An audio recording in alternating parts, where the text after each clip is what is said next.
time is close to coming. Do I stand still or try to fight? Follow me into the sky, let's hold our breath till we die. I just wish it was for something. Follow me, we can take this city on. Follow me, this is what you're waiting for. This is what you're waiting for. This is what you're waiting for. This is what you're waiting for. This is what you're waiting for. This is what you're waiting for. This is what you're waiting for. This is what you're waiting for. This is what you're waiting for. Follow me. This is what you're waiting for. Follow me.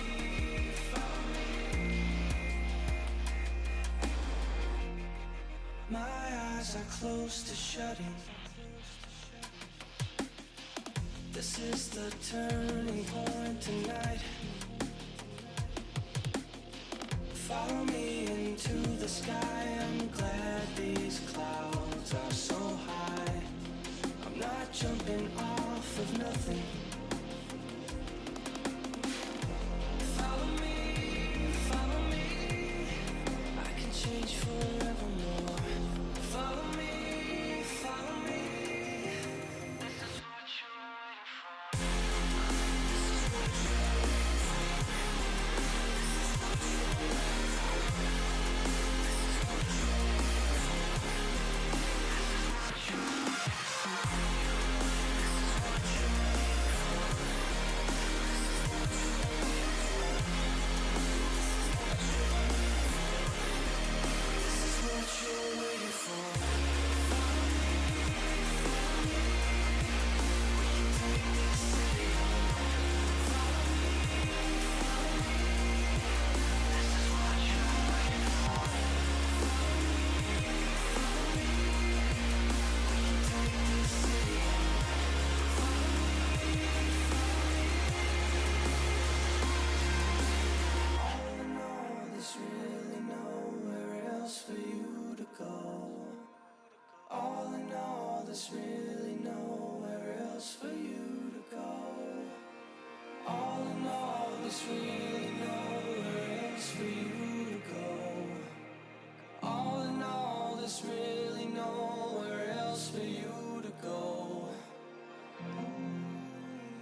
Stabilizing. 60%. Stabilizing. 80%. System malfunction.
Why should we stay here when we could run free? Who would we be if you weren't with me? No, I'm never going home again. We're like animals in the dark. Where we live, I make pretend we're lost forever.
to push straight through the suck head first, but now my fucking head is stuck. I'm feeling like a stupid schmuck. Lucky for me, I don't believe in luck. I tried to push straight through the suck head first, but now my fucking head is stuck. I'm feeling like a stupid schmuck. Lucky for me, I don't believe in luck.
Hello, everybody, and welcome to day, I believe this will be 5 in week number 2, but randomly comes day 3.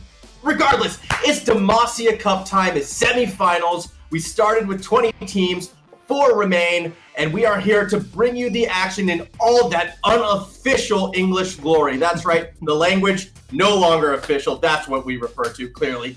I am formal. I am joined by one Midnight and one Hyper, and we are here to sort of analyze and break down this first matchup between VG Gaming and EDG. Boys, how are we doing today? Doing all right. Can't complain. Yeah, going really well. Formal, how you going on the desk host side of things? I mean, voice recovered from yesterday, excited to be in a bit more sit-back watching role, finding out who is going to be in that finals. And I think I'm with everyone right now where some of these games might be feeling maybe a little more one-sided than the other, but because it's LPL, we all know anything can happen. And let's start by looking at who I think is the favorite in this series, VG Gaming, and how they sort of upset a few people by getting here. Midnight, I know you in particular were super impressed by a certain boy, although is he really still a boy? I mean, at this point, he is I-Man on the side of VG Gaming. iBoy he's had a hell of a career in of itself, and now he's done a spectacular job in the Demacia Cup, especially if you watch through those quarterfinals. He became I-Man. There's no question on that one. And I think it adds another element to it as well when he's going up against his old team now in EDG. It's that chance to sort of, prove to them what they lost. And there's this real chance that you think he can take it to that next level, no? Yeah, I mean, he's done spectacularly so far, and you'd assume he would go well, but there is someone else in the bottom lane for the side of EDG who will be trying to, get in his way. Yeah, and that will be Hope, who is he's had some mixed success, namely on a certain redheaded pirate. As my I want to say I'm looking that way. Yeah, as my desk person would like to say that Hope's misfortune is very hit or miss. Oh no, I did look the wrong way. But Formal actually has been saying that it hasn't. But overall, from what I'm seeing as like a mediator here, I think the misfortune pick as a whole is the issue, not necessarily Hope's misfortune. I would like to see him on these other champions, like his Kaista last night absolutely popped off in the series against WE, and I would like to see more of those out of him because those enabled him to have those hard carry games.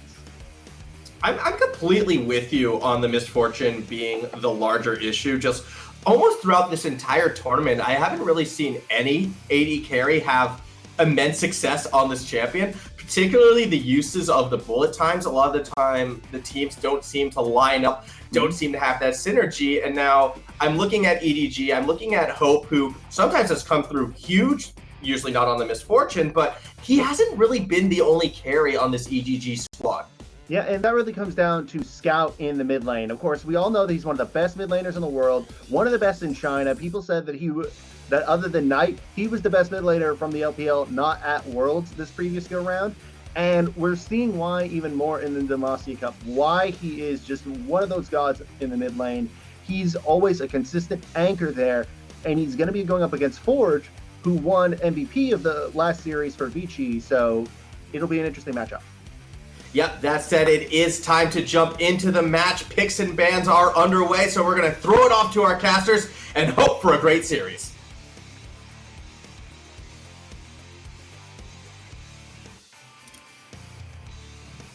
Hello guys, welcome in. It's myself, Mad Magical, joined in by Doctor as we get ready for our first semifinals.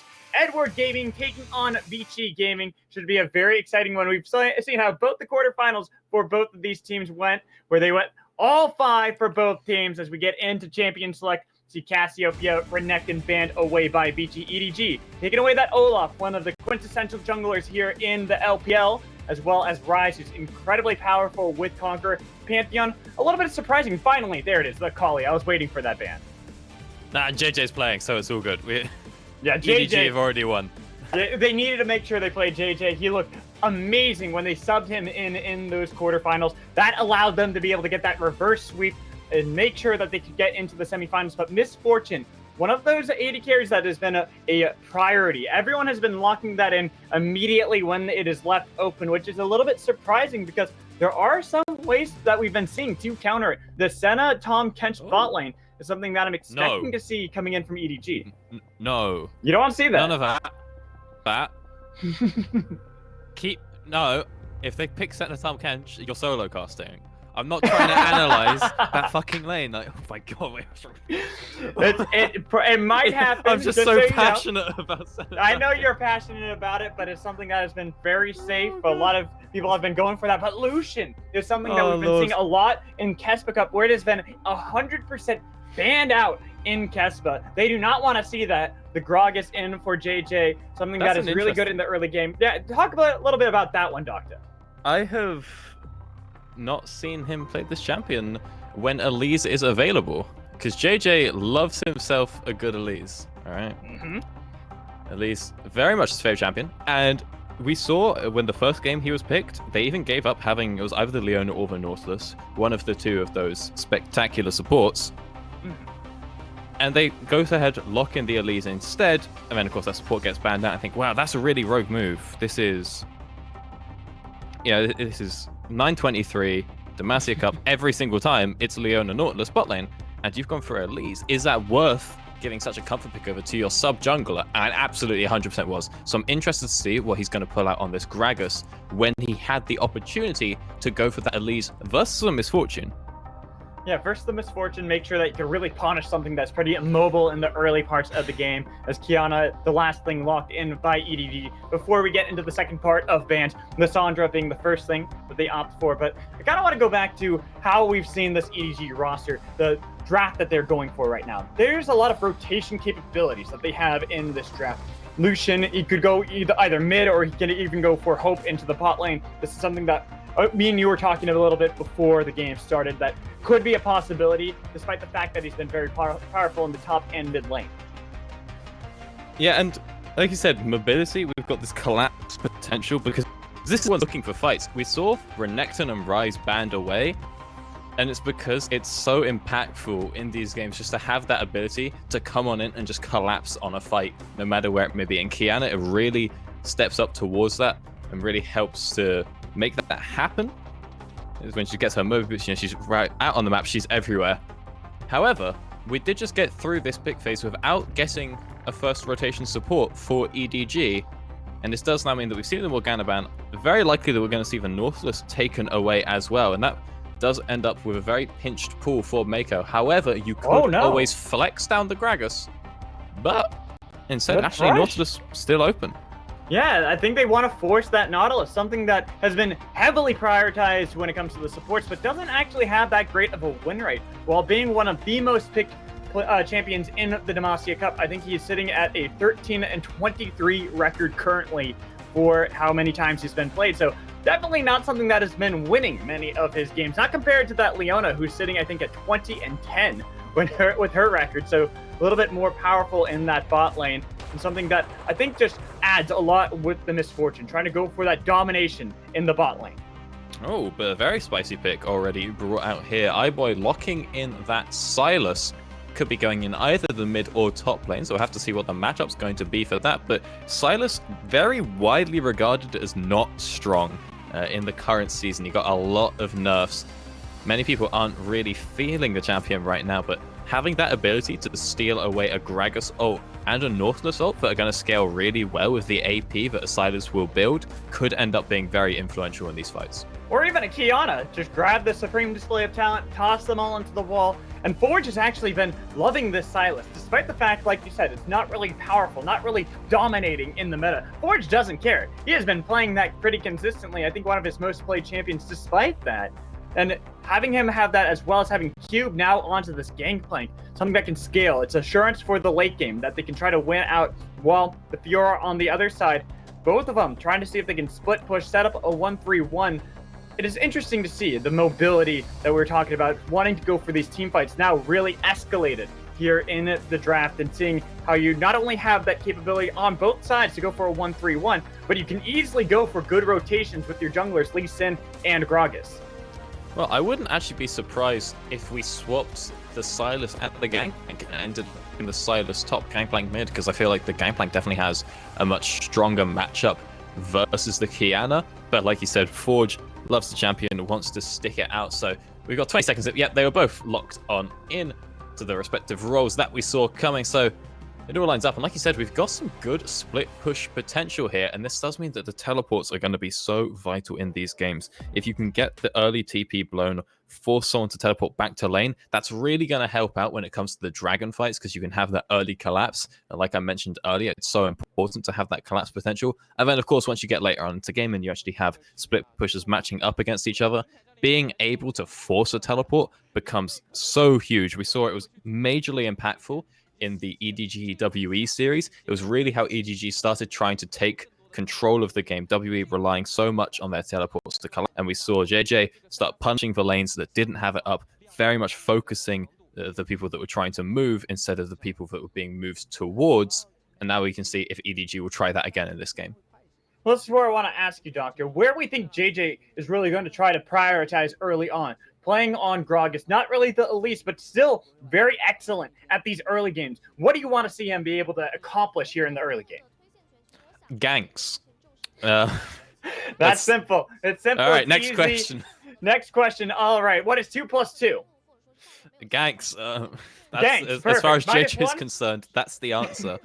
Because We want to see lots of ganks from him. I agree, though. It's like, do your I blue, want to see your him red, gank your at the gromp. top side.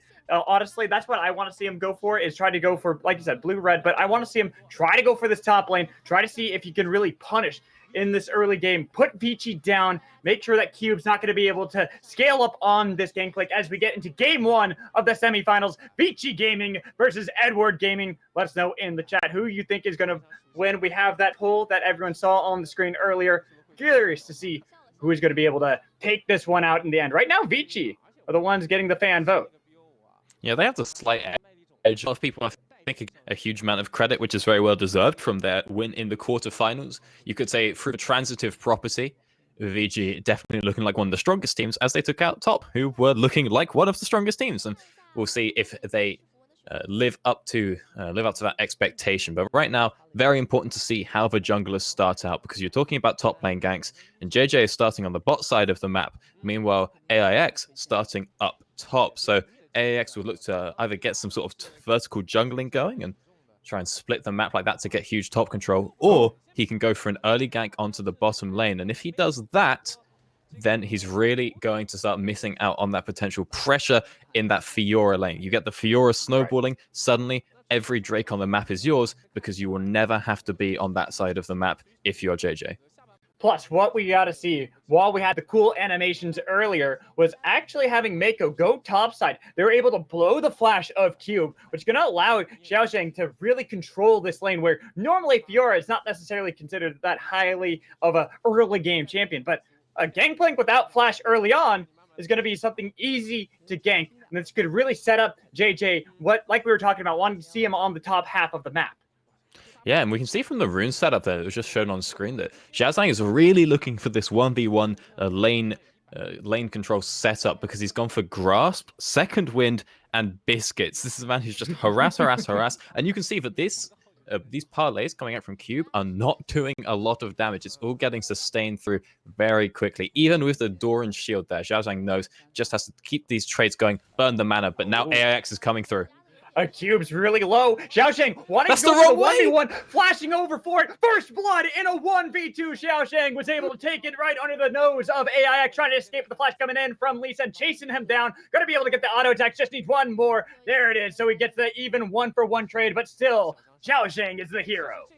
Xiaozhang pulls out the first blood in that situation. It's still advantage over to Vici because they got the assist gold, but Cube just turned around and walked back into him. I think he's very desperately trying to get the shield from AIX, knowing that he was going to go down either way, but it still gives over the vital proc, the kill, the healing to Xiaozhang. Maybe he could have got out. It looks like the W was going to be up pretty soon as JJ makes himself known on the map, but not quite looking to flash forward in that lane just yet.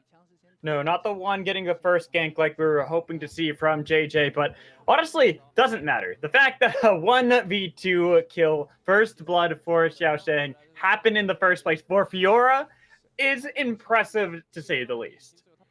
Yeah, and it's so important that you get this Xiaozhang ahead. Like I said, he's already gone for the laning runes exclusively. Grasp is not really going to scale that well. No. Likewise with the Biscuits and the Second Winds, etc. It's all about lane control, but we saw in the last series of EDG versus WE how important the top lane ended up being. It was if you gave either of those laners an inch, they would take a mile, and Xiaozhang definitely got himself a lot more than an inch with that first blood. Have to agree with you on that one, Doctor. As we see a little bit of harass coming in from Cube, and it's so weird to look at top lane so heavily, because normally you talk about top lane, it's an island, and you have two champions that want to scale up into the late game, but it's all about those runes. Like you said, having the things that are going to be able to win the lane a little bit more for Xiaosheng as opposed to going for the scaling. While Cube, much more on the side of trying to scale up, probably going to need a little bit more help coming in from AIX in order to get out of that lane a couple more times. If we look at mid lane, Scout versus Forge, just a little bit of poke back and forth. Scout seems like he's coming out the better of these trades, utilizing a couple more of the Biscuits and the Corrupting Pots. Again, more of that lane phase. These players on EDG are much more focused on trying to win lane, win game. Oh, it might be a little bit of a one mid lane here. Ooh, good stun coming in, body slam, but here's Maestro. Not going to be able to get the stun in time. The Ignite was enough for Scout to be able to take the kill onto Forge. Yep, easy kill picked up there, even in the middle of his own wave. Forge is not safe, just too far up, and you get the route locked down from Scout, and now a kill handed over, and we even saw that Mako was coming up there, trying to make that play happen. He's getting his roams out on Nautilus early, and that's what you like to see. You want to get those kills down and then try and get some control of the dragon area. However, there is a little bit of a jungle difference right now because AIX did have that first kill, obviously, up in the top lane. So looks like EDG aren't trying to get that dragon too much right now, and they want to make sure that JJ isn't falling behind in XP. So clears out his top side, and then shortly after that is going to reset and look for that bottom Drake play. Meanwhile, AIX seems to have a different idea. Both jungler top side, as it is a level discrepancy favoring the side of Vici. Bot lane, iBoy was dragged in by the dredge line. Only level 3 for Mako. Had to flash away. Ignites were taken onto both the AD carry and supports, but nobody going to go down in that fight. What I love about that fight is that neither lane knew that the junglers were top. They're Nobody just had any idea. They're like, hey, let's just fight, I guess. I think we can win. It's only a level 3 Nautilus. Sure, why not? And then top lane, like you said, nobody knew. That's a lie. That's a lie. EDG had a pretty decent inkling because they have those smart wards that Mako drops during his roams on both of the bot side camps. So you sort of process of elimination, you can tell that AIX isn't top. Now, Cube has finally got to recall and he's picked up that Sheen because such an important part about that early kill for Zhaozhang was forcing the teleport out from Cube early, meaning that he only came back with a longsword. He's not getting that strong first sheen by you might like. It's sort of similar how to Arise. You really want to make sure that you're getting an early teleport back with your tier, otherwise it's going to slow down your whole build by a huge amount. And during that window where Zhaozhang had such a strong lead because of the Doran's Blade to just a longsword advantage, not a lot happened, but now bot lane. Flash cone from Scout. They're going to be able to get the stun. Supreme Display of Talent was flashed away by Maestro, so nobody's going to go down. Actually, both flashes were blown up in the bot lane by iBoy and Maestro to survive that one, but getting out of there with their lives is going to be nice. Yeah, and that's okay because it allows you more control of the dragon. That's what it's all about. You just wait for the Supreme Display of Talent to come back up. Now, Mako will have his flash before iBoy has his, so you can get some really strong, really easy engages through. You're playing Nautilus versus a Misfortune. There's a lot of point and click in that set. No dashes, no flashes, no blinks for iBoy. Very simple kills to pick up once those cooldowns are available. Yeah, flashless Misfortune is not something you want to ever be if you're playing the champion. You want to make sure that you're going to be able to escape a lot of the ganks. Scout smelled something fishy in mid lane. He knew that AIX is nearby, trying to see if he can get towards those minions, but playing very safe. Zhaozhang trying to solo out the Scuttle Crab as AIX was able to spot him out. Goes in with the Sonic Wave. Grand Challenge coming in from Fiora, able to get a little bit of damage, but Forge on the other side was able to take the Chain Slash to get into the fight. Now Explosive Cast knocks back in Forge. They're going to be able to get kill for Scout. Zhaozhang barely surviving again. Yeah, and AIX is trying to find that 1v1 on track when he doesn't know where the jungler is, doesn't know where Mako is in that situation. And Scout is right there. It doesn't matter if you have the prio in the mid lane when you can still just walk up because it's that close. It costs Scout nothing, and they're able to find that kill onto Forge, who's forced to commit into that fight. And now, what's the response going to be? It looks like Herald could be the next objective. AIX had started that up, but not going to be able to take it. No control on that top half of the map, and having baited in Forge to his own death and his demise, made it so that they're not going to have that control that they would like to. As we get a look at this replay, it's like you said, there's no reason for AIX to go in for this fight. Yeah, you're a level down versus a Fiora. Now, the parry doesn't come through there, which would have been absolute huge for Zhaozhang, but it's fine. He drops it a little bit later, and it's all it needs. It keeps him alive by just a slither of health, and they even managed to get the Gangplank ult through as well. This whole time, Mako is moving up to the mid lane as well, trying to get another roam off, and even though his roams aren't happening, I think it's really interesting to note that they actually have an advantage in the bot lane in terms of ADC CS, despite the fact that Mako is spending so much time out of the lane. And that's because it's so hard for the Leona to actually engage onto that Lucian, just because every time you walk up, he's going to dash back. This is kind of why we were expecting to see a little bit more Lucian in that bot lane, and probably why Kespa, if you look at how that tournament's going, is 100% banning Lucian. They're too afraid of how he's able to dodge away from a lot of these engaged supports, and Leona, Nautilus, neither of them have the easiest time making sure to lock him down in the early game, which allows Lucian to be able to clear out the waves pretty safely. Despite not having the longest range, he can easily make sure that he's keeping up CS, and who knows, we might even see this new build that you and I had been talking about that has been theorized, where it's a little bit more of getting the early cooldown once you get to, well, early, quote unquote, when you get towards level 17, level 18, where you already have 40% cooldown without having to go for Essence Reaver. No, it's a hard mid-spiking build. It's been seen in a lot of Korean Challenger solo queue. Unfortunately, we can't see the runes of the players, so we sort of have to guess a little bit. But basically, what people have been doing is they go for Sorcery as the secondary tree, taking Transcendence, and you actually take Scaling CDR runes instead of attack speed on the Lucian, and then you go for the old classic of Blade of the Ruin King into Black Cleaver, and it gives you so much CDR. You know, at level 10, you're getting 35%. For all intents and purposes, your max CDR on 2 items when you get into the mid-game. And it's just so hard for you to then be locked down because the Relentless Pursuit, you're dishing out huge amounts of damage with your spell slinging, but of course you are going to start falling off as you stray away from crit. You can build crit off the end, and of course you probably will, but if you were going to go for a full crit build, then of course the simple question is, well, why wouldn't you go for the Essence Reaver? So it's a much more mid-game centric build than some of the other Lucian builds we have seen. Which is something that we might actually see, because how the meta has really developed has been much more about these mid-game fights, especially in the LPL, where they're all about these skirmishes. They want to be sure that they're the ones getting the early leads to be able to snowball from Dragons, Rift Heralds, and then end games quickly. I think the average game time is around like 27 to 30 minutes, right around there. We have had a couple games go past the 40 minutes, but for the most part, these games are all dictated based off who gets the advantages around 15 to 20 minutes, and from there, usually are able to end the game off of it. Yeah, I mean, the dragons are so important in these games, and it's not really about the individual shards, but yeah, like you say, it's about what they add up to. It's about what the dragons represent, when it comes to Is the it like souls Exodia? there. Yeah, exactly. You need all 5 pieces of the puzzle. But you only need 4 dragons. And the Elder, Or if you're WE, you don't need 4 dragons. You can have 3 dragons, make a pick, and then go, let's just run it down into the enemy base, get ace twice in a row and lose the game, giving the series over to EDG. It's a controversial strategy. But real quick, Hope has got a Cutlass. So he is going for that Blade Ruin King, going for that build. We have no way of knowing if he's capping out on the CDR or not, but we'll take a guess when his abilities are short or not. Exactly. We're learning. We'll figure out how that's all going to go down right now. Just looking for another rotation out of Scout, but some good wards out of Maestro have made it a little bit more difficult for that Kiana to be able to rotate easily into the bot lane. But Forge, he's actually looking like he wants to make sure there's a party in bot lane, but with how much they've shoved up, Highboys made sure to get nearly close to that turret, but just outside of it because the lane has been frozen by Mako and Hope. But they are unseen in that bush, and I have to see if EDG respect it, because this is a level 6 Misfortune Leona lane combo. You hit that solar flare, and Hope is just dead.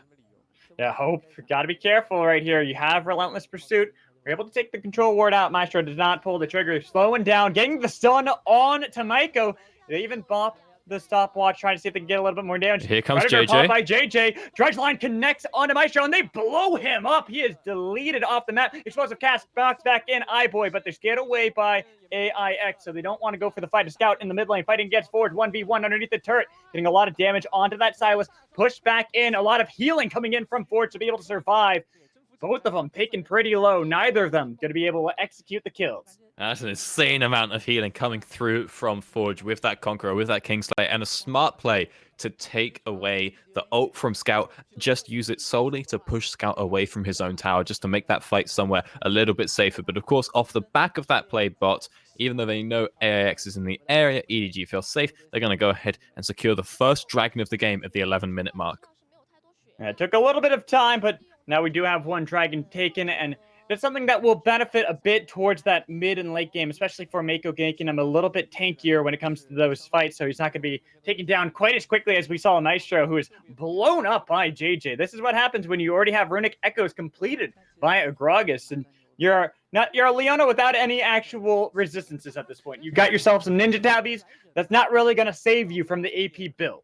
Yes, the Leona is really front-loaded in her tankiness. She relies hard on Eclipse and Aftershock, and JJ turned up once both of those were unavailable, once they'd already been used. So you come on in and suddenly you're doing a lot more damage. Oh, but look at this. We got 4 members strong here from Vici. A lot of damage on Forge, and the Solar Flare not connecting. So, despite the fact that they have the man advantage, Vici not able to capitalize on the rotations. But a defensive flash forced out from Mako does make iBoy's life a lot easier. But now we actually see 3 people taking all the XP up here in the mid lane. Nobody from either team wanting to go down bot. Nobody willing to give up control of that Herald. But it looks like it's already happened for Vici anyway. And so they're all going to back away. So yep, sure, send iBoy back down to get that solo XP. And we'll just concede the Herald this time around. And let's have a look. Flash! And oh my okay. God! Scout deleted Forge. AIX might be taken down, but I hope he's able to ward jump over the wall to keep himself alive. But Scout, what the hell was that? That was Kiana. That's Kiana with a Duskblade. That's what it was. That's a lot of damage.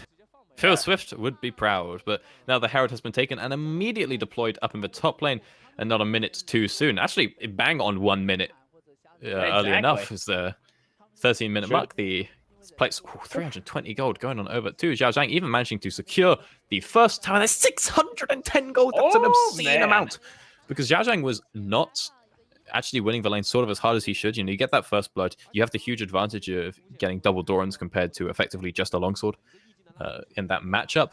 But then Cube is still able to farm up, and he gets the Sheen. And once you get the Sheen on the game plan. You're having such a better time, so much mana, so much damage. Zhao Zhang forced to play a lot more defensive, get the lifesteal from the Vamp Scepter and whatnot. Can't really build that much combat stats. He's just been given 1,000 gold, and that's, probably going to give a little bit more of an edge Just in a that little lane. bit.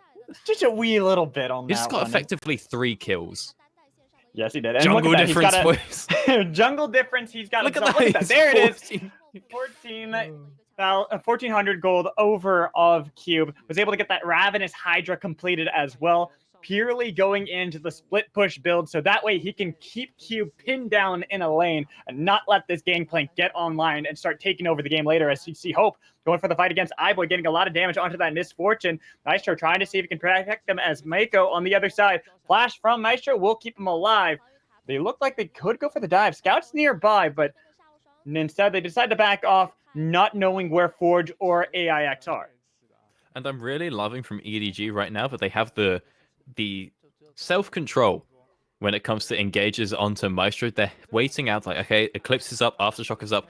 Let's not 5-man onto Leona right now, because that was a bit of self-control that Rogue Warriors didn't have yesterday. They were really big fans of engaging onto a Leona no matter what. And it's understandable, the second you jump on her, you do a fair bit of damage, and then 0.1 seconds after that, when she's, finished pressing Eclipse, suddenly she's got Aftershock, she's got 200 extra armor and magic resist. Your damage goes down by a significant amount, So EDG, respect when those things are up. You could see JJ had the ult. You could have gone for a explosive cask to knock Maestro back and then follow that up with a Riptide. Probably would have got a lot of CC. We wouldn't have got a lot of damage out, though, because both of those were up. So that control, very important when you're trying to not throw your leads. And it's allowing EDG now to play into the jungle, but they got to be careful. Dredge line onto AIX. They blow him up, knock him in, and Scout's able to take the kill, and then they turn it around onto Maestro, who's still a little bit tanky, but not taking enough for the double kill to come in from Scout. They lose Maiko. They lose Scout as well. In the pit, Hope flashed away as he took down Forge. iBoy on the other side of the wall does not have the bullet time anymore. It's not going to be able to follow up the kill onto Hope. But a 3-4-2 favoring that of EDG as they were trying to see if they can get pressure and control of vision in the jungle of AIX. And EDG are already so ahead, so Vici, you cannot afford to take those fights. You're versus a Kiana in a choke, and now iBoy might be in a little bit of trouble. Zhao Zhang coming in the side. JJ has the flash body slam, but opts not to use it instead. We just go ahead, secure the tower, and I'm loving this from EDG. Just very nice, slow, controlled. So we're going to take a look at the replay. Good sidestep coming in from Mako, and good indication to go right onto AIX. Yeah, just a hard collapse. They know they have the burst with a Runic Echoes champion, and then it's all just coming through. You can't fight a Kiana in the jungle. It's so hard to miss that. Oh, just clipping on the edge there, securing that double kill for the Kiana. But actually, whilst that was going on, AIX and the rest of Vici just taking away a Cloud Drake. So Ocean will be the rift of the game, but remember, denying that one Cloud now means that EDG have to secure 3 more if they are looking for that Soul and Elder win condition. Right, and I was about to say, while the play was decent from the side of EDG, unfortunately, because they lost 2 in the fight, it wasn't a perfect, clean fight. They lost a little bit of control, which gave AIX a little bit of ability to go for the dragon, but now the dive coming in right on to Cube. So they look to take him down and give a kill over to Zhao Zhang. They got to get away. Explosive cast denies iBoy and Maestro from being able to re-engage. Yeah, just nice and defensive usage of that. They got what they came for. Damage on the tower, a kill onto Cube. Sure, we take those. Now it's everyone get out. And again, this is slow. This is controlled.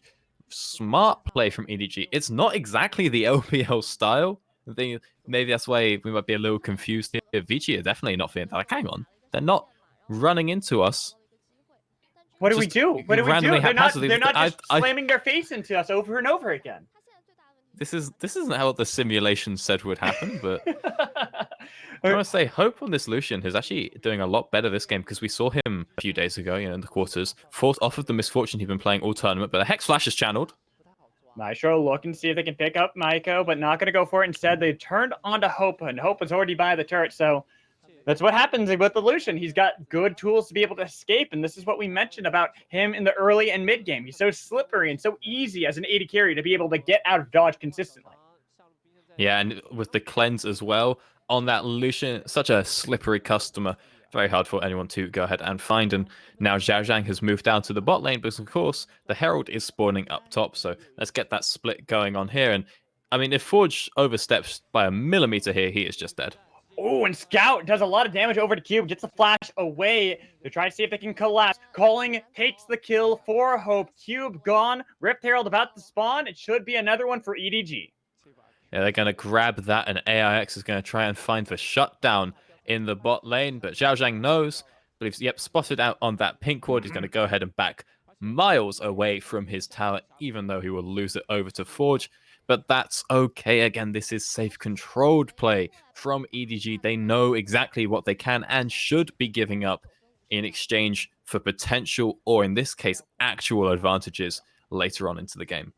Exactly. That's what I was about to say. I'm like, this is the best trade you could hope for EDG. Sure, you lose a tier 1 in the bot lane, but second Rift Herald of the game, pretty much another free turret if they want to be able to take that, or use that to pressure another lane when Baron spawns up. It's perfect. This couldn't have gone more to plan and to book for EDG unless they had actually planned that out. Yeah, and it's really useful to have this because EDG's comp is lacking in wave clear a little bit. You know, yes, they have Lucian. He can go up and piercing light a wave, could culling it if he wanted to, but it does require him to sort of be quite close range. Likewise, with the Gragas and the Nautilus, they'd rather be using their abilities for other things. But having the Herald suddenly gives that big body that's going to protect you that you can use as a meat shield. And also, of course, AoE's the wave itself just a little bit. It's really going to help kickstart those sieges from EDG. Very useful for them to have. Ordinarily, I don't like the second Herald. It's not great. You're not getting plate gold with it. It's only doing, a couple thousand damage onto one tower in the most often scenarios. But right now for this comp with EDG, it is a worthy acquisition. Especially now that Xiaosheng has gotten a Triforce on top of that Ravenous Hydra.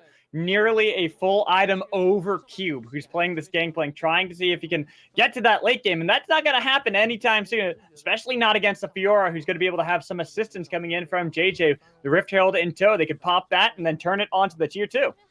Yeah, you drop the Herald down here, force Cube off the tower, get that control around the bot side by throwing down all your wards or your vision, but now top. Scout taken pretty low, but we can see there's a split fight in the bot lane. Q barely alive, got the grand challenge for the execute kill, and Scout was able to survive in the top lane. Forge not able to find that kill, wants to be able to turn it onto the turret, but does not have the minions to back it up. So not only is it a kill onto Q, but it's a tier 2 turret as well for EDG. Yeah, and AIX showing on the wrong half of the map with the dragon spawning in 30 seconds. He's not going to 20 now. He will not be able to get there in time. And because of the Herald and the kill on bot, we see Vision being dropped down in that southern quadrant, giving complete domination of the area to EDG. Nobody from the side of Vici can go in and face check that, and it will be face checking. They've got no wards down because you're just too scared of Mako. You're too scared of JJ. Because of that, it's another dragon that's going to be secured for EDG. Plus, for some reason, AIX was the one who killed that turret in the top lane, was the one trying to be the demolition crew. You want to have Forge for that so you can have at least AIX try to contest this Ocean Dragon that was given for free, as well as 2 turrets bot lane. That is a huge win and huge swing for EDG. Yeah, it's just not where AIX needs to be, and that's happened a few times. I feel like most of the time in this game, AIX has just sort of been in the wrong place, and there's a saying about jungling. You say, jungling is the skill of being in the right place at the right time. That's the hard part, is knowing where to be. And it seems that AIX is just constantly not there. He did get, of course, that smart early gank off in the top lane. But outside of that, it's not been great over the course of this game. No, only that one gank really seemed to be the right place, right time. Ever since then, JJ has been the one in the right place, right time, being able to rotate with Scout so they can control this map. So they're looking to put down vision control, take away a lot of the wards placed down by Maestro around Baron, so that way they can easily turn for this objective as they notice that no one's nearby. They could easily try to see if they can bait everyone in, come to them with their control of vision. Yeah, and right now the control is a little bit more in favor of Vici on that southern quadrant, but that's not where it needs to be. The Drake's already gone, Now it's the Herald is the objective. The Baron. We can see, of course, the wards being put down in those vital chokes. It's not too deep for EDG yet, but we can see Mako's looking to make a bit of a change towards that. And yeah, it's a very dangerous time for Vici on the map. We can see they do have that one ward outside the pit, but as I say that, it is pretty gone. But Scout has been left alone a little bit here as Mako did recall, but they don't know that over. They don't know that, so Yeah, they're like, I don't know if we want to go for this pick. It seems a little suspicious that Scout's just here by himself. I thought I saw a Mako nearby, but because they thought they saw someone, they decided not to go for the pick. They back off. They're relenting more and more control slowly but surely as more of the gold is escalating for EDG, finding themselves now 6,000 gold ahead of Vici here at 24 minutes into the game. And a lot of that is onto this Fiora in the bot lane. Look at that. Exactly a full item over Cube. I was saying before it was close to it, but now it actually has gotten to that point. Exactly. Bro, Cube has a ruby crystal, okay? Let's not discredit the man, all right? Oh, ruby crystal. I'm he's sorry. out here. I'm sorry. I forgot about how powerful ruby crystals are. My bad. Oh, they are cost efficient. You gotta give them that. But... No, that's fairy charms. Those are the cost efficient ones, and those are the ones that give you the best fairy sellback. charms are resale efficient. Okay, touche. Because the best thing you can do with a fairy charm is sell it. Exactly. Well, it's kind of weird because yeah, you're right. It's kind of weird that one gives you the best resale because you don't want to actually resale anything. You're losing gold. You're just losing gold every time. Yeah, and this comes from a man that plays a lot of Ivan, and all I build is fairy charms. You don't build jungle. It's like, oh boy, I recalled with 700 gold. That's like 5 fairy charms. You're just that's how you actually count gold as an Ivern player. Is how many fairy charms can I buy at this time? Pretty much. And then once you got your Athenes, of course, that's actually damage, but I don't see too many Athenes being picked up by Cube, although he hasn't picked up that many fairy charms either, so, you know. No. That would be very interesting. Maybe he's thought ahead.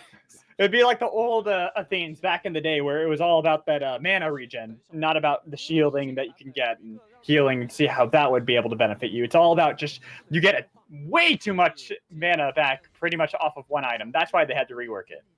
Right, yeah. Well, instead of an Athenes, Cube has decided instead he's going to go for a corrupting pot. A little bit cheaper, to be fair. But it's also get still... that early power spike. Look at this.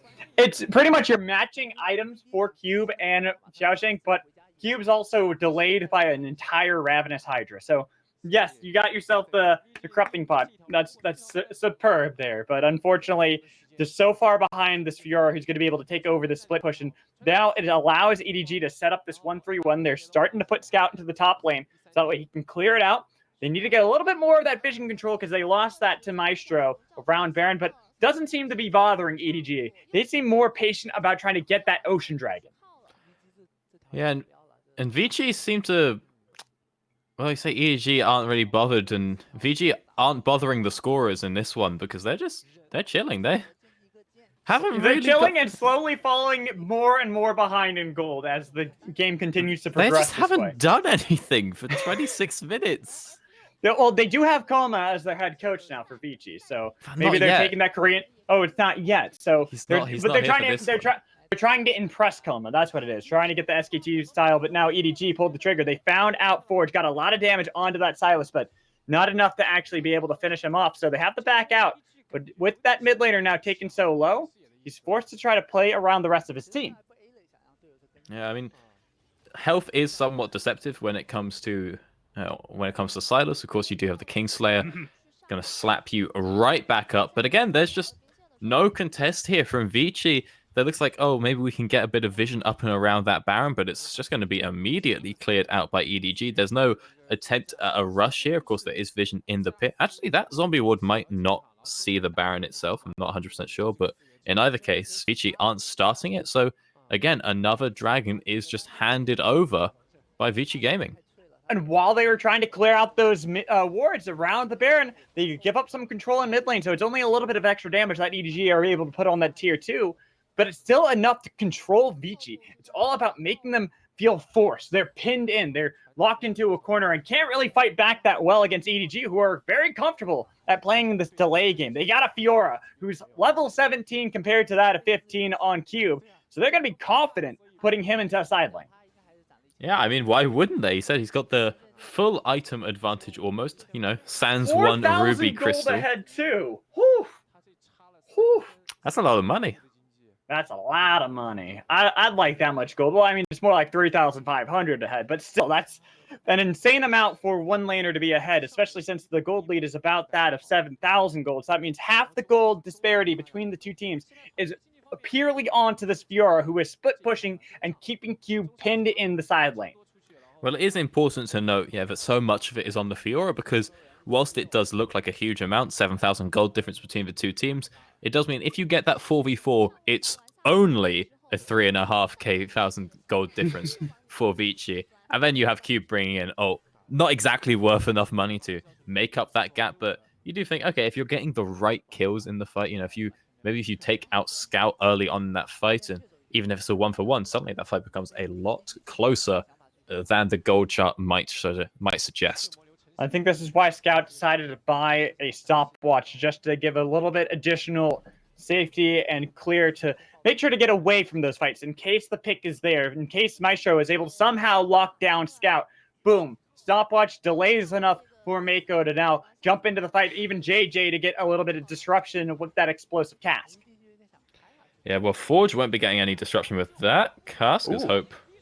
Oh, Hope is blown up, taken out. Mako had to flash away, but now they've lost the bot lane. Vici were able to find the pick. They were patient enough. They have control of the mid lane. They decided to go for the tier 1 and make sure they can get a little bit more gold into their pockets, and then maybe after that go for the Baron. I think they can.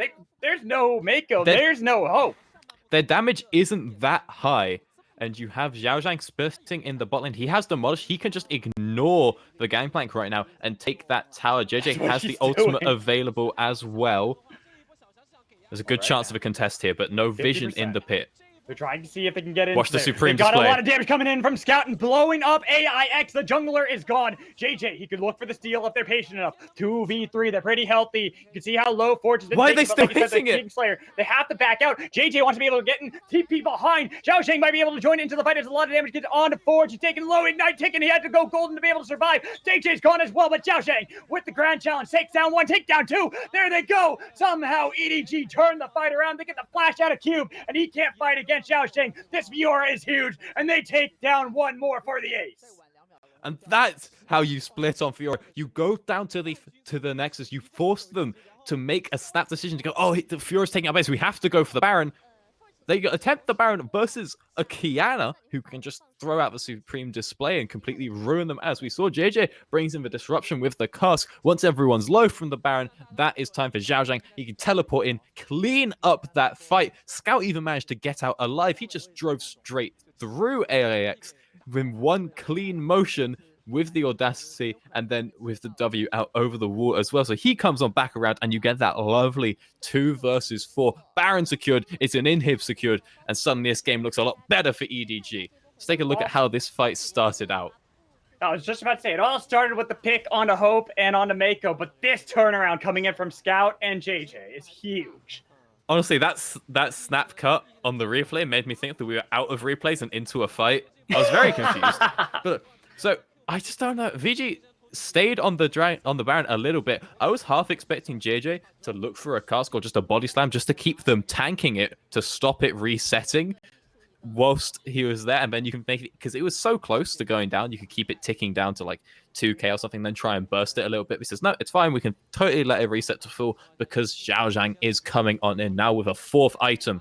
Solar Flare was already blown. The bullet time does a little bit of damage, but they're going to be able to get the kill. Double win for Zhao Sheng. Everyone on Vici running away, but they already got the death charge onto Cube. A lot of damage coming in as they follow up, and Scout takes him down. 3 are gone for Vici yet again. All 5 have Baron buff on EDG as they march it down mid lane with the help of the cannon minion. That 1 minion will prove vital as it should be lowering the resistances of the towers, but you kind of need to bring it a bit closer, walk away, take the Baron off of it so it can start tanking in. But now Eyeboy very dead fighting man. against an assassin just doesn't look too good. And without Eyeboy, the wave clear is gone. Next asserts our siege. EDG find themselves 1-0 up in the semifinals. They started off rough in the quarterfinals, but that is a 4th straight win as they try to get into the finals of the Demacia Cup. And that was a decisive victory as well. They were in control for 100% of the game. Vici made 1 proactive play. 2 if you count the Drake they took after that fight. But I would probably count the proactive play on getting the pick onto Hope and Mako. That was the one. But it took 29 minutes, but they got there eventually. 29 full minutes for them to find something that looked good on paper, but unfortunately, they discounted Fiora, they discounted Kiana, and they discounted Gragas. JJ had a lot that he was able to do in that, but really, Xiaoshang on that Fiora was an absolute terror. I mean, he was an absolute monster, but I want to look at Forge because I don't know what the benefit of picking Sylas was there. Because Sylas is not an obscenely strong champion right now, and yes, he has a few positive matchups, but say the Qiyana probably isn't one of them, as we saw in that game. And you can look, he did 9k damage. I mean, AIX doing 3k is not great either, but yes, it's a best of 5, so you're allowed to sort of try these things here, so it's not too worrying. But it really didn't make that much sense. No, it didn't. And that, I feel like, has been a little bit of a story when it comes to Vici. Some of their games, they look absolutely amazing. They have great drafts. They know how they want to play. But then Forge is like, I want Sylas here. This is how I'm going to be able to play into Qiyana. And you saw some of the fights, he did fine. He was able to heal up pretty well with Kingslayer, but that's only a couple of the times. The rotations were a lot stronger coming in from Qiyana, where it was a lot more control in from Scout compared to that of Forge, who was always lagging behind Scout, always lagging on where you needed to be on the map to make a play. Yeah, and of course that is always going to happen when you're up against a Qiyana. But Qiyana is not a hard champion to counter. You know, there are definitely ways you can shut her down. It's just that Sylas isn't one of them. But No. It wasn't just Forge that was lagging behind. It was also AIX. You know, he was never really seemed to be in the right place at the right time. And that's something that we really need to see change coming into this next game. If, of course, you are a Vici fan, because there's so much about the jungle in this series. And Gigi demonstrated it expertly in that game there, even though he wasn't on his signature release. He was actually off his most comfortable champion by choice, and it still worked out very well. So I really want to see coming into these next games, AIX getting just more counter ganks in, more proactive ganks in, just being a little less scared across the map as well. I also want to see a little bit better of drafting in the top lane. Make sure that you're putting down Xiaoshang early on. That Fiora was disgusting, and Cube, Yeah. we see an early gank coming in from Lee Sin, where AIX looked like he had a good play, making sure to punish Fiora early on, get a kill on a gank. But the fact that it was a 1-for-1, that first blood still went into the hands of Xiaoshang, that is critical of how this match was able to play out, because later on we see how far ahead that Fiora was. It was so much that it was a 3v5 that they were able to win decisively because they had Fiora. Yeah, I mean, that top lane fight was so impactful, delaying the Sheen away from the gangplank and then giving the edge to Fiora so she can get through the hard part of the lane when he does have that Sheen. Like I said, Xiaoshang is just so able to dominate his lane with the tiniest lead, but I think that's more than enough for us. And so we're going to have to go ahead and hand this one over to the analyst desk so they can break down why Xiaoshang's winning Worlds.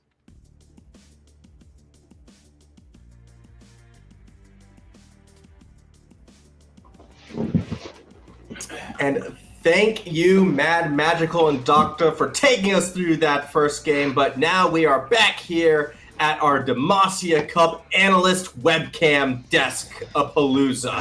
When you throw the Appalooza at the end, it makes it sound festive and fun because Christmas cheer is not gone yet. Anyways, I am Formal, still joined by one Midnight and one Hyper. And game number 1 of this series didn't really go the way I personally was expecting. We didn't get our picks down. I'm just going to quickly run through them. I said Vici. Midnight said Vici. One person was smart and said EDG. He gets away with that. But Midnight, I'm going to throw this at you. One sec. I just want to throw this at Midnight because he needs to defend as to why Vici lost that, because I think a lot of it had to do with those picks and bans. Yeah, the Misfortune. I'm going to say this now. If Vici lock in Misfortune, or whoever locks in Misfortune, I want to go against them. Misfortune is just not as good as a champion, I don't think, as these teams prioritize. They put so much focus and attention on her, and I really hope we get to see that bullet time, and I hope everyone knows what bullet time I'm talking about, because it was depressing to watch. Just stop locking in the Misfortune. Kai'Sa is available. Xayah is available. Hell, Caitlyn is available. I prefer a Draven over the Misfortune at this point. Stop locking in Misfortune.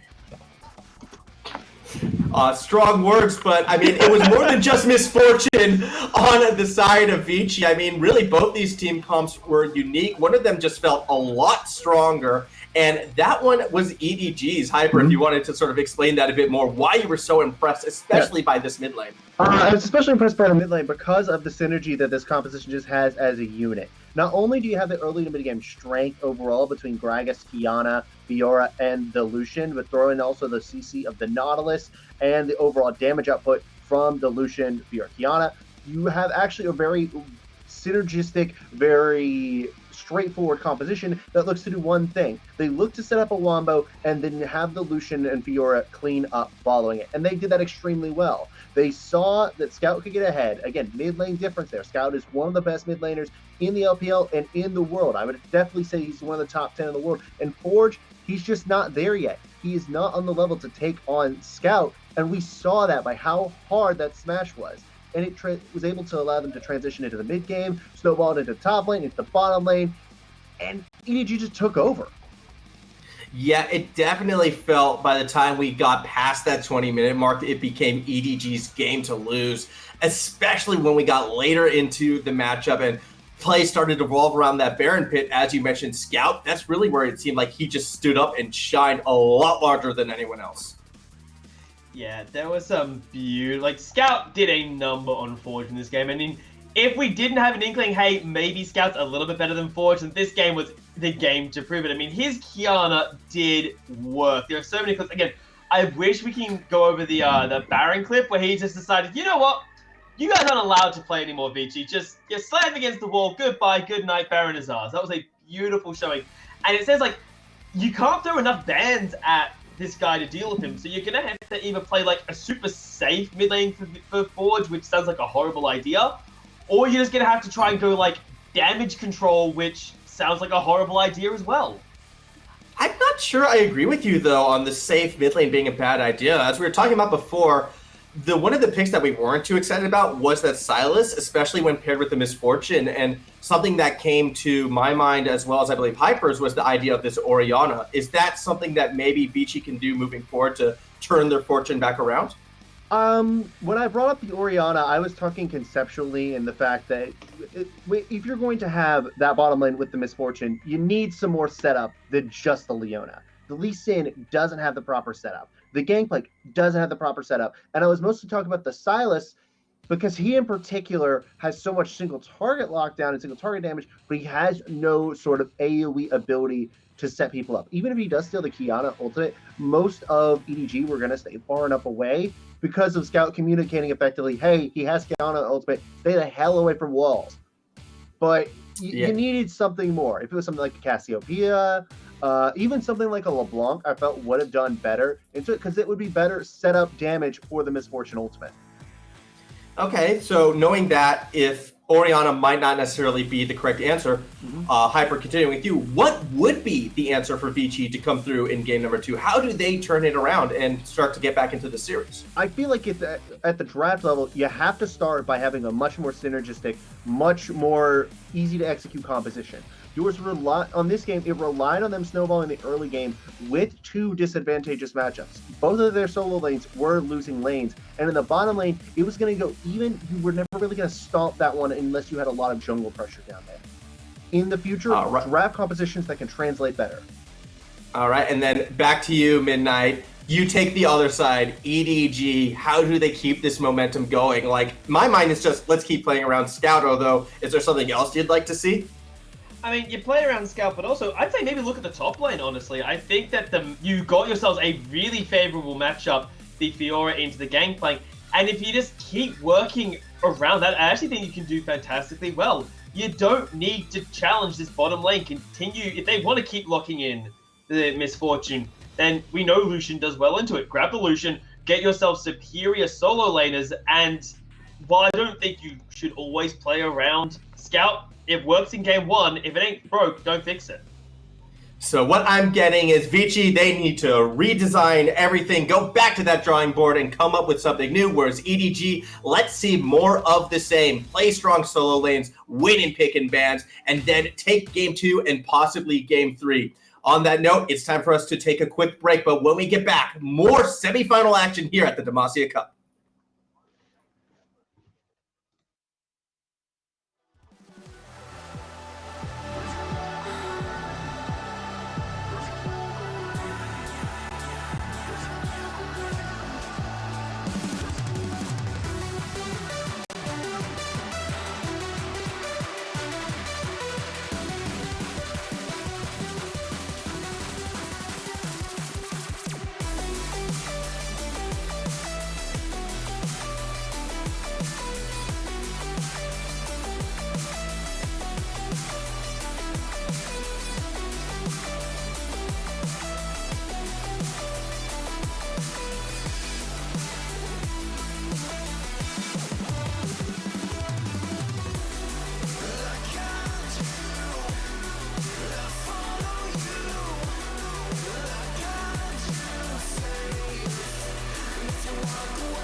Hey guys, welcome back in to the unofficial English broadcast of the Demacia Cup. I'm Mad Magical, joined in again by Doctor. As we saw game one, Hello. EDG were able to take pretty convincingly that first match of the semifinals over Vici Gaming. So going into game two, Doctor, we kind of talked about it a little bit before, but I really want to start picking your brain more about what you'd like to see change from Vici, where they could really adapt going into the second game. Okay, well, the good news is they definitely have a lot of options because when it comes to what I want to see them change, literally everything. So Senna, Tom Kench. Don't even joke. That's not even funny, man. Don't even joke about that. Yeah, they had this problem where they weren't doing anything for the whole game, and I think they could really rectify that by playing Senna Tom Kench. You know? That's what I'm saying. They weren't doing Mako anything. was constantly out of the lane, just roaming all the time, even though it wasn't accomplishing much, putting pressure on the map. So I think a really strong way to counter a roaming Nautilus is Senna Tom Kench. Yeah, let's go. Yeah, let's go. Yeah, it's just, exactly. Okay, at any point they could have done something, right? They have a lot of mostly AIX. Step one, give Forge a champion that is actually playable, because then off of that, you can get some presence in your lane, you can start to clash, push up, try and get prio, and then you can move with AIX across the map. You can get crab control, you can get vision in the jungle, set up for those drakes, get some 3v1 plays maybe in the top lane. You're going to have a good time, but we didn't see any of that come through from VG, and they made basically one proactive play, which is that fight of a 29-minute mark, which they then lost because they had to panic a Baron because of the split push from Zhaozhang. So interesting to see what they'll change up this time round. You thought there might be a Fiora ban, but so far we haven't seen one. No, Misfortune instead is banned away by Vici as they look to grab that early Gragas, but you talked about it before. JJ, the Elise was much more of his wheelhouse, so grabbing away Gragas, it feels like more of a reaction to the last game, saying, we saw him do really well on it. We're not really respecting what he actually is known for, which is that Elise. Yeah, and the Elise is pretty decent into the Gragas, or it has potential to be. It's a very polarizing matchup because they're both very mobile, have really high base move speed and really strong early ganks. Oh, no. Oh, well, there's one component of it. Is it going to be the second, or is it going to be that Elise? They don't have to grab the Elise here, since the There's really no pressure to grab the Elise, but there's no pressure to grab the Tom Kench either. This is the time where you get the Leona. You just take the Leona now, because you'd rather have the Leona, I think, into the Nautilus. Leona, go for Elise instead. I think that Leona is stronger versus the Senna than the Nautilus is when you have the Leona with the Senna. But if they're picking their jungler now, there's actually a really high chance they do Senna Naut, and it does work for EDG's style where they're trying to get Zhaozhang ahead early. I just hate it. But the thing with the Elise is that if you surprise the Gragas, and to be honest, AIX seemed to have no idea where GG was for most of the game. Again, otherwise maybe he would have done something proactive. If you have the drop on him, you can completely eliminate the Gragas immediately, because all of his resistances come from his Drunken Rage. They can come from that W ability. However, if he sees you coming, he can channel that, and you do absolutely nothing to him. So definitely an interesting matchup to keep our eyes on. So Kiana taken by Forge this time. Not going to go for that Silas. So I know you're going to be really happy about that one, Doctor. But Scout going for that Pantheon. It could always be flex into the top lane for Zhaozhang, but I'm expecting it to be Scout, mid lane Pantheon. Something that can do a little bit of work in that laning phase against the Kiana. Yeah, very unlikely that it will be the Pantheon support. It is always an option, but it's not bad still. It's definitely an option, but when you have it with the Senna, you're just such a short-range lane that it becomes really tough to get anything going. But we have got this far through the draft, and yeah, no ADC picked up for Vici right now. So one is already taken off the table. That is the Kaiser, and now we have to wonder what will be the second remove for iBoy. Misfortune still available, as is the Misfortune Lucian. Was banned. She was banned the first. Okay, so you just ban Lucian, and you have a pretty good time. The Xayah would then obviously be the pickup, but I think as the Senna, you're much happy. Oh, okay. All right. I know nothing. Yeah, they go for the ban onto Vladimir instead. I would have been interested to see if they do go for that Xayah, because I believe Xayah has been picked quite a number of times, not necessarily having the best win rate. Yeah, 4-13 currently in the Demacia Cup. So I mean, but iBoy on a hyper carry is, I feel, so much different to everyone else. That is true. That is very true. iBoy does like his hyper carries, like stuff that can scale up into the game. But talking about scaling up into the game, Fiora and Gangplank both banned away towards Xiaoshang, so not going to have that capability of going for that split push, winning out a little bit in the laning phase, but really trying to scale up and get these turrets later on so they can have pressure. Mordekaiser now, high priority, locked in for Xiaoshang. I do like that pick, but it is a blind pick into the top lane, so it could be countered by what Cube wants to get here. But Vici have already banned away the Renekton and the Fiora themselves. They've banned basically everything that is playable into the Mordekaiser. So, a bit of a rough one. The Mordekaiser actually doesn't... It's just obscenely strong, and Xiaoshang has proven before that he can play it, so definitely a strong pickup here, but it has a little bit of anti-synergy, because if you're going for the center, that's heavily indicating that you're going to pair it up with the Tahm Kench, and then you'll be playing for your top side, and you can look to get the sort of whole goon squad coming on in with a Grand Starfall, with your Elise, who's incredibly mobile, and of course the center ultimate as well. None of that really synergizes that well with Mordekaiser, who's just going to yoink someone into the Shadow Realm. And so it's going to be interesting to see how that one pans out. Of course, you can just get all the kills first and then the last person, but just a little bit of interesting anti-synergy coming through there. But now we have to see, are my worst nightmares going to come true? Because as much as I hate to say it, it would actually be a smart move here. I just don't want to see it.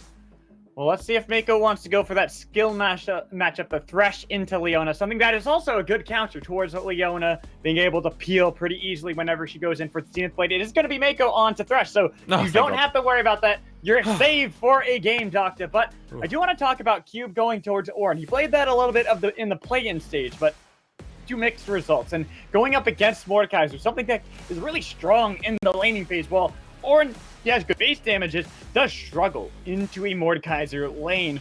So we're looking at yet another lane that is favoring that of Xiaoshang on paper, but iBoy does get the hyper carry like you wanted. So the Ornn will be fine early on because he has really high base resistances, and you do okay versus lane builders because you aren't forced out of lane by them. You know, you can build your defensive items in the lane right there. You know, you can stick around and you will always have an item advantage on them, which is really useful to try and negate them. The problem is that Mordekaiser scales really well anyway. And so it's like, oh, cool, we're now not losing to him, which is the reason that you pick Ornn into something like Renekton, because you don't lose to him, and then you outscale him. But with the Mordekaiser, you don't really outscale him anyway, and you then now have the problem that even if you were somehow ahead over the Mordekaiser, he's still going to be able to turn the fight into a 4v4, which usually would work out in his favor. It just seems to me a little bit like Vici have outdrafted themselves and banned away every strong pick into the Mordekaiser when they were on blue side, so they wouldn't have the opportunity to first pick it. Yeah, it seems like a second game in a row that they've kind of done that to themselves, where they are more playing with themselves. They're out-drafting themselves, wanting to make sure that they're getting these great picks later on into certain things so that they don't have to worry about Xiaoshang in the top lane, but forcing themselves into a precarious situation. And now they got to figure out if they can dig themselves out of this hole, if they can find a way to really allow AIX to be able to bully JJ on that Elise so that this Gragas can be the one that is taking advantages in the early game, going into game number 2 of the semifinals. Vici Gaming, Edward Gaming. Only one can go on top, and only one might be able to get into the finals. Well, the first thing that we need to be looking out for in this game that's going to set the whole pace of it is what AIX does in the first 2 minutes. Because it's obvious. Oh, okay, well, I was going to say it's obvious what EDG will do. Apparently that's an invade. What EDG are definitely going to do is just level 3 dive top, all right? Because you have the tanky Mordekaiser, the Elise with the repel, and Pantheon should have push prio in the mid lane as well. So you can just send a 3-man top. AIX needs to recognize that. He needs to respect that and be able to counter it if possible. So this invade works out incredibly smartly, because even if they don't go for the buffs here, even if they don't find a kill, although it looks like they may just take the buff away instead, getting the vision down lets you know what half of the map AIX will be on. Right. I was about to say, do they look for it? They are starting to rotate. They haven't been seen They yet. weren't spotted. They're going for the long path around. They had a little bit of vision to be able to spot out that VG, don't go in there. They got to be careful. They go for the red buff. They get the dark. They get the binding, and they get the root to look him back in. AIX not even going to bother to flash. They get first blood over to Scout. Oh, he already flashed me. He flashed after getting tagged. Oh, he did? Oh, no. By the dark Senna embrace. binding. Oh, Oh, he hates it. that's And now, tragic. actually, I was wondering if there'd be a level 2 gank from JDG. It is possible on the elites. You skill Cocoon and hop onto someone with the repel level 2, but he says, nope, that's a big wave. And Scout did start the W, so not going to be getting too much damage off there. And now my plan of a level 3 dive has gone very much out the window here, as Scout had to cede a lot of mid lane prio there, and a lot of time was spent, of course, on the bot half of the map, making that engage happen. But you're okay with it if you're EDG, I feel. Though Scout did get chunked out pretty massively right there, so he's got to be a little bit careful as he tries to farm up underneath the start. Now being level 2, maybe not as scared, because for that gank to be able to work, for that invade, he did have to start with his W to be able to get that root and stun onto AIX, so that way they can follow it up. But now he's got his comic spear. He's going to be able to wave clear a little bit more reliably, so crisis averted for Scout. Yeah, it was a very expensive invade for him personally in that 1v1 matchup. However, he also got the kill. So, you know, we call that's a profit in my books. But now we have to look at what GG's going to do. Again, he's on his Elise. He has actually opted for Electrocute this time around. We saw him go for an obscenely 1v1 heavy setup in his debut game in the quarterfinals, where he took Conqueror and basically loads of runes built around 1v1ing people. This time it looks like he's gone for a more gank-oriented setup, which definitely matches his playstyle a lot more. But Zhao had to get himself that heal from his shield as he flashed away, but Cube solo killed the Ornn, somehow beating Mordekaiser. And you can see the face palming from Zhao Zhang on the screen, but he does seem happy. He seems pretty chill about it. There's an interesting one. Yes, you're Mordekaiser. Yes, you're a bit of a bonkers champion. You're still fighting him in the middle of 6 creeps. And you are going to take a lot of damage off of that one. So, like I said, Zhao Zhang, it's so important that you get him snowballing. And usually the way this matchup goes is that Ornn just doesn't lose it. But actually, when you get a little bit of extra gold, you can start to win. Well, talking about losing it, GG immediately blown up by Forge. Well, the shoe's on the other foot this time around for that mid-jungle synergy as the bot lane having another fight. We're just getting a lot of skirmishing all over the place, and Hope had to flash away, but the item was already taken away as iBoy flashed and rocket jump. He got himself that reset, so he was able to escape from Mako with a kill over Hope. And now AIX is coming down. They might look to set up for a dive. Forge following as well. Never mind. Going to go ahead and channel up that recall. And, there it is. There it is. You're I've been made to look a fool. This is more what we expected coming into the Demacia Cup. It's a big wave. And I've seen LPL, they like their dives. They do like their dives, and they do like their fights as well as the bot lane fight. You can see it's just another strict 2v2 fight, and Hope couldn't fight back. Of course, Leona Trist is such a dangerous lane, especially around the level 2 and level 3 spikes, because you bring so much lockdown and burst damage. Tristan are also able to apply Leona's passive multiple times throughout the course of the fight, and Leona is so tanky, obviously, that it's really hard to lose 2v2s with that lane, and we have that demonstrated there as the first blood, not the first blood, but the first kill of that lane is there secured. But unfortunately, that went over to Maestro, so you would have liked that to be on iBoy's head instead. It's not that bad. It's not the worst thing in the world. Exactly. I was about to say it's not the worst thing. It's still a kill, and you're still winning out this lane and denying a lot of, well, you wish you died a lot more CS to Hope.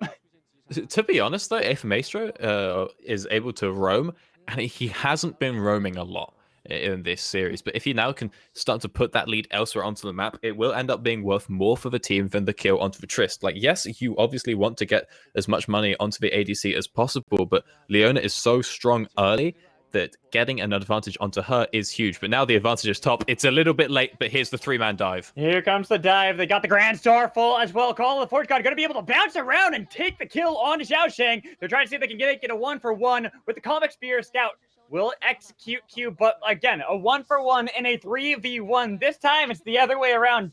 Bot lane, another fight with the hook landing onto iBoy. A lot of damage coming in from Hope, but not enough to be able to pick up the kill. Yeah, but now the dive could be happening. But as a lot of people have shown up top, so there's opportunity for a dive or a Drake. But Vici might look for both based on the positioning of Forge right now. But once again, he backs off and the Drake is the target. I don't think there's any way that EDG can contest it. And they made a pretty major mistake up in the top lane there. Xiaoshang was not supposed to take tower aggro. If he waited just a little second longer for scouts to come on in, they would have been pretty okay, because Scout can tank aggro with his Aegis, and of course JJ can drop it with the repel, but Zhao Zhang does not have that luxury, and he does end up going down to the turret. So you have to wonder, a bit of a miscommunication there. Again, it's not characteristic from Zhao Zhang, but they do, of course, still get the kill. Yeah, not quite what we were expecting from Xiaoxing, especially after that game 1 where he was so dominant on that Fiora, now finding himself 0 and 2, but might not matter. His mid lane, they get the root, they get the stun, and they follow it up on the Forge. He tries to see if he can escape with one more dash, but the Comic Spear silences him, taking another kill. Third one for Scout. He is looking like he is off on the races already. Yeah, and Scout on the Pantheon is huge because he's going to be able to use this early game advantage really well. He's building up towards his lethality, and he's playing a roaming champion that can impact out on the map. So even though Zhao Zhang is behind and the bot lane has been killed in a 2v2, Scout is okay. He's been strong on this Pantheon before, and now he's going to be able to try and influence the map the second that Grand Starfall is available again. Exactly. We focused so much on Xiaoxing last time because the Fiora was able to get ahead early, which isn't something that happens too often. But we cannot underestimate how much that Scout was able to do in that game 1 on Qiyana, how he was able to rotate around the map. He got an early lead himself, was able to really punish Forge for not being able to constantly rotate around, make sure to get these plays for the team for Vici. Well, it was always Scout being the one who was proactive. Well, right now we're looking at the bot lane, and Maestro is close to level 6, and the second he hits that, he might look for an engage, but he knows JJ is near, and Mako is positioning a little bit like he might be trying to throw a lantern to bring him in, so Vici are playing a little scared, but if they look for an engage, there is an opportunity for Scout to teleport in on that ward if they go too far forward, so definitely keep an eye on that lane and keep an eye on how Scout is positioned in the mid lane and if Forge will be able to cancel it or not, because I sense a bit of a tussle coming up in the bot lane rather soon, even if there is no Drake to go for. No Drake, but still, like you said, they love to fight. These are teams that we were expecting to want to go for the skirmishing, expecting to want to fight early on, while last game didn't really pan out that way. This game, much more so. Not quite the kill a minute that we would expect to see, but it is close. 7 kills already in 9 minutes. There's been a lot of fighting already. Yeah, just action across the board. Every single lane getting a little something going. And now we look at the top lane. Cube, very close to having finished his Abyssal Mask. And that item is absolutely huge versus the Mordekaiser. It's an amazing item for Ornn in the first place. Gives huge amounts of sustain, basically allows him to stay in lane as long as he needs to. But then also just getting that high base magic resist, and the magic resist scaling as well that is put onto the W. So huge to win trades out versus a champion like Mordekaiser, who has actually thrown out the ultimate. And yeah, gone to the Shadow Realm against Cube, looking for a lot of damage with Obliterate, but Call of the Forge Cube, you don't get to might hit be that a little back. bit too early. Oh no, you had to wait for that Grand Starfall. They're trying to look for the dive, but they gotta be careful. AIX is nearby. Here comes Forge with 4 members in the top lane. EDG gotta be a little bit careful. They were able to spot out that they had a little bit of assistance coming in for Vici and Cube, so they decided to back off, not gonna go for the full commit. yeah, I'm not 100% sure on what the play was there from EDG. They do get a good chunk out onto Cube, and importantly, the ultimate is used by Cube, so no Ornn Horn available if there is a fight around the Herald, but everyone from EDG seemed very quick to go for the reset there, maybe to try and grab some plates down in the bot lane for Scout whilst he has TP, but Mako... Solar Flare and the Zenith Blade onto Hope underneath the turret. He's able to survive. Give a little bit of dodging away capability for Mako as he got the pull in onto Forge. You got the Dark Embrace as well onto 2, but they don't want to follow that up. It's only 2v3, and they did not have enough damage, so they back off all the while. AIX soloing out the Rift Herald and not actually going to be spotted out for his venture. Yeah, I don't know 100% what the play was here for GG, because Scout can go bot lane, he's got TP, he can get the plates. That's free gold being given onto your biggest carry, but I feel like JJ should either just not recall or recall and then make a beeline for the Herald, because he doesn't. That one is given away. However, it does mean he's able to get a little bit of control and vision around in this bot quadrant to set up for Drake. Stun into Cocoon onto Maestro, getting a lot of damage onto that Leona, but once you get a little bit of the resistance coming in from the Eclipse and from Aftershock, it makes it so difficult to burst down that Leona. So again, these rotations from EDG not panning out for much.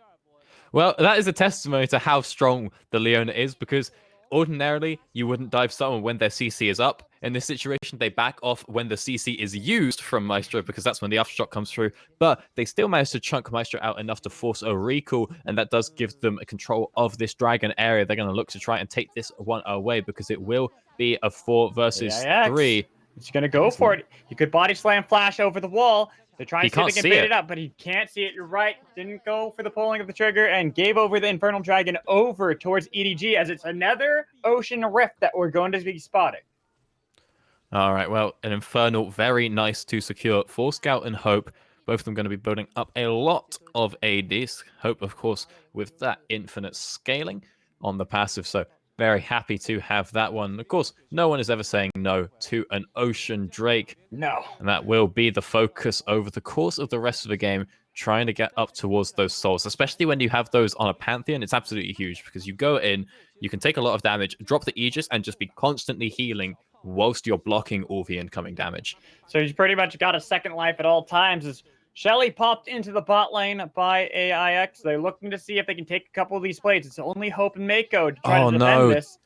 No, the wave is dead. No one can get the plate gold. iBoy might be in a lot of trouble if he walks up to try and get it, but he got it. He's able to get 320 gold. I think he tagged the tower at some point before the Herald was dropped, which if you've hit the tower recently, it does increase the range of the local gold for you. So he is able to secure those plates. It's not quite as impactful as the 1k that we saw last game, but you have to assume that iBoy will be taking down that tower at some point, but with JJ hanging around in the area, he's not going to get the last 2 plates from it.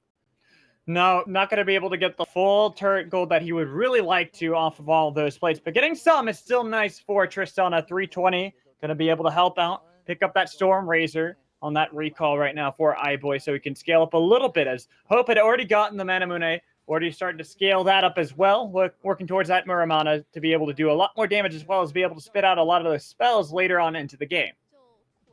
And I'm really looking forward to the mid game from EDG because, like you said, the Manamune being picked up, when you hit that mid game, you have your lethality item finished and the very cheap Muramana. So much damage is put onto Hope. Scout will also have a second lethality item. I mean, at this rate, he might have 2.5, maybe even 3, given the income that he's had so far. And then you're also getting the dual pen onto JJ. You're having a really good time when you're trying to get fights happening around that 20-minute mark. So definitely want to look forward to that. That's going to be a huge spike for EDG. And maybe they'll even be able to set up some fights and get an early Baron off the back of them. So watch for the vision setup in the round of that top side of the map. I was just about to say, wait, hold on. We'll put this on a pause as a Cocoon lands a lot of damage onto Maestro. Not going to go for the fight as 4 members yet again from EDG, scaring away Vici. Not going to contest around the control of the dragon, so not going to look for another Ocean Dragon, even though it is 2 minutes until it spawns. It's all about that vision control. But going back to what we were talking about, the vision control.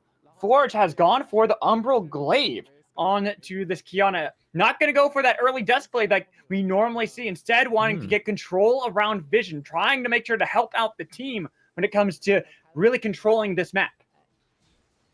Oh, wait a minute. They're going for another fight. Sorry, got to go right back into it as AIX died immediately in the fight. We're trying to make points here, and they're just looking for fights. Well, to rewind then and go back to the Umbral Glaive, because that kill was pretty cut and dry. Right. A big benefit of the Umbral Glaive is that it's cheap. And when you're behind in the lane, as Forge is right now, you need to do anything you can to stay on top. So remember that it is giving a lot less lethality than the Duskblade would and than the Ghostblade is for Scout. But when he's trying to make so many roams happen, you're right, the vision control is very useful just to know where the wards are and be able to clear them out. And also just if anyone ever drops a ward, you will now one-hit it.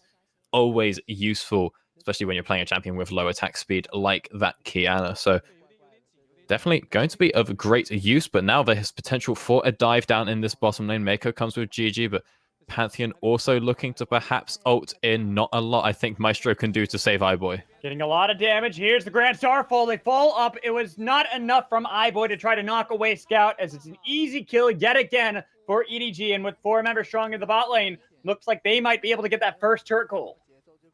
Yeah, they'll be able to pick that one up and now get a very fast reset off just in time for the Drake. It takes about 35 seconds, more or less, to recall and get back to the Drake. So this is perfect timing for EDG. They get that dragon. They're going to be able to grab the crab as well.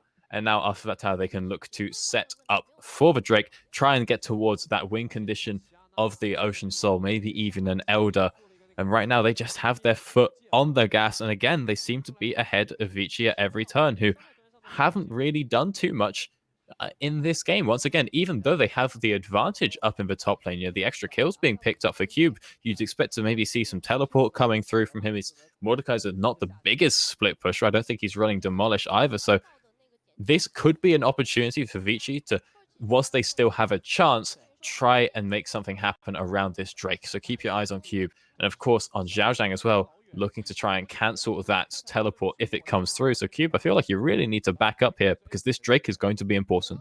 They're trying to see if they can fight over it. Like you said, the Ocean Dragon, the Ocean Soul on the line. Both teams would like that, but Minions were able to be the Winions and take down a tier 1 turret look for at the side of Cube. EG, and it split them. They decided to split up the team. Scout was trying to clear out those minions, and that made it so that the team lost control around the river, and he has to take the long path to be able to get back towards everyone. All right, so yeah, like you said, control has been lost, but there is still vision in the pit for EDG. They know this is happening. Xiaozhang is walking down, and that means Cube will be uncontested if he wants to teleport in. There is a nice set of pinks that he could come to. We may see a full-blown 5 versus 5, but right now the Drake is going to reset, and now here's the teleport. Here's the TP in behind. It's down below 50%. Who's going to go and pull the trigger first? Who's going to be able to get this dragon? It's going to go over to JJ and to get the pick onto AX. He has to go golden to be able to survive. They get the knockup and they get the kill on Mako on the back line as well. JJ is gone. 3v5. Who's going to be the one pick? Zhao Zhang was in the Shadow Realm and not going to be able to fight back anymore. He had to flash over the wall. A little bit of damage comes in from Hope, but the top laner is sacrificed for that dragon, so they lose 3 and only get a dragon. They are able to secure a Drake, and even off the start of that fight, it didn't look great for Vici Gaming. They had a huge miscommunication between AIX and Maestro. Maestro looks for the grouped up ult, and I mean, so does AIX, and it cancels that one out entirely. You think this is looking really rough, but the Senna does not bring sustained DPS at this stage of the game. Not huge in that fight, and even though iBoy had been removed, we'll see here in the replay, keep your eyes on the Kiana. Forge chilling around the side, and he's just able to get some free kills right here. So even though this looks like it's a pretty decent fight just off the start from EDG, just that flash forward immediately finds 1 kill. Maiko's also focused pretty hard, and from here, everyone has to run from Cube because there's no way you can get through that. It's with a Senna, you're building lethality. You haven't got your Mirror Mana yet. Not a champion that demolishes tanks again because of that lack of sustained DPS. And so the fight is overall 1 for Vici. But Xiaozhang walked down to that fight, whereas Cube was forced to use his TP. So when the next big fight happens, that could be a major issue. Could be a major issue. I do like that end of the play where Xiaoshang flashed over the wall, and everyone from Vici are like, we have a lot of dashes. That flash did nothing. Forge is dead. Forge is dead. During that replay, Forge died at some point. Oh, and this is how. Oh, here we go. So we can watch how that he's happens. chilling, minding his own business, and says, ooh, this bush looks pretty. Goes to smell some of the flowers and just gets immediately gooned on. Yeah, happens I do to the like best that of cocoon. us. That cocoon from JJ was actually perfect too, because Forge is like, I have a spell shield, I'm fine. It ran out at the perfect time where they were able to get that first comic sphere to knock down the spell shield and then follow it up with the cocoon to immediately blow him up. Yeah, you managed to get some pretty hefty bursts coming through there once you start to chain the CCs, which really does make you wonder why Forge didn't go for the for the cleanse. But he has picked up an early Edge of Night, so it's a little bit more useful. But again, your GG has Blue Smite, so he can just pop it immediately, as we saw. That, or you could easily use Comic Spear to pop that, and then follow it up with a lot of bursts that can come in. It's from very JJ poppable. And Scout. It's pretty easy for the side of EDG, who have a really good pick comp going on, where they land one bit of CC onto somebody, they're going to be able to follow that up and burst down a lot of these members. But Forge, looking for some retribution onto JJ. He lacks critical information. Oh no, you got to be careful. Maestro's there as well. They don't have the backup. Mako's nearby. Solar Flare going to be able to connect onto JJ. They followed up. The Lantern was too little, too late. The kill's already there for Forge. His Hope had to get away from the call of the Forge God. The rest of Vici looking to siege down tier 1 in mid. They're not done. They follow that up with the Grand Starfall. They're still looking for the fight. I'm kind of surprised that they're going for this full-on fight. Vici already lost AIX, and now they have Scout going gold and still alive, getting back towards the team. As Maestro into the back line as well, getting flayed back in, and the kill on iBoy goes in for Hope. Cube taking a little bit of damage himself. They lose the support. Cube underneath the turret. Is he going to be saved by that turret? He will barely, as EDG win that fight. It was too much for Vici. They bit off way more than they could chew, especially once they got the kill onto JJ. They thought that they were in control, but it was all EDG. And that's not a fight you would expect EDG to win, but they played it perfectly. They know that Maestro has already used the Solar Flare onto the Elise in the jungle, and the ult from Zhao Zhang was huge. You'd expect him to look for the Trace, or look for a carry, look for Forge. But he removes Cube because he knows he can win the 1v1, but more importantly, you're taking the front line out of the fight. We saw last time how much of a problem Cube was because nobody could even look at him when you have a comp with a Pantheon, with an Elise, with a Senna, and if he's not in the fight, then suddenly it becomes so much easier. You can look right now, he's soaking up so much, and then the second he's taken out, this is when it all goes right. We also see Hope throughout the second ult of the game, and what do you know, using your ult is pretty impactful. Oh, and that and hook a beautiful from Mako. hook. Absolutely massive. Crucial. Getting iBoy allows them to pretty much just clean house of Vici. Oh yeah, and I mean, that was kind of turbo int from JJ as well during that fight, because when the Leon ult came down, he just changed into human form. I don't know if he thought he was already in human or was maybe trying to look for a cocoon, but I'm pretty sure there was a chicken still next to him, so I'm not sure how that cocoon would have hit, but in that situation, I'm pretty sure you just repel. But perhaps that was the play. Right. He was baiting because he knew that Vici would overcommit, and then Scout could look for a hard engage with his ult and stopwatch combo. It's the big brain plays here from JJ saying, yeah, I know they're going to turbo int underneath this turret if I turbo int first. I like it. I like it. That's the LPL style, baby. But right now, it's about trying to fight over another Ocean Dragon. It seems that Vici are the ones in control. But now, EDG, they have them split up. They get a little bit of damage onto AIX. They might look for the play. Forge is pretty scary, though. Got a lot of lethality built up. Was able to get the Supreme Display out into the backline, but not going to be able to lock down Scout. Everyone else is split. Scout looking for the peel, looking for Maestro, getting a lot of damage onto Leona as he's shield, trying to see if he can get a little bit more as iBoy jumps in. The shield comes in. Now they've lost Forge. Vici get the stun that they don't want onto iBoy, and he's killed off. Triple kill coming in from Xiaosheng. Cube, you're next on the docket. They're looking to try to see if they can get the quadra kill over for Xiaosheng. He's got so much damage. Obliterate. One more, but it's JJ who finishes off Cube. 4 are gone. Only Maestro survives. And it's going to be another Ocean Dragon for EDG. And that was just desperation from Vici Gaming. It seemed grossly unnecessary, but Forge really wanted to force that fight. He saw the multi-man ult, but he wasn't able to connect onto the key members, only hitting frontline. And from there, you can play it really safe as EDG. You know the biggest threat is gone. You go for slow, consistent damage, get Mordekaiser to ult out Forge and just take him out in the 1v1. The second he's back, you can start to clean house in the fight. Let's go on into this replay here. So watch the ult from Forge. You can definitely see what he's looking for here. Everyone's sort of very grouped up, hanging up against these walls, but the opportunity was there onto that left wall, but instead he looks to try and find it, but doesn't push JJ back into the wall. He's only hitting tanks. Hope is so far back that no one is able to put anything out onto him. And then also Maestro just walking up a pretty huge amount, forced hard chunked and forced out of the fight, not there able to peel, and a lovely cocoon going straight past AX. Again, just getting these skill shots just onto iBoy really swings these fights in VG's favor. I would not be surprised if iBoy picks up a pretty tilt QSS soon. He might have to, because it's been twice. It's not even that tilt, but like it's 2 critical fights that this crucial amount of CC has landed on the iBoy. First, the death sentence coming in from Maiko. Then the cocoon from JJ. iBoy is probably saying, I need something to keep myself alive, because it was only a split second. That's all it was needed for to be able to win those fights, turn this game around where it was looking on a knife's edge before the first fight. Now it's all controlled by EDG.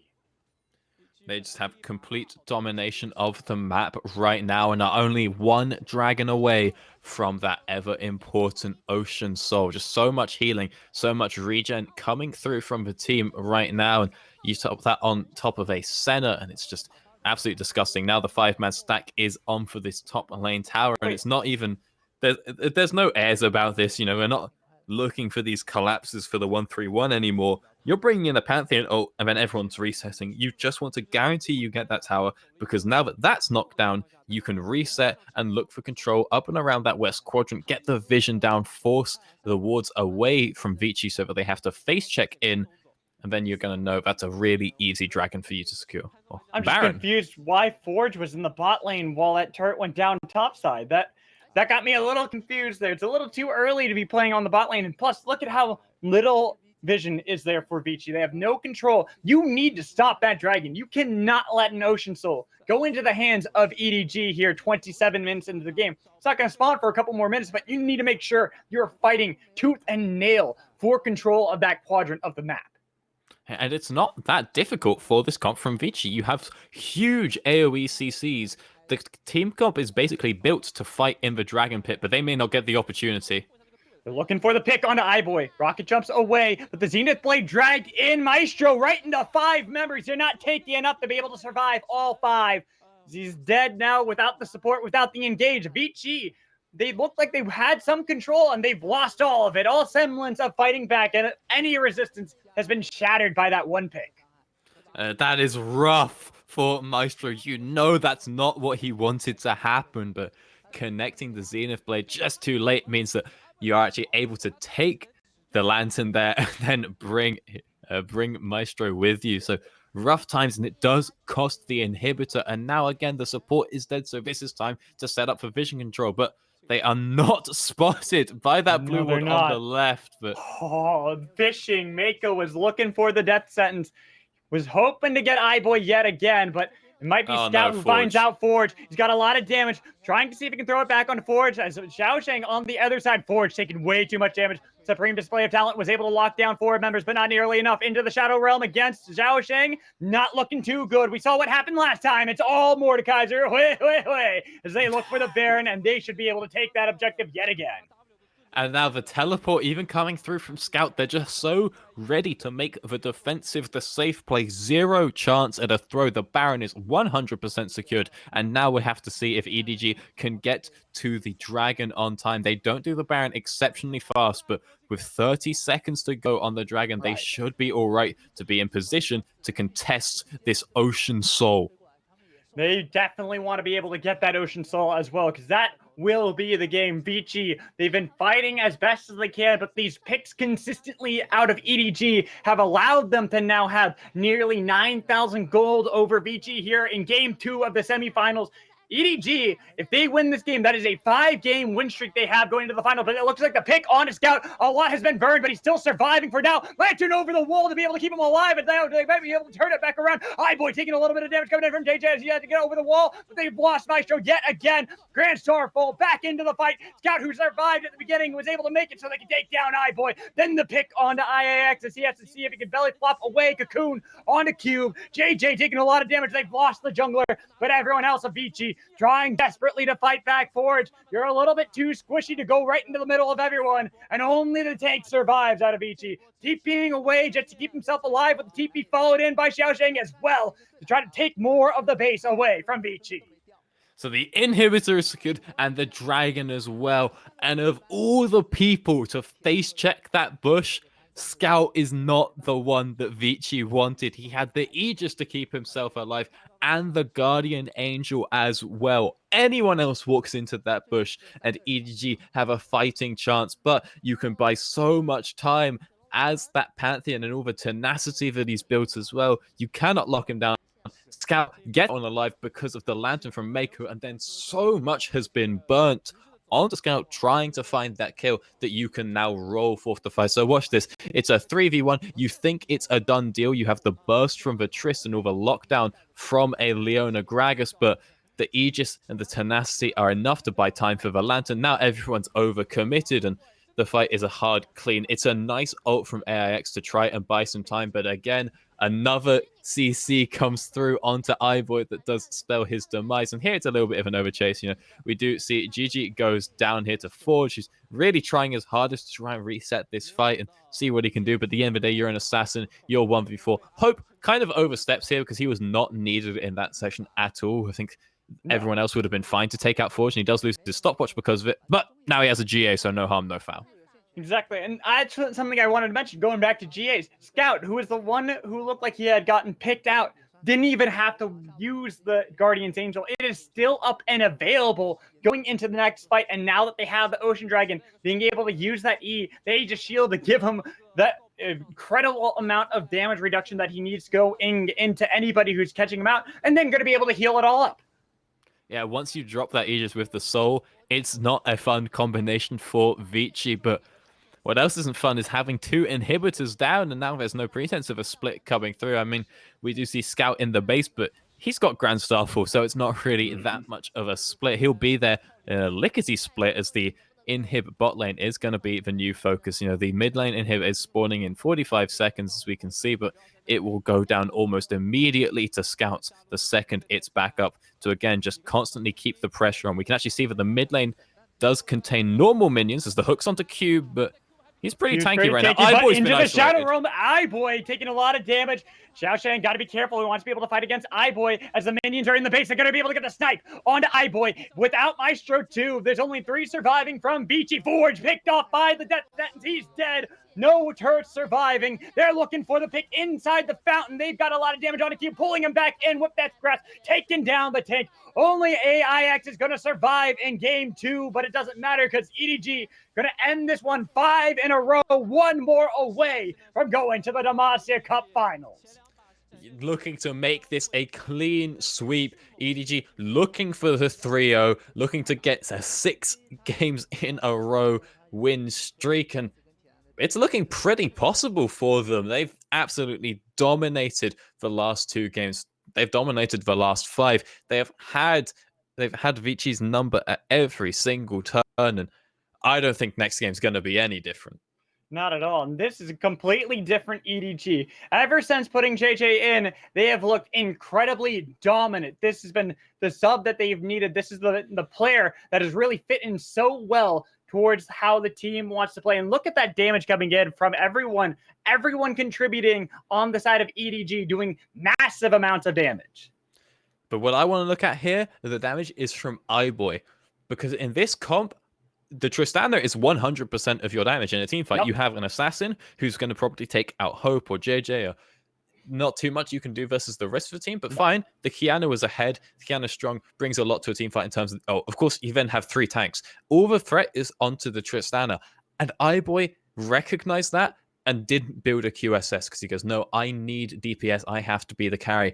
But you can't do damage when you're dead, when your Mordekaiser ulted, and when you're CC'd. I think if you see a QSS or at least a cleanse from Iboy in this game, there's a lot more chance for Vici, but for the man who's meant to be the poster boy of the team, the star of the team, this was his opportunity to step up and carry, and he just couldn't commit. And couldn't commit and couldn't do what he needed to do in order to carry that game. And it's looking unfortunate because even Forge, who had a difficult time in game 1, did step up on that Kiana. He had some good picks. We think back to that pick onto JJ right at the Raptors. That was a good play coming in from them. But unfortunately, it was Vici coming back in. We saw the overcommit in game 1. Well, history repeats itself. Deja vu as they overcommit for a dive on a tier 1 turret. Not even for Baron this time. Yeah, and it did show a strong recognition of the spikes, though, from EDG. You think Pantheon is not an engaged champion, yeah? If this is engaging into a 4 versus 5, but Scout goes, guys, I've got my stopwatch, it's fine. He knows the limits of that champion. We've seen it banned away, and I think we'll see it banned again, because you cannot give Scout the Pantheon. He knows how to split, he knows how to win his lane, he knows how to roam, and he knows exactly when he can go in, and he knows exactly how much he can take. And we saw it demonstrated perfectly in that game. And now we have a 2-0 series. EDG 1 game away. This could be their 6th in a row having subbed in JJ. They are looking so dominant here that I don't think there's much that Vici can do. Again, there's a lot that Vici can do, such as change everything. Just sub everyone out, get a whole new team. That's what they can do. Okay, it's so close, right? But there just always seems to be. JJ is just such a monster in the early game, but it's not when you look at, say, Worlds, it's not like a TM performance where you shut down the enemy jungler. It's just where you're constantly getting your lanes ahead, making early game aggressive plays. Vici need to be able to track that. They need to have eyes on him at all times, get the walls down, and get the counter ganks in. I want to see AIX doing something. We saw this game was the perfect opportunity. You had a top lane who got a solo kill early on in a matchup where he had no right being ahead. Bot lane looking good as well. Strong Kiana constantly pushing in, constantly having the prio, and nothing was really done with it. I don't know if that's something that AIX can change coming into this third and potentially final game. I'm not sure either, Doctor, but let's go toss it over to the analyst desk and hear what they have to say here if they think that Vici can change a little bit more and it's not just on AIX to be able to carry the games.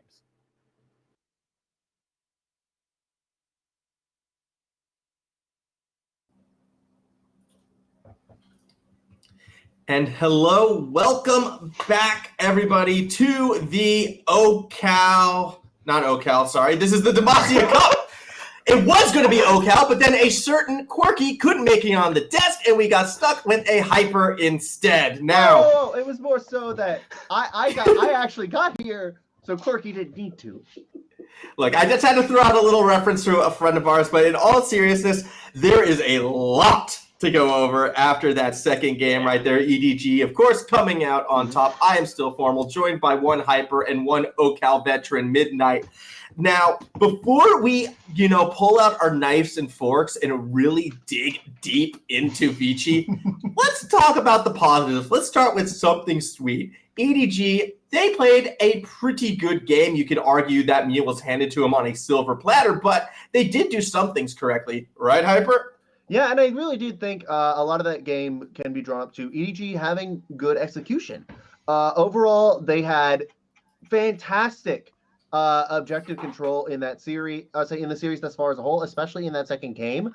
I remember at one point that it was like 3-1. They have been prioritizing their Drakes extremely well, using that LS Twitter strat of giving up one of the first two Drakes and then making sure they can get the Drake soul, maximizing their effectiveness on it.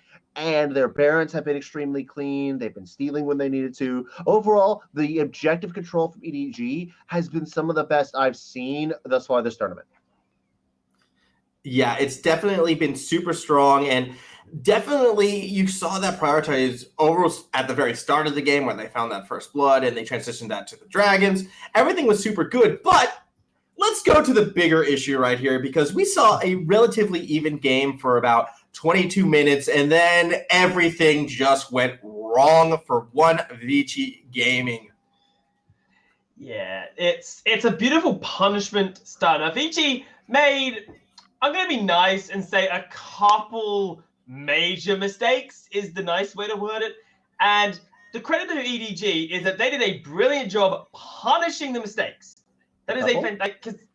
Okay, look, I'm trying to be nice on this one, Hypertension, all right? I'm trying my best here, buddy. But they did a brilliant job of punishing Vici's mistakes, and there were, more than a couple. There were quite a few of them that got slammed for pretty hard. Yeah, I mean, for sure. Hyper, you're chomping at the bits right now. I think it's time to unleash the beast. Okay. I want to hear what you have to say about Vici. I think Vici's execution was absolutely terrible. I feel like with a game at 22 minutes where you are completely even in gold, you have the better team fighting composition. You have the Ornn, Leona, and the Gragas all for setup. You have Gragas for backup damage on top of the AoE damage that you can provide via a Kiana and a Tristana, neither of which were terribly behind at that 22-minute mark. This is the point in the game where you should be looking for the team fights and to take over by taking one of the major objectives, being either some of those inner towers and inhibitors or the Baron. Vici didn't do that. Vici did everything but that. They executed terribly in every single fight. They always overextended and sent someone way too deep, which always got them killed. 9 times out of 10, it was Maestro. And again, the execution of such a good, straight focus composition, which is what I said was their main problem in game one. It doesn't matter if you have the straight focus composition if you play it like a chicken with its head cut off running around in circles. I do feel like they maybe had something going for them, though, towards the end. We did see one Solar Flare connect onto Scout, but at that stage, the game was actually probably a bit too late because they... not use that Solar Flare. Okay, no. That Solar Flare was not only ineffective, but the fact of the matter is that they only halfway went on him. Only 3 out of the 5 members of Vici went on him, and it made him get away. They did not even pop his Guardian Angel. VG, that was one of the worst executions of such a good comp I've ever seen. And I actually had hope coming into this game that this would be the one game of the series I'd picked VG to win. Because I thought that their comp was better once you got to that mid to late game point. It doesn't matter if they play that poorly on it. And that was one thing I needed. It's like, from this composition of Vici, you have to have results. You cannot be the Vici of old. Remember, guys, that Vici is the oldest organization to have been here since 2015, and the only one out of those organizations still here for 2015 that has been relegated. Things like this are the reasons why.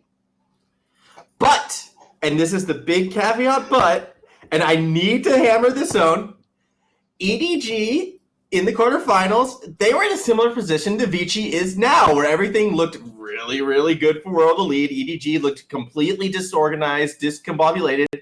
Wham, bam, boom, reverse sweep. EDG is now here in the semifinals. There is still a world where Vici can come back, and for me, it kind of goes back to that sleeping giant that hasn't woken up yet in iBoy. Ewan, am I right in sort of thinking iBoy needs to step up if Vici needs to crawl out of this? 100%. I mean, if you go back and watch the quarterfinal matchup against WE, first two games, iBoy just he didn't exist.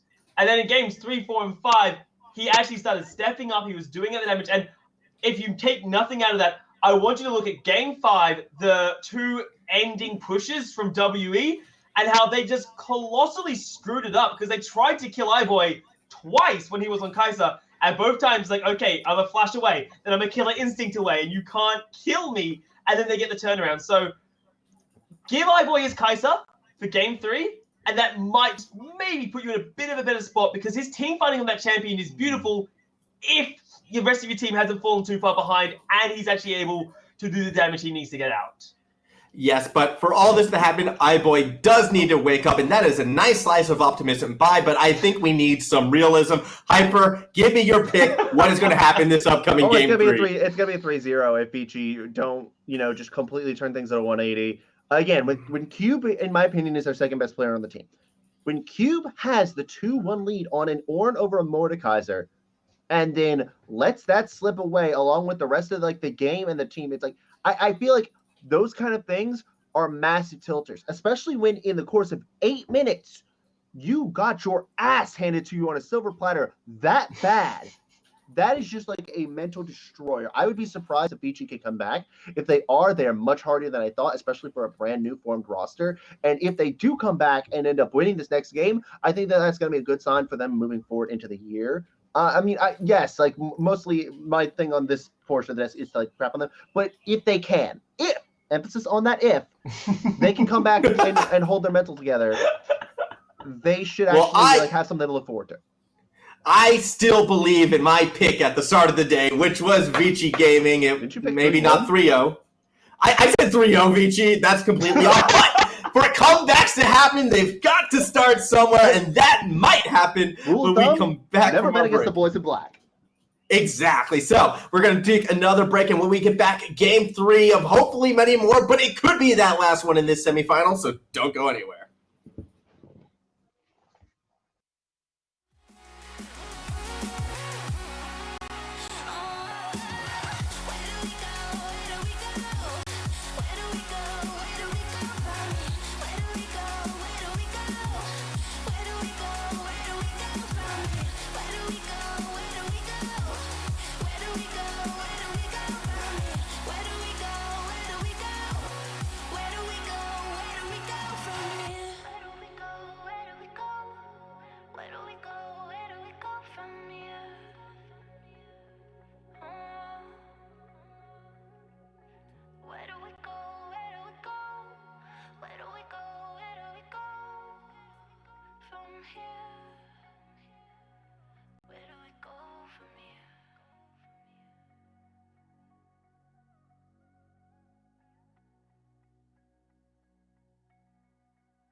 Welcome back into the Cup. I'm Mad Magical, joined in by Doctor. Doctor was trying to eat a Lindor chocolate off screen, but wasn't able to get I time. didn't try. It's Oh, still here. Well, I you was too failed slow before. opening it. Yeah, you failed. You'll get him next time. I was It's not okay. going to fly too close to the sun.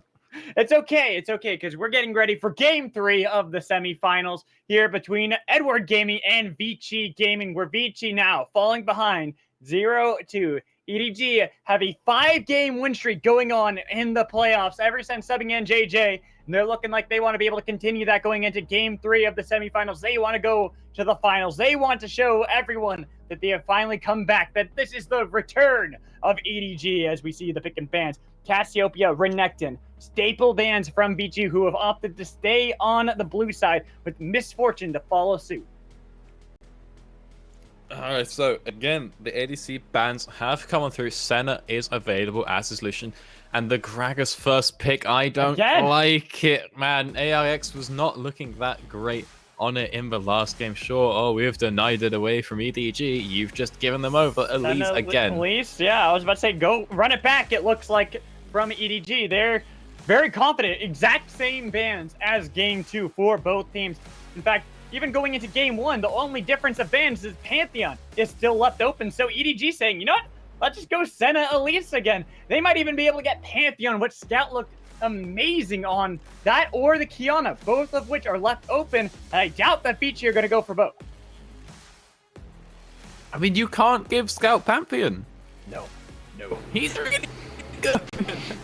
EDG definitely, if it's not broke, don't fix it. But the early lock-in of the Kai'Sa paired up with the Leona. Of course, the Leona very strong into Senna, very strong versus Kai'Sa. Going to deny that, and Kai'Sa was banned in the second rotation move.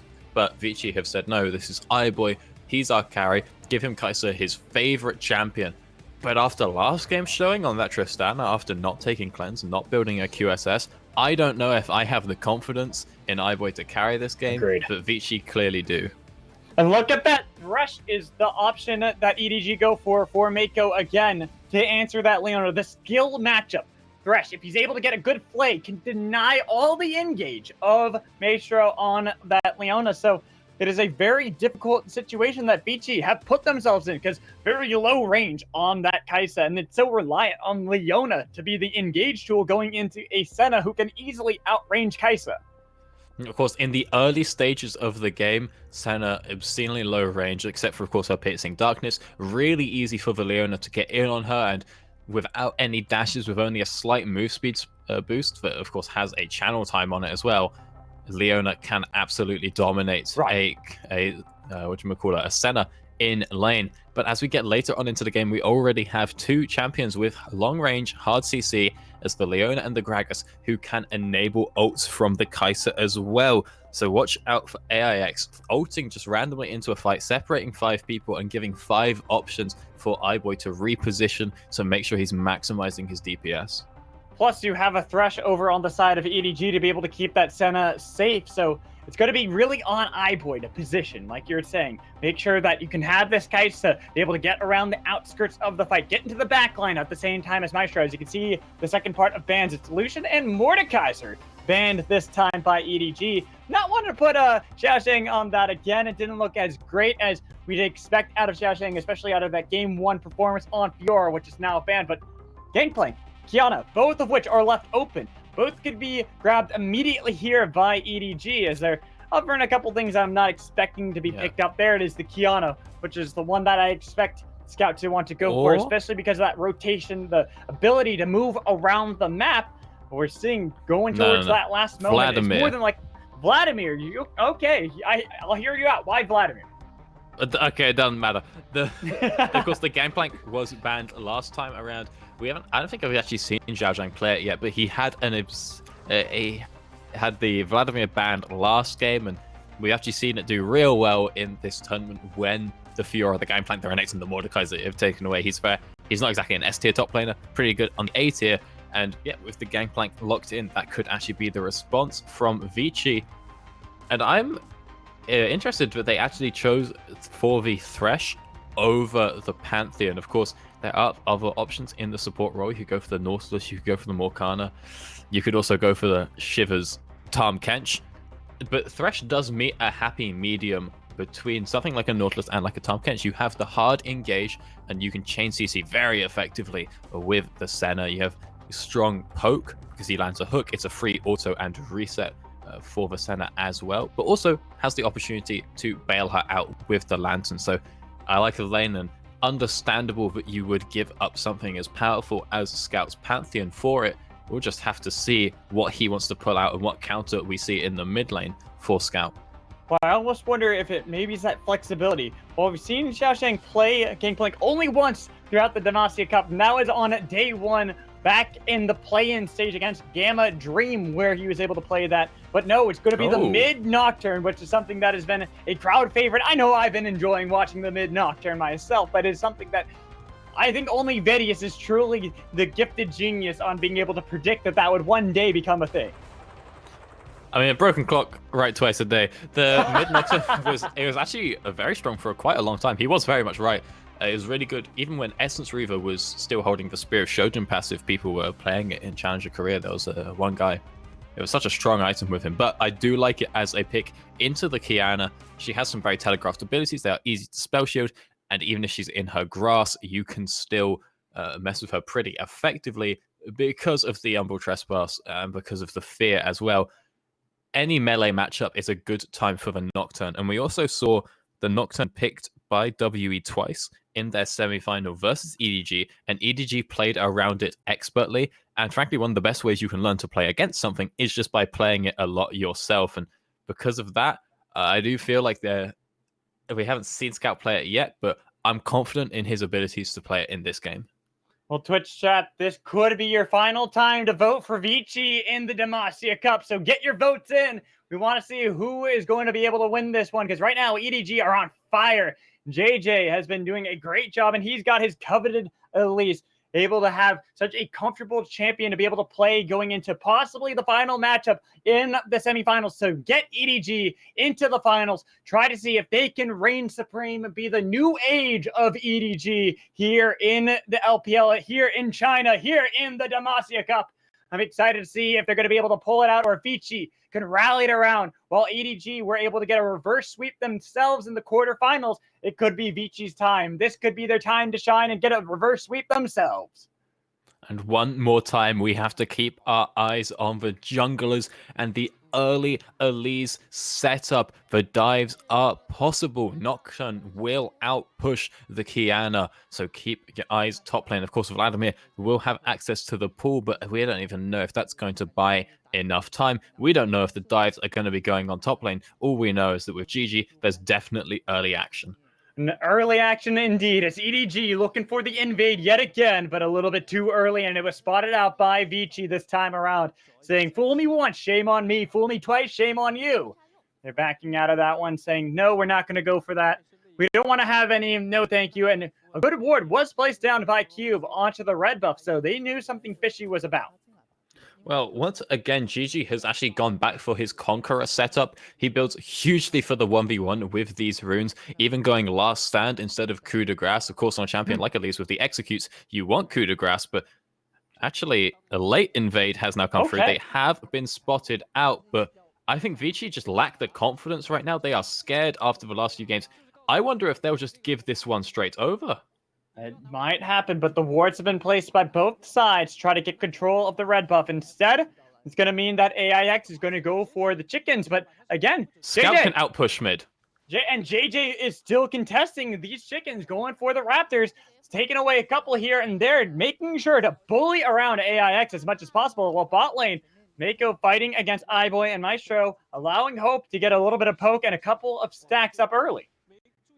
Yeah, well, important to note that if GG is forced to smite these, it could be danger when it comes to the buffs. But AIX knows that he cannot contest it. He knows that he doesn't have the mid prio. And so these camps are taken away by GG. GG now will now move on to the red buff. And I love this ward coming through from Scout. He goes and gets the defensive ward up on their own red buff. And that means that if AIX tries to trade it back, he is going to be collapsed on, and he will most definitely go down in that situation. Now we see him pathing back towards his red buff, because this is very greedy from GG. opportunity to go for the Krugs when you Oh, know a he's flash not in from top. Maestro and iBoy over the wall. This should be first blood gifted over to iBoy with the red buff on top of it. Vici, you couldn't ask for anything better. GG, you were doing so well, but You were the chosen one. You know he's not in your jungle right now. So yeah, maybe you think he's on his way, but you also know they have wards there, and with Maestro and iBoy being so close, that's a 4-man collapse. And look at the scout looking for the gank early into the top Oh, he got lane. the fear off. Sanguine Blade already used, but not Oh, going to he chase it for the sphere. Instead, backing off, not even getting the flash out of cube. Oh, I thought the scout had already landed the fear tether before the pool went down, because if you do that, it doesn't matter. He'll come out of the pool, be feared, be unable to flash away, but they do still manage to burn the teleport away, and a lovely early roam coming through from scout there. It does help them out, especially because JJ did die early and gave first blood and red buff over to iBoy in the bot lane. So they needed something to go right on the other part of the map. The other half doing decently for Xiaoxing as he's able to push up cube, get the TP in, and probably going to be able to TP back in with the Sheen himself. And this is a demonstration of JJ's weaknesses, that Very he is sharp. so good at turning a game just completely on its head and getting obscene early pressure out onto the lanes, but he is not known for his pressure against the enemy jungler. He's not a Tian type jungler. He just ganks a lot. He doesn't control the map that well, doesn't play the invades that well, and we see it there. He goes for something that is not affordable, and Hope lost a lot of damage, lost of health trying to freeze that lane. Doesn't quite get the freeze I think he was looking for, but... Doctor, you're missing the point. Fairy Charm for Gangplank. This is what we want to see in game one. It's happened. The prophecy but you've already got is a corrupting. The prophecy is complete. Oh, lordy. But so the opportunity to now collapse and punish JJ is there, but it looks like Scout's taking it on himself to win the lane. Trying to fight, was able to get the fear onto Forge. Even used the spell shield to dodge away from some of the damage coming in from Forge. Not going to be able to get the edge of Extil to actually do anything to Scout, so he's able to walk away pretty cleanly off of that. Yeah, but Scout does have no mana right now, and Maestro is in the area. Nocturne does not like Leona. His spell shield will not stop the Zenith Blade from dragging Maestro in, and just means there's going to be a guaranteed Shield of Daybreak. So there is potential for Leona roams up there, but instead she just gets some vision, moves back down, and now gets collapsed on. Collapsed on pretty easily. Zenith Blade interrupted by the Flay. They look to pull back in. Maestro as well, getting the heal from iBoy as AIX was able to show up, turn it around, getting a lot of damage onto Hope back underneath the turret. AIX had Predator popped, was not able to turn it around. But now the regank. Cocoon lands onto AIX, but not enough. Dark Embrace does get the root onto Gragas as the flash away. Forge showed up into the bot lane. JJ was a little bit scared because it wasn't Scout who was able to get the first rotation. It was a level 6 Kiana. And you can see there just how strong the Leona is when she has that Eclipse on and the Aftershock, and no one was willing to touch her through those resources. When you're so cooldown based in your damage early on, you have to be careful with when you're throwing it out, and that means that Maestro stays alive, and after that you cannot extend that trade. iBoy has a pickaxe over Hope right now. 25 more AD. It means so much in these early stages of the game, and right now JJ has not to get the early leads going, so definitely some hope for the Vici fans. But remember, we've seen JJ in this position before, and even if it takes some time, he often still gets his leads. Doctor, Hope is on Edward, not Vici. I knew that.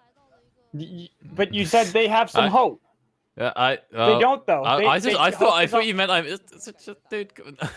thought you meant I misspoke about like who had the pig. I know I was right. All right. No, but you did misspeak because they don't have some hope. Hope is on EDG, not Vici. Come on, man. Hey, look, a dragon. Oh, a dragon! It's a mountain dragon too. Wow. That's a cool one. That's the third time in a row it's a first mountain dragon too. Pretty much this entire series, Mountain Dragon has been the first one every single time, so I wonder if we're going to see a little bit of fighting early on. But the gold lead favoring Vici, this is the first time we've actually seen them have some pretty good control over this early game with a 1,000 gold lead. You have to just be able to now transition that into this mid game, try to see if they can be the ones to get these early objectives. The Scuttle Crab secured by JJ might make it a little bit risky, even though they do have an early shove from Forge.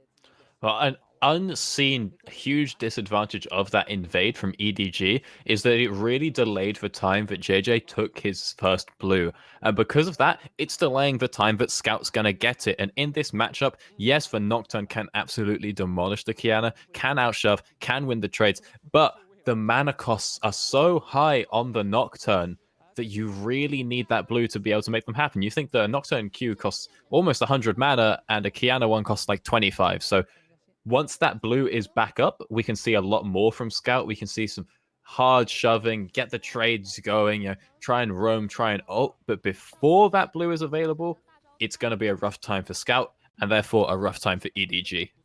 As you can see that in the top lane, Xiaoshang forced to use Cannon Barrage just to escape from Cube. Even though they had the early gank that was able to blow the TP from Cube, didn't really matter too much. Now Vladimir takes over this mid game from Gangplank, making it so difficult to lane for Gangplank. And this allows the bot lane complete control over to Vici. They're now in firm grasp of the map that is forcing EDG to have to react towards this dragon. The flash comes in from Forge to be able to knock back 2 into the wall. Propel was able to get at least JJ to secure a little bit. There's a dawning into the back line to get the shadow. Flash away. They need to be able to get the kill. They get 2 of them for EDG. Forge was able to turn it around on to JJ, but not going to be able to escape. A little bit of damage from Hope on the other side. He barely gets away from that Duskbringer, so he will survive. But it's a 2-for-1 favoring EDG. However, both junglers do go down, so EDG are not able to make the attempt on that Drake there, and I think there was a huge misplay from VG there because they had the teleport advantage in the top lane, and we spoke about it earlier, how important it is to be able to collapse to these fights. Xiaozhang didn't have the ultimate up, he didn't have TP, Cube had both, but he doesn't teleport before the paranoia comes through, and once it does, you can't see the wards to jump onto them, and I think if he came in, there was definitely potential for that fight to go hugely in Vici's favor. But once this paranoia comes through, you can see huge amounts of AoE go on. I've seen Dive very alone from AIX. He's hugely away from his team, trying to kill the support. And so he does end up going down, which means the team cannot look to try and find that dragon out. But because the Drake stayed, we could well see that exact same fight happen again once the ultimates are up. You can see how difficult it is, too, for Vici early on into the game to get through just the shielding alone of Dawning Shadow from a Hope. That is enough to delay those fights, so there isn't that burst that Forge would have liked to be able to take down JJ and Mako, who were able to survive through the supreme display of talent. Enough burst that normally you talk about Kiana immediately blowing up these squishy members, not able to secure those in that fight, allowed EDG to find a fight that barely favored them. Yeah, I mean, the thing about the Senna Ultimate is that it is very weak individually, but when you get a fight like that where you're hitting a 4-man shield and throwing out some damage as well, it really adds up. And now Vici are looking to stack in the jungle. Zenith Blade was not interrupted this time. He has to go golden, but only 2 with 4 surrounding from Vici. Mako doing his best to survive. They get a lot of damage turned around on a Maestro, but not enough to be able to pick up the kill just yet. Keep your eyes on Scout. The paranoia is up soon. Waiting for paranoia. He wants to be able to get that cooldown to be able to jump into the fight, but they're not going to be able to get enough damage onto Vici, who are going back. Look like they want to just get vision control around the dragon. The flash comes in from JJ, not landed Cocoon. Here's the paranoia into the fight, getting the flash over the wall, following that on Eyeboy, but it's the belly flop to be able to delay Scout from being able to pick up the kill on Eyeboy, and then they turn it around for a Forge. So Vici find a good fight. They find the picks that they need to. They only sacrifice Maestro, and this time, the 2-for-1 favors them. And it's huge respect from Vici to back off the second Scout starts moving. He doesn't have the paranoia, but they don't know that. So when he leaves the lane, they all run. It's perfectly timed. And then GG, even though he doesn't hit the Cocoon, he knows it's not going to hit. He goes just to flash over the wall to give vision to Scout so he can look for the kill. However, Scout grossly overcommits into the pit, 1v3, when no one can follow him. However, even off the back of that fight, because Eyeboy doesn't reset, and the Vici's resets are staggered, the dragon can still be secured by EG. Xiaoshang, gotta be careful. Hang He might about. get a little bit of damage. He's trying to turn it around. Here comes the poke. Has to get away, but the auto attack for Cube. Barely picks up the Dawning Shadow. Oh, he healed up with Cube. Cube barely alive. Almost had the long range snipe for Hope, but Unfortunately, hope was not there in time. Oh, and there was an attempt, and in that matchup, as both champions, you're pretty content to scale, but Zhao Shang is not that kind of player. He looks for the all-in 1v1, and it goes horribly wrong. It bites him. They lose 2 global ultimates, and the solo kill is secured for Cube. That's XP, that's gold. He is very happy right now with a finished item as well. We're going to get a replay up here in the top lane. You can see Cube just zoning Xiaoshang off the wave so much, and when he takes those 2 tower hits, Xiaoshang thinks he can find something. The pool is down here. It's a nice barrel chain, the flash ward, but he's not respecting the cues from Cube, especially the empowered Crimson Rush there, and then just not enough damage, just too slow on the ult. I didn't quite catch if it wasn't available, but I wouldn't be surprised if he was using it the second it came up. But you have to respect those cues, and once Cube flashes into the bush with Phase Rush on, Xiaoshang has to know that that's the time he has to leave. Exactly. Zhao Shang needed to be a little bit more patient, and this is what you kind of see from these rookie players. They get a little bit too ambitious. They feel like they have to put on a performance here in the Demacia Cup. This is their time to shine, and unfortunately, Zhao Shang bit off a little bit more than he could chew. He still has the jitters from game 1 where he was that carry. He was the one in control and given all of the gold needed to be able to carry the game. But now he has to relent. Give some pressure back to his team. As you can see, Scout going for the Sanguine Blade. Split push oriented build now for the side of EDG. They're truly going to commit to that 1-3-1, hoping that they can survive this early game where they find themselves now in the hole 1,500 gold behind Vici. And it's hard enough for Xiaoshang in this lane as it is, as he's playing a mana-hungry champion versus someone who has no resources, but to fall behind when, hang about, hold that thought. Ooh, that was close. That was a close fight. They do get the solar flare coming in. Repel right on top of 3 members. Lots of damage with the ignite ticking to get the kill for Maestro. Going golden as well to try to survive, but Hope wants to be able to turn it around onto Leon. The Zenith Blade going to go back in with the belly flop, doing a lot of damage, and they get the kill over to iBoy. Mako underneath the turret, but iBoy wants more. He says, give me gold, give me kills. Mako so low. There's a explosion as they take the kills, and somehow across the map get an ace.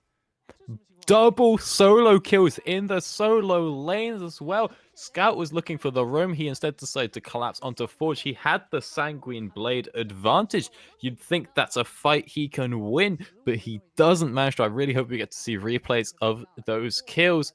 As well, with the Gangplank ult not being able to be used there, it was already dropped in the bot lane. That means that Cube can go ahead and grab himself a nice kill there. And that fight looked like it wasn't going to happen once the initial engage was successfully defended against. But then you bring in the junglers, you give it a second go if you're Maestro, and it works out excellently for Vici. It works out so well. Plus, Shelly was able to get a full second charge onto the tier 2 in bot lane, which allows them if they want to go for a lane swap later. But here we go. Right. The replays that you wanted to see.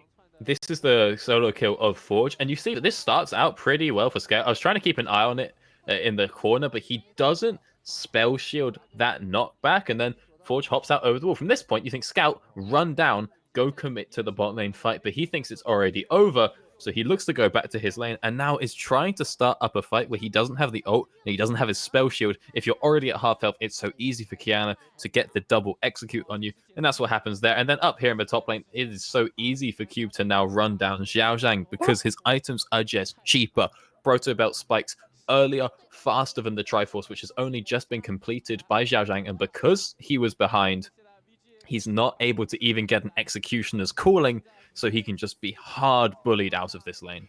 This mid lane, you see 3 members of Vici. They were hoping that they could get Hope. They're not going to actually be able to land anything, but 4 members strong. They have control. They're pushing up the minion wave and hoping that this is going to be long enough for them to then turn onto the Ocean Dragon that's going to spawn here in about 20 seconds so that they can make sure that they're the ones getting the dragons and finding out what the next rift is going to be. Okay, well, Cube is already down in the bottom lane, not looking to waste TP and knows he can't teleport through the paranoia. The same cannot be said for Xiaoshang. However, that cannon barrage will be coming up. Xiaoshang's just happy to be able to farm right now. He does not want to teleport down to a potential dragon fight, but right now the Drake has been started by AIX, and no one on EDG wants to contest that. They know they're not winning a fight right now when they are 5,000 gold behind. but potentially we could see a dive here onto Forge. Could happen if he shows himself a little bit too early. They have Scout nearby. Paranoia is available. They pop it right as the Infernal Rift comes up. He tries to jump in with Maestro's the Blade of here. Exile, getting a lot of damage. Supreme Display of Talent onto JJ with not enough to be able to pick up the kill. They turn it around onto Scout instead. Maestro wants to see if they can chase down Xiaosheng. They have a little bit of help from Mako. Maybe he's going to be able to get the Lantern to keep him alive. Speed a little bit from Forge. There's the Lantern. There's safety for Gangplank, but they lose the tier 2 in bot lane to Cube. Everything is falling apart for EDG, just like the map. They have nowhere they can run. It's all burning apart. And that's so overforced by EDG. You have to think that iBoy and Maestro are going to be nearby because the dragon was done so slowly. When you have no vision control of the area and you know that Vici were just there, you can assume they're doing it on spawn. Because it took so long, you have to think that AIX was soloing it. It would have been gone so much quicker had iBoy been there, and by process of elimination, you can now assume that they're going to be top. So it's so hard to force that dive, but they do. Scout goes down immediately, and everyone else is run down. Meanwhile, in the bot lane, Cube has just been free farming, and he gets another tower. This is the change we wanted to see from Vici. Finally, they look strong in the early game. AIX was able to impact a lot of these lanes early on. Plus, they have Cube able to hold his own and beat out handedly Xiaosheng in the top lane, so they can easily now play around iBoy. He is the poster child of Vici, and he is now sitting 2-0-6 on that Kaisa. He has been a part of a lot of these fights, and that is going to be a second Rift Herald for Vici. And iBoy, this isn't even his final form. Only one fully completed item right now with the Gwyn season. Once that Zeo gets finished, probably a PD or a Hurricane. The Mana Moon very close to being finished as well, one can only assume. And so he's going to be looking pretty huge pretty soon. Meanwhile, Scout has gone for a Sanguine Blade. He's building for the 1v1. Hope. Oh, no. All hope is is not lost. looking so good. He's trying to get away. Oh. There is a Lantern for him to escape, right. and there are a couple teammates, so they decide not to fall for the bait. They back off, saying, you know what, we're not going to get dragged into the bottom half of the map. If you're all bottom half, that means the Baron is left exposed and alone. We have control around here, so why not put our advantage here, take out Xiaosheng, get rid of a potential thorn, and get ourselves a more control on that objective pretty easily.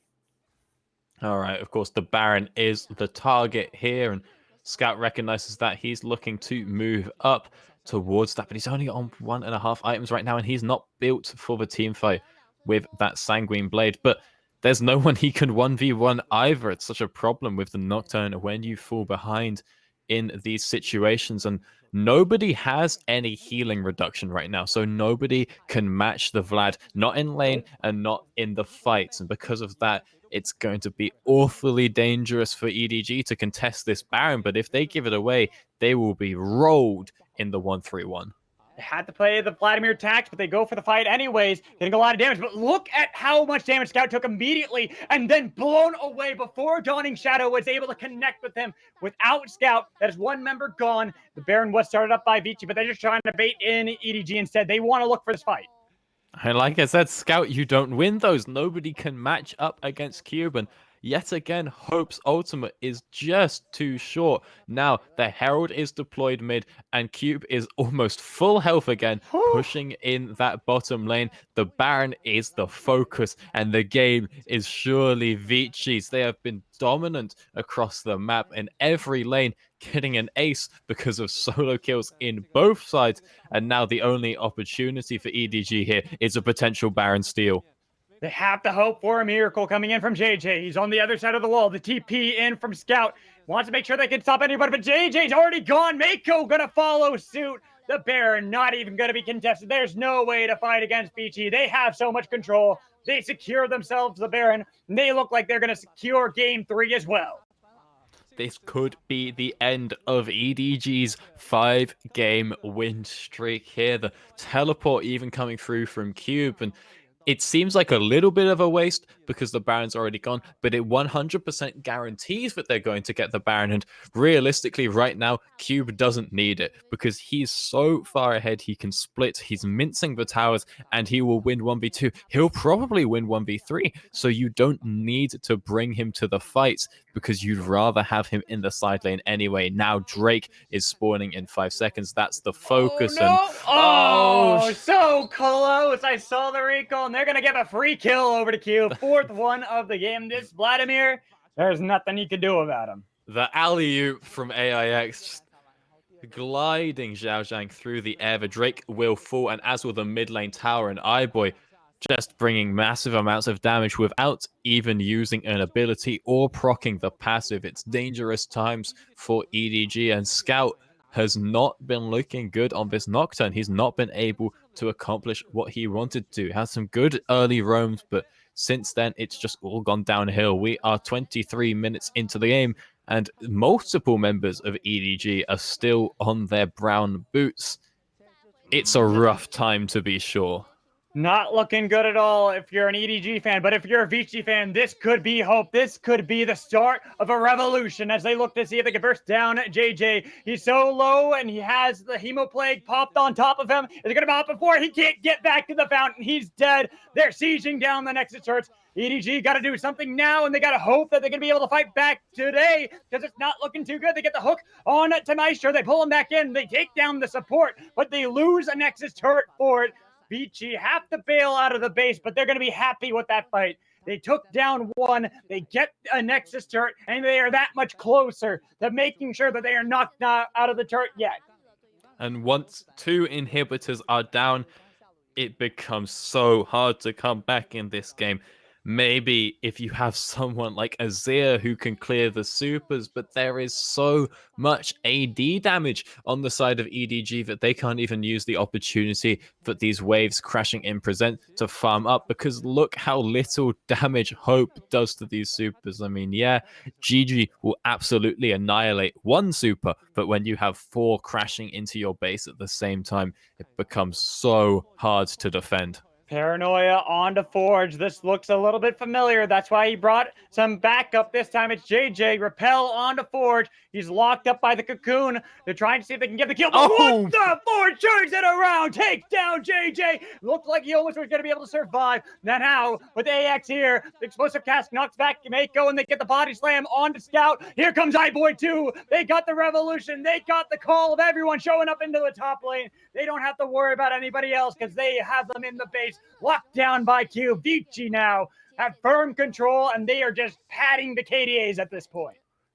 Vici looking to end the game, but doing it the slow and safe way.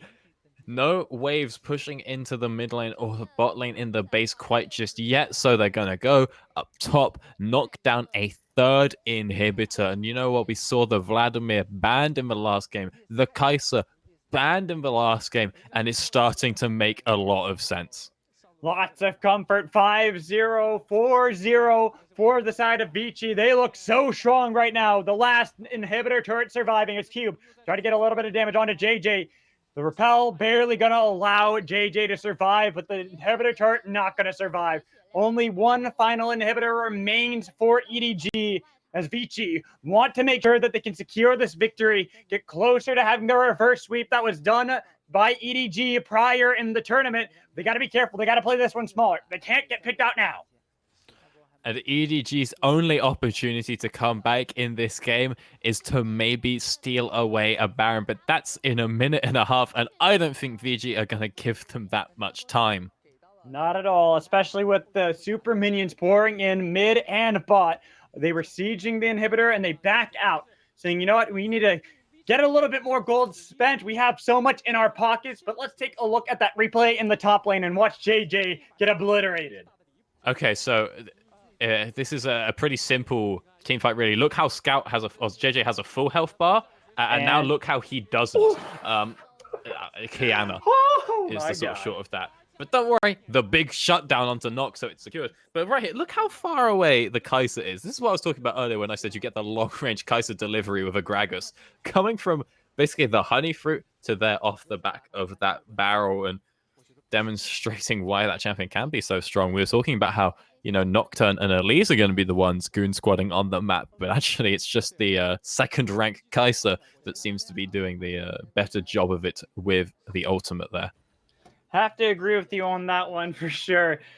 iBoy is doing a great job on that Kaisa, knowing how to follow up his team as they are firmly in control, looking to see if they can get the Baron. They're playing this one smart. We saw this in game one where they're playing a little bit too cautiously, but now that they have themselves nearly an 11k gold lead, now maybe they can play a little bit passively, make sure that they get all of their ducks in a row and clean out this victory nice and smooth. Yeah, there's not a lot left in it for either team. Pretty hard for Vici to throw this one now, but again, I've said it before, the Baron steal is still an option. It's only 10,000 gold behind for EDG, which is a significant amount, but to be honest, I was expecting it to be more. However, Forge is not going to give any chance for the Elites to get close. Hope read what your champion does. It doesn't. I don't think it does damage to Baron. Does Baron. not damage anything that's not a champion. Yeah, the amount of times I've seen that, but there was a chance for Xiaoshang to look for that one. But still, no one has any grievous wounds for Cube. Nope. And there's double crit cloak for Xiaoshang instead of going for the Executioner's Calling, just so they need to be able to deal with that Vladimir. But the thing is that Senna and Gangplank apply it so well. So, I mean, Senna, she's not doing huge AoE damage, but she's getting quite a bit out with her Q, and a lot of support centers will build it just because, yeah, you have nothing else to buy. Admittedly, this is a carry-on for Hope, so he's wanting to put a bit more damage out, but if you're the Gangplank in this situation, come on, man, you're definitely hitting 5 people in these team fights when you throw out the barrels, and the only one you actually need to hit is Cube, so I really need to see one of those, but we might not see it because right now it looks like Death Throw is coming in for EDG. They were able to flash away from the Solar Flare, but Twin Ghost slowed down Mako as they take down 2 more inhibitors. They respawn and they're knocked down immediately.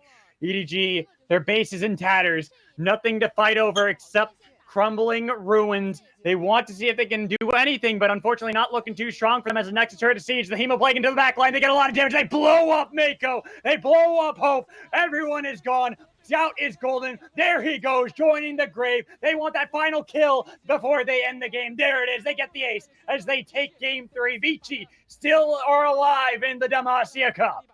And a huge change up for Vici in that series. They were proactive. They were doing things. They were getting out on the map. We saw movement from the jungle. And look what happened. They got the early leads. They got solo kills in multiple lanes. Huge performances in the top lane on the Vladimir. Just a massive step up from Vici. When everything is on the line, they start their way towards a reverse sweep.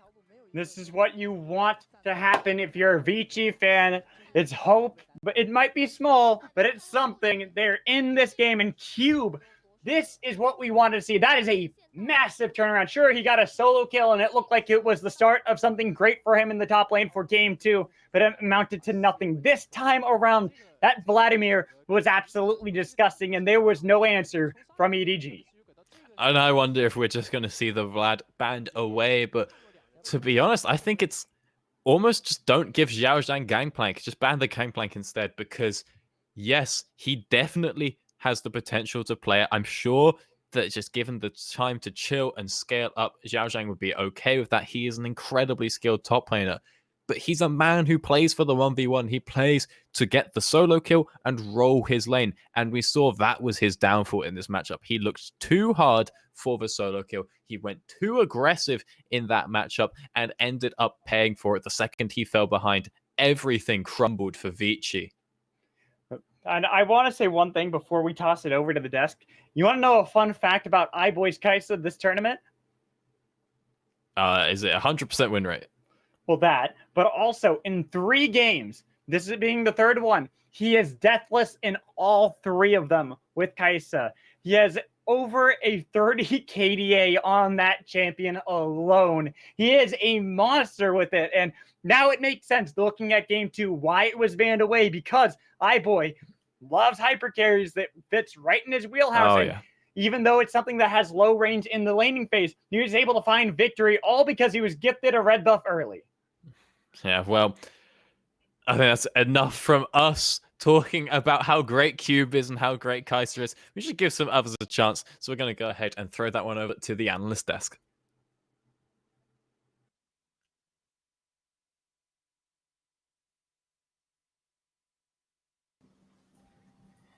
Hello, everybody, and welcome back here to the Demacia Cup Analyst Desk on the unofficial English broadcast. I am still one formal, joined by Hyper as well as Midnight, and guess what?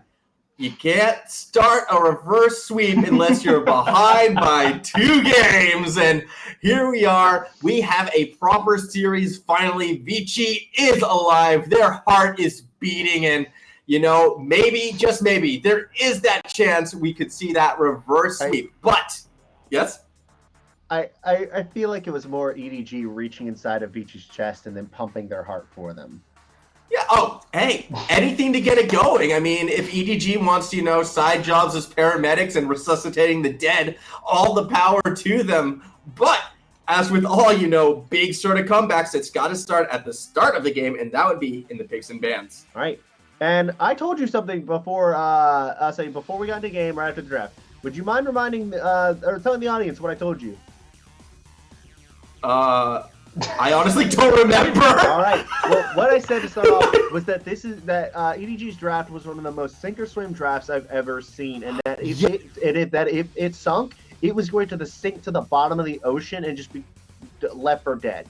And it absolutely was. It fell behind super early. The execution wasn't there in the early game, and Vici capitalized off of EG's overconfidence in this draft and their overconfidence in their execution and ability to execute such a risky draft. And it cost EDG the game, and it might have given Vici some confidence back. But I still think overall that EDG still do have a grasp on the series. There were moments of life, moments of hope.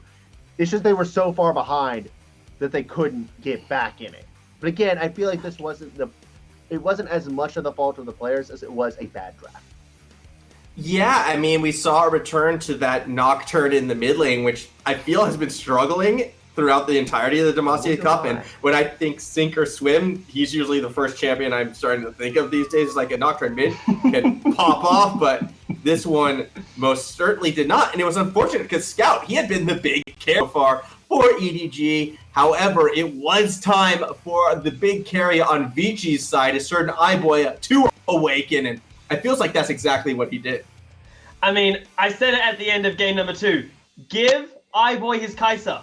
He's a madman on this champion. Yeah, sure, at the start of the game, Maestro did a lot in that bottom lane. I don't think we can ever take away how much impact he had. But iBoy's Kaiser, when you finally let him on a champion that he's clearly comfortable with, clearly good at, he does work. So I almost expect the Kaiser to get banned in the future, because you can't let iBoy have that champion.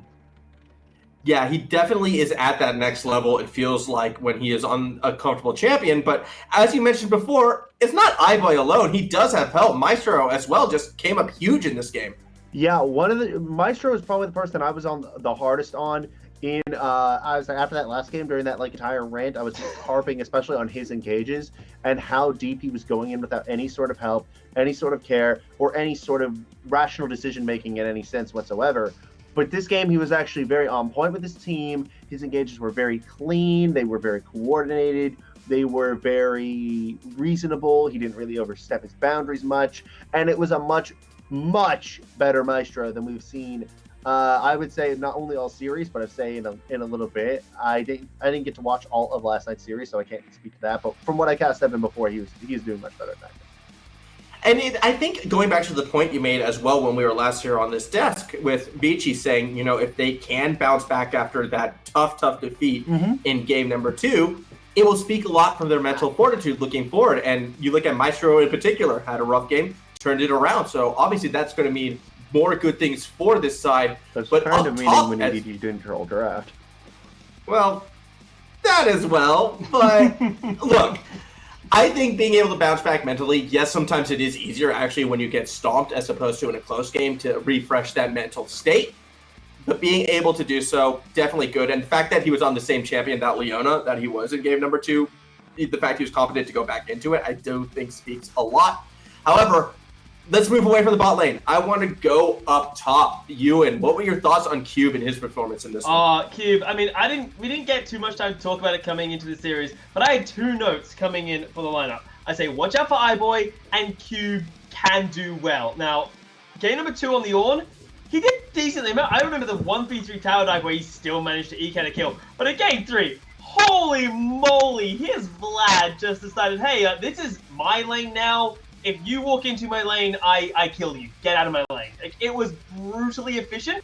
Give this man a carry again. Give him the Vladimir. Give him like Gangplank or a Fiora. Give him something that he can lift on. Because damn, that man carries.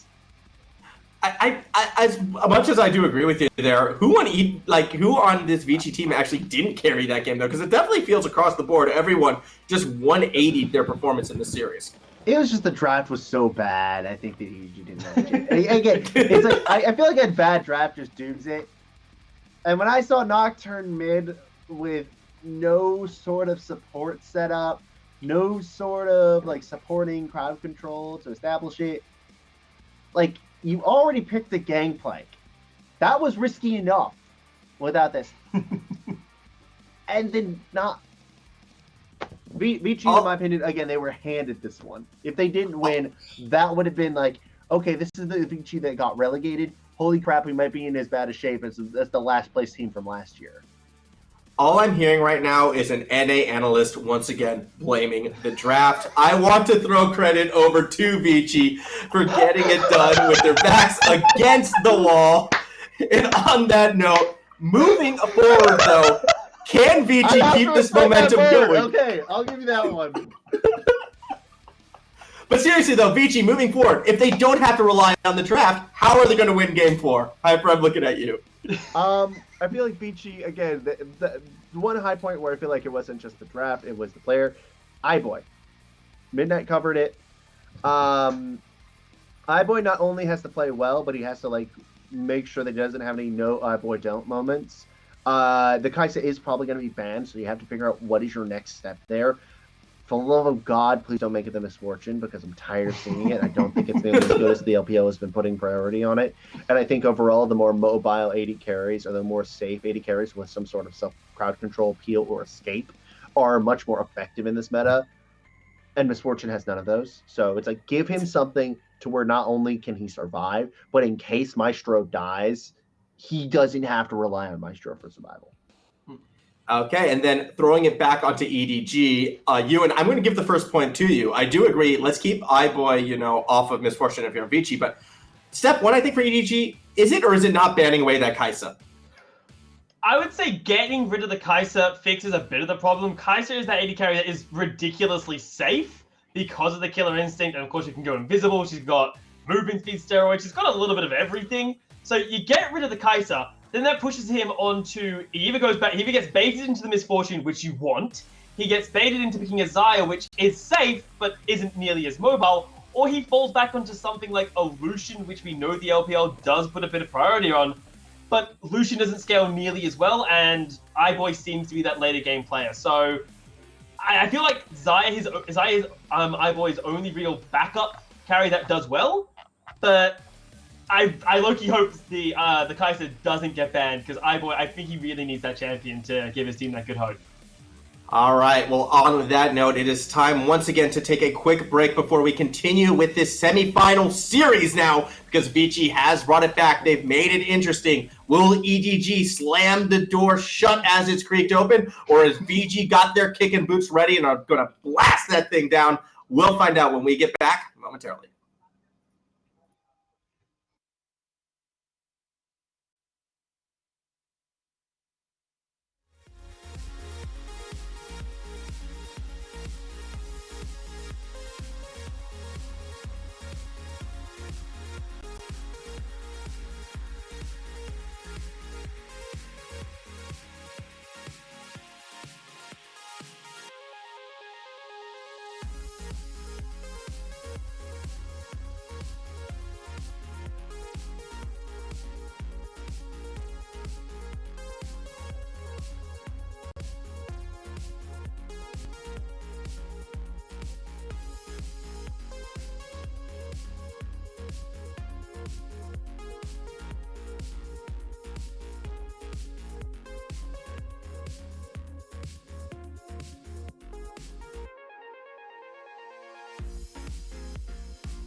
Hey guys, welcome back into the Demacia Cup. We're getting in right to Champion Select for Game 4. I'm Mad Magical, joined in by my color caster of Doctor, as you can see from the Champion Select over from Vici. Again on blue side, neither team changing strategies with swapping sides. EDG wanted to remain on the red side. In fact, going for the exact same bans, nothing changing, even going here into draft. We see Grog gets locked in immediately by Vici Elise, but now here's the adaptation. Lucian for either Hope or Scout. There's that flexibility with locking in a Lucian.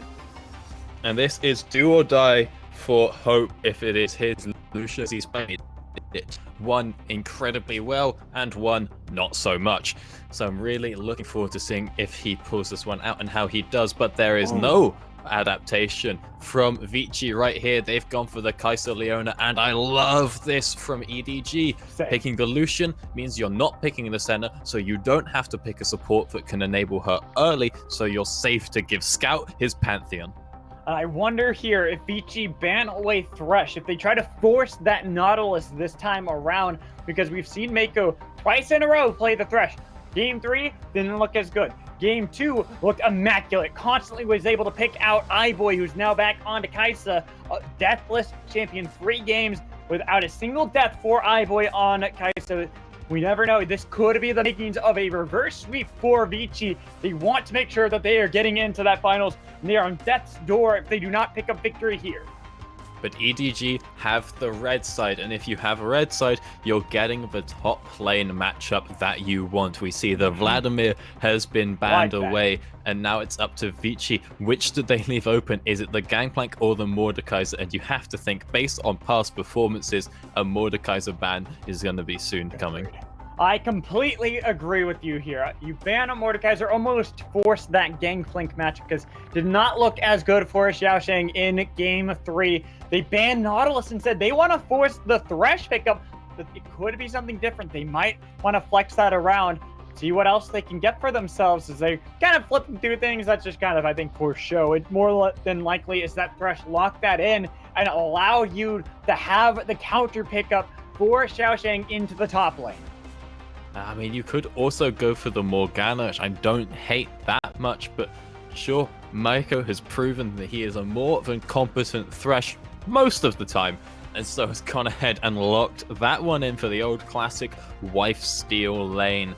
Now we have to see what the blinds are going to be for Vici up in that top lane, maybe in the mid lane depending on if the Pantheon is flexed, but realistically it's gonna be Scout on that one.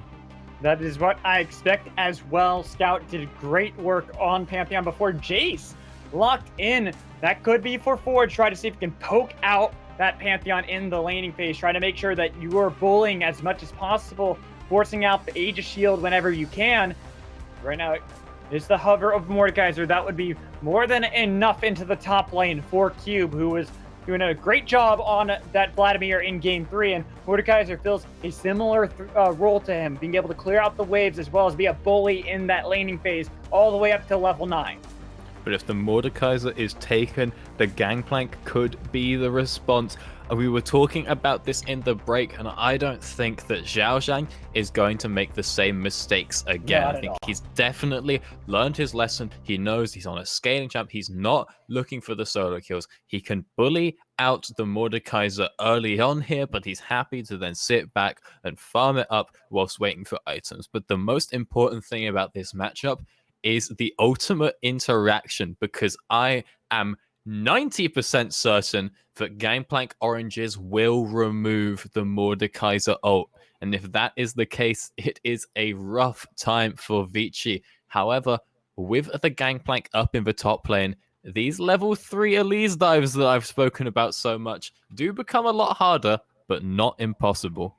I believe you are right as well. I do think that the oranges allow you to escape the realm of death, say no thank you to the Shadow Realm, and be able to join back into those fights. So could be very difficult. You have to make sure that you're going for the fight after the oranges have already been used if you're playing this Mordekaiser, but Cube might not necessarily know that interaction either. It's an unusual one, similar to how it works with Urgot ult, where you're able to orange right out of the Urgot Fear Beyond Death and make sure that you're saying you're okay, because that's what oranges do, right? It makes it so that you escape death. That's Well, what I heard. Right. Pretty much, right? I just wouldn't anytime know the Grim Reaper because, comes, I throw oranges at him every as time. we know, a fruit keeps the doctor away. You know, Oh, apple a day, wait, I orange thought that a was day. So apples, not oranges. it's any source of fruit. It's always useful. Now I know Gotta eat healthy. whenever you're around me, I'm just gonna bring a banana and throw it at you. At least I have learned my lesson now, so it'll help me out in What the if future. you miss and it boomerangs back and Oh gets you? no, you're right. Gotta be careful. Us Like a gamers don't pineapple. have the best, the best athletic skills, so gotta be careful on the accuracy on that front. But I'm pretty sure it does because QSS and Olaf ult do, so I don't see why the oranges wouldn't. And I don't see EDG losing this game because I think that they've learned their lessons after the last one. We were saying that Zhao does not seem like the kind of guy that tilts. He seems like he's kind of got that G2 kind of mentality where it's like he just laughs it off and goes, "Oh, guess I shouldn't have done that." It's like, oh, but you could see him laughing whenever he gets solo kill. He's like, "Oh, guess I don't do that in this matchup." And No. I think this time round he'll be much happier to scale up. Yes, he can be that lane dominant Renekton, the Fiora, the bully, but I think definitely putting him on a gangplank, it's never going to go poorly, except for last game. Well, last game didn't look so great, but maybe learned the lesson. But we'll see if JJ learned the lessons from last game as well. Hanging out towards that invade yet again on this bottom half of the map around the red buff, trying to see if they can bully around AIX yet again. But last time that happened, they gave a free first blood and a red buff to iBoy. And that could be risky. Oh as they're my God. Pushing up. They're spotted out on that ward. They've cleared it away. They're still trying to see if they can secure that red buff for JJ. AIX bailing out of there, going right towards the top lane. This time around, I don't think that JJ is going to hang around in that bottom quadrant. Yeah, everybody has learned from this invade. JJ probably not going to go for the Crux here, but AIX not making a speedy move on over to the red buff. Think he recognizes that one's going to be warded, but Zhao lost a lot there. I think he... Oh, no, what am I saying? He got the wave, then went back. I'm dumb. I was like, oh, he's missed 3 creeps, but that's... No, he just went, didn't miss and put the anything. ward and came back. I don't think he missed Exactly. that. I think he might have missed 1 or 2 creeps, but I don't think he missed an obscene amount there. But now Zhao Zhang's hanging around bot, and I'm pretty sure there's a ward in that bush. This is not looking I've so seen good for this Zhao before. Zhang. He's got to be careful. He has flash up, obliterate, takes first blood for Cube. And yet, you were wondering if Zhao Zhang had learned his lesson. Does not seem that that is the case. It looks like GG hasn't either, and I think he should know that ward's there. You know you had one there. You know it was cleared. You can expect there to be a zombie ward, but there's no collapse this time around because AX is chilling up on the top half of the map, and so this means a big wave has been built up. JJ needs to catch that one before it connects, because then they can look for a dive. However, the blue minions do catch up. They're going to do a nice job body blocking. No dive coming on through here. Probably a smart decision if you don't want to try and get through that Leona under her own tower. But with the Elise being spotted out there, now it's time for AIX to make a move.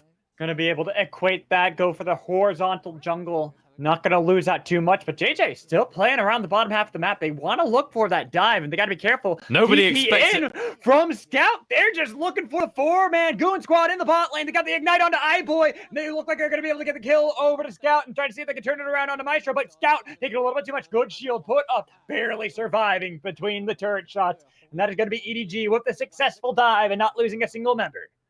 And nobody expects that regank, because why would you? You're getting 4-manned at the 3-minute mark, but that's how JJ makes the game go.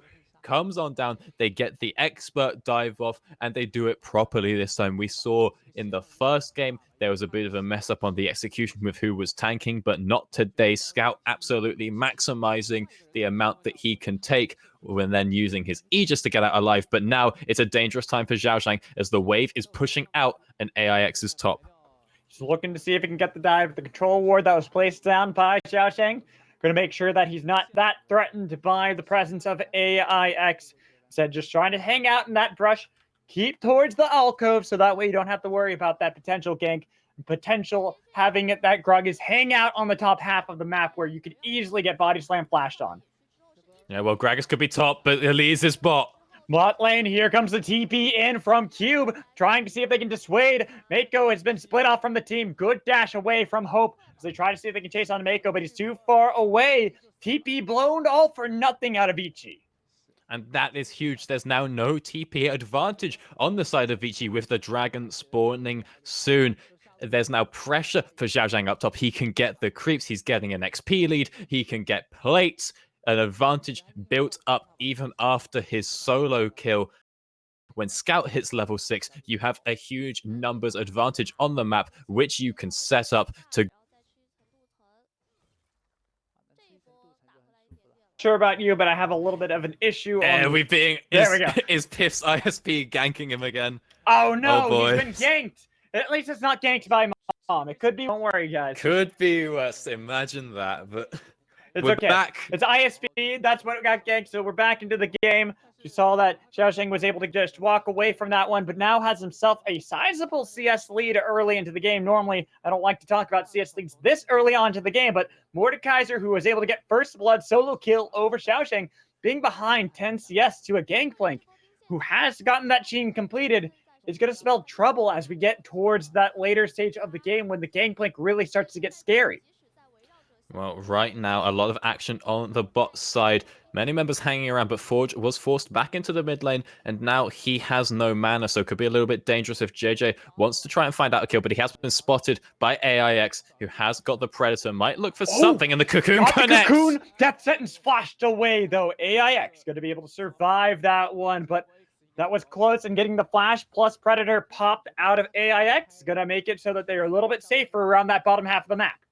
No flash and no predator makes it hard to gank, and no flash and no cone makes it hard to contest that dragon as well. So EDG gonna want to try and find that, and no better way to get control of the dragon than by killing the enemy bot lane. So if they look for a second, like GG might want to go for a dive, but instead he's just gonna start up the solo on the Drake. His bot lane's pushed in, so you know that iBoy and Maestro aren't coming. It's far too dangerous for AIX to risk it, and there's expert vision coverage with these pinks. 3 pinks placed in a lovely triangle around that Drake are going to secure the first dragon of the game over to EDG.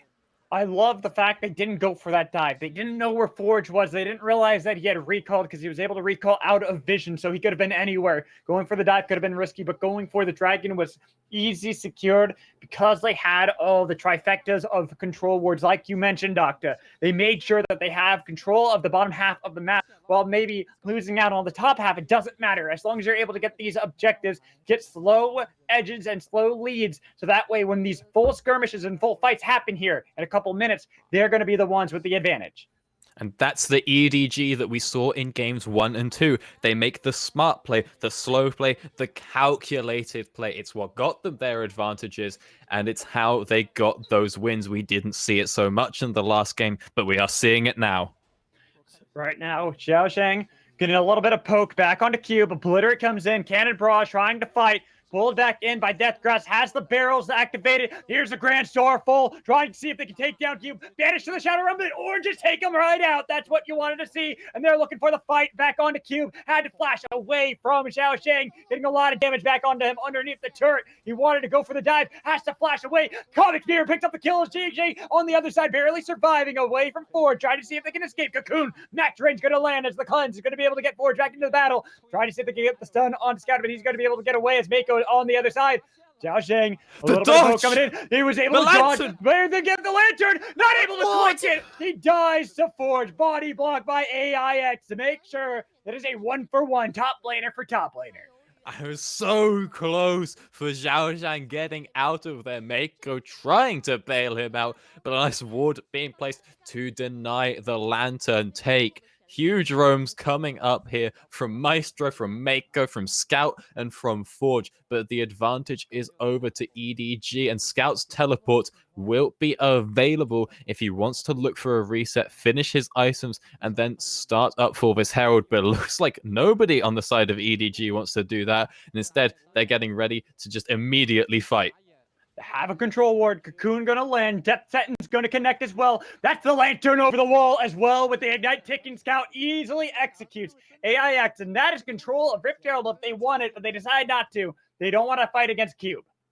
And these are dangerous times for Vici, and it seems that there's a lot of miscommunication here. Forge takes the blue buff and recalls, whilst AIX is trying to clear a ridiculously far back ward, and he pays the ultimate price. But like you said, EDG don't quite want to go for it. They know that Forge is coming back. They know he's strong after getting a kill there. They know Cube is nearby as well. So they take the kill, they get a bit of vision, defend their pink in the pit, and capture the scuttle so they will know if there's any attempt onto that Herald.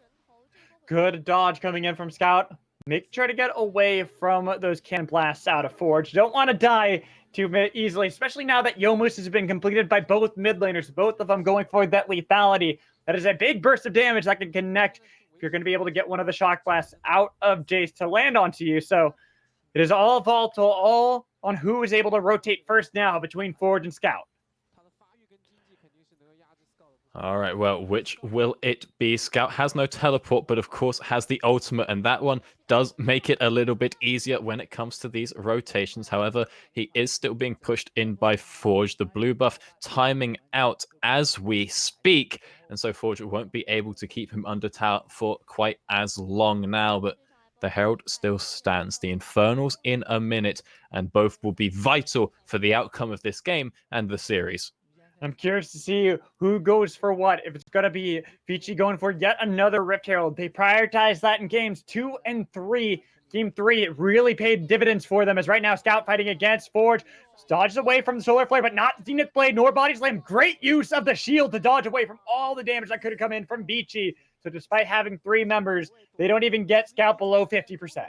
And this is why you can't give Scout Pantheon, because he knows his champion. He knows his limits. He knows in a 1v3 situation, he knows he can dodge the solar flare. He's confident in his abilities and his movements, and he knows what he can block with the Aegis. He's wasting time from 3 members. And with Maestro being in the mid lane, this means that Mako and JJ can be moving on into bot. They can set up for a dive, get the vision, and as I always say, the control of the dragon spawning in just 15 seconds. If iBoy steps onto this ward, he is surely dead, but he knows something's up. Something's fishy. Down. There it is. Good sidestep coming in from iBoy to get away from that cocoon. That lands. iBoy dies. The ult's coming from Pantheon. Game 2, but they're still looking for the fight. They have the Grand Starfall right behind. Maestro going to be the target as they take him down. Cube went for the TP into the fight, trying to get anybody. iBoy goes back in. Killer Instinct, but the Flay comes in. Ignite 2. Hope takes him down. Cube and Forge. 4v5. 4 against the world. They take down 2 for Forge. They're looking to see if they can take down Scout as well. They're trying to get enough damage coming in. That's a triple kill, and finally he dies in the fight. Is Xiao Shang able to show up, turn it around on a Cube. Cube trying to finish it off. Another one dies for EDG. It's a 1v1 now. Top lane against top lane. Who's stronger? It's Mordekaiser, baby. He gets the kill with Obliterate, and he finds the ace for the team. It's a little bit delayed, but it works out. And it's excellent play from Cube there, teleporting on in, matching the movement from Scout and picking the prime ult target. You wouldn't expect it to be the Elise. She can CC you and she can stall with Repel. But when the runic echoes are finished, she's bringing the most damage in this situation and the most CC. So let's watch this again one more time. For a start, the engage is onto the Aftershock Eclipse Leona. It's not great, but there's enough people to make it work. Whilst it's going on, iBoy steals the old switcheroo, drags himself back. It's not great because he's gone away from his tower, but he's pulled everyone towards Cube, and now you can get the pincer with Forge, who's so strong right now. Cube has bought so much time. He's huge coming out of the ult, and now Xiao Zhang is unable to contest him. He can pull out the 1v2 there as well. The Herald was secured during, and the tower is taken mid. That was essentially a 4v5 that beat you one-handedly, all because they have a powerful Jason Mordekaiser. 4-1-1 for Forge, 3-1-3 for Cube at this time, with Shelly taking down a mid lane turret. That is first brick gold in their pockets. With the dragon available, Infernal could be theirs easily with one fight.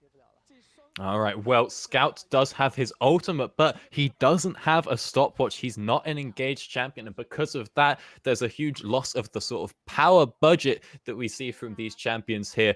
Cooldown's not available for Mako as well, so EDG do not want to attempt this. They're all going to back away, and the dragon is secured for free by Vici.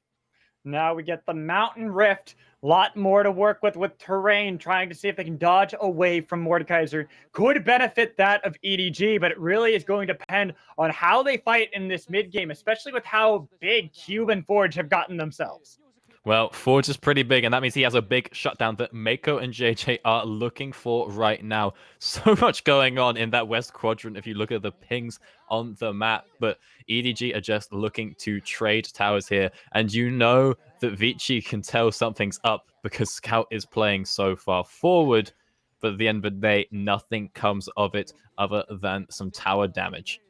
Remember how back in game 1 we saw that Xiaosheng was in full item over Cube, where he was massive on that Fiora. We have something similar now for Forge over Scout. Finally, Forge being able to show that he can carry the team, while Scout had been someone who had been excellent in all the previous games, except for that Nocturne game. This time around, it is Forge. He's the one who has the gold lead. He's the one massively far ahead of his opponent laner. And he's massively far ahead, not only of his opponent laner, but of EDG's strongest member. He has got a full item lead on someone who is 4-1.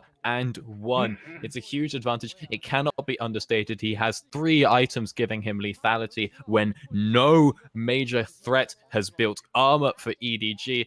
And he's going to see just how much damage he can put out. But it is a 1v3.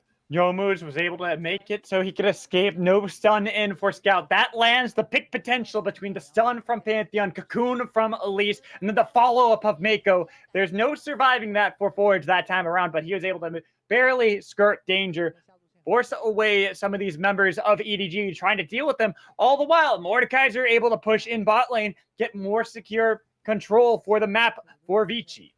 Of course, that bot lane tower will be vital when the dragon is up, and Vici are okay to play this one slow objectives up quite yet. They don't need to force anything too ridiculously hard.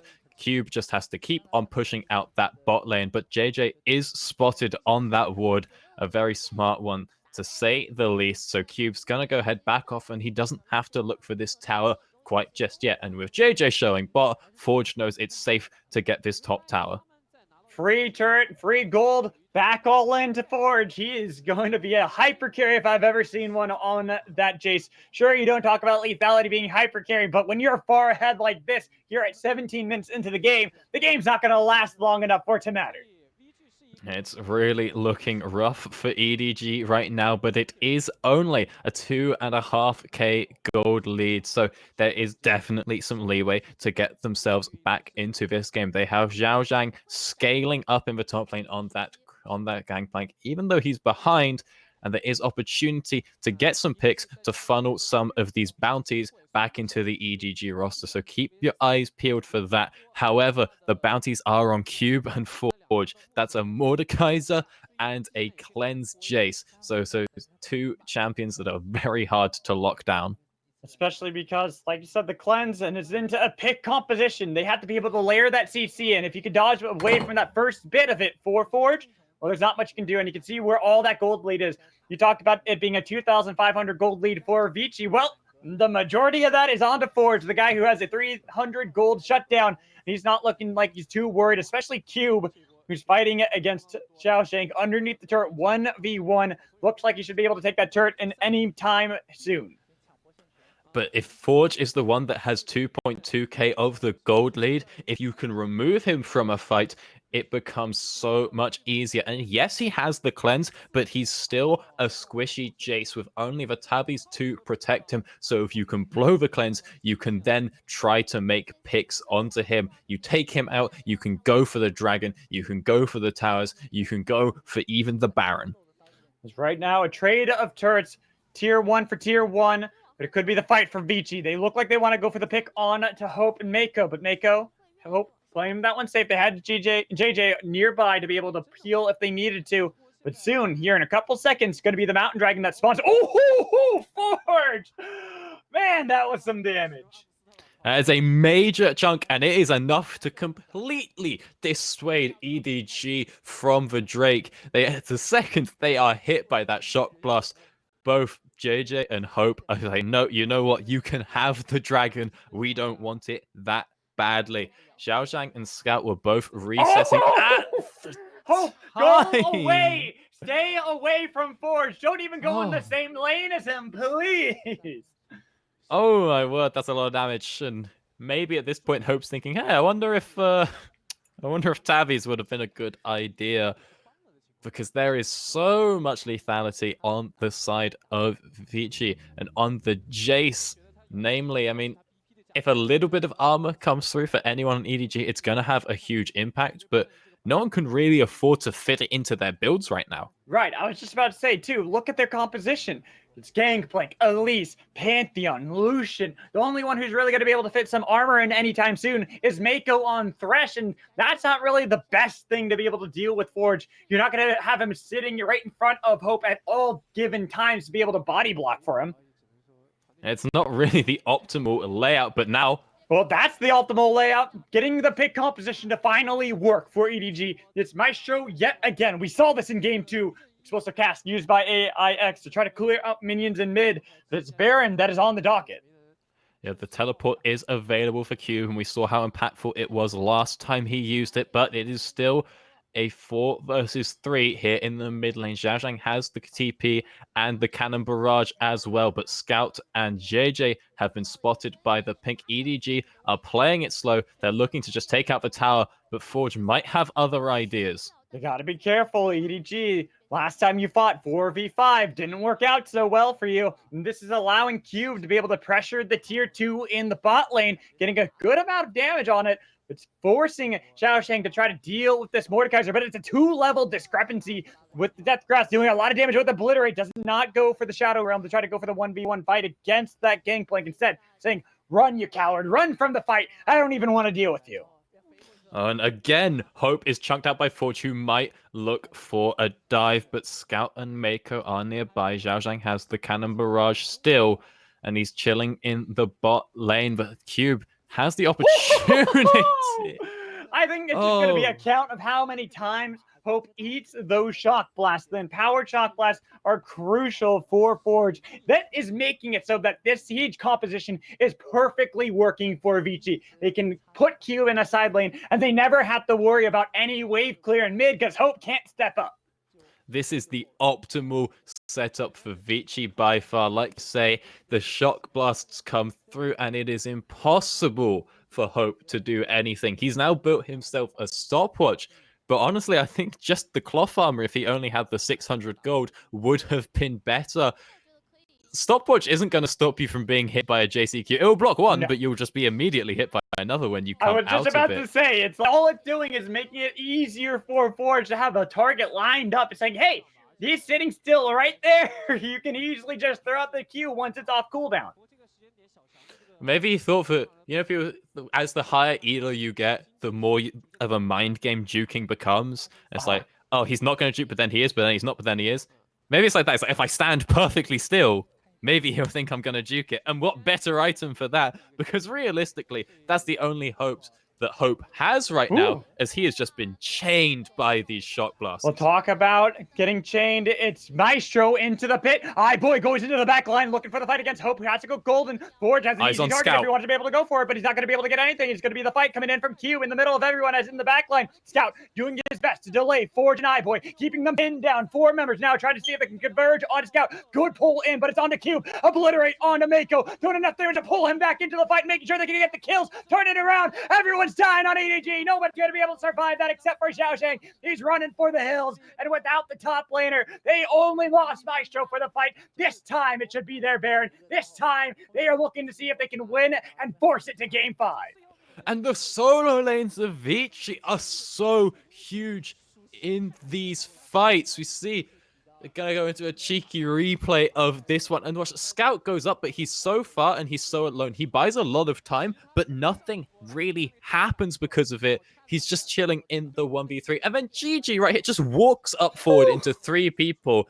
AIX immediately recognizes that that's a free kill and goes for the body slam flash on in. And it's a rough time for EDG in that situation. And now the Baron is going to be of a target. Nothing Zhao Zhang can do to stop it. Doesn't even have cannon barrage. There's no fight back. Baron secured for Vici, and all the time, Maestro, who died at the beginning of the fight, was able to respawn all 5 members strong of Vici. Gonna have the Baron.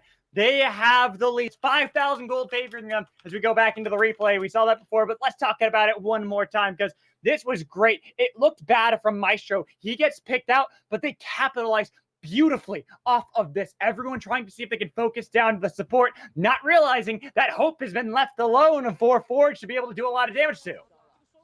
I mean, again, we see the prime situation of don't engage on the Leona. They almost managed to get her through the Eclipse, but the second the Aftershock comes through, it's not happening. And then there's a huge miscommunication. Scout kites up, whereas the rest of the team runs down. And then we see, as we saw earlier, Scout Hook is stuck lands. in that 1v3. Gets Gragas to go golden. He has to body flop away, so he's still alive. They're fighting over this mountain dragon. You can tell that EDG do not want to give this up for free because that's going to make it one closer for Vici to be able to get the mountain soul, get the shield on top of all those resistances. That means there's not going to be nothing that EDG can do to them, and they are one step closer to not only the dragon soul but to victory, and that much closer to the reverse sweep.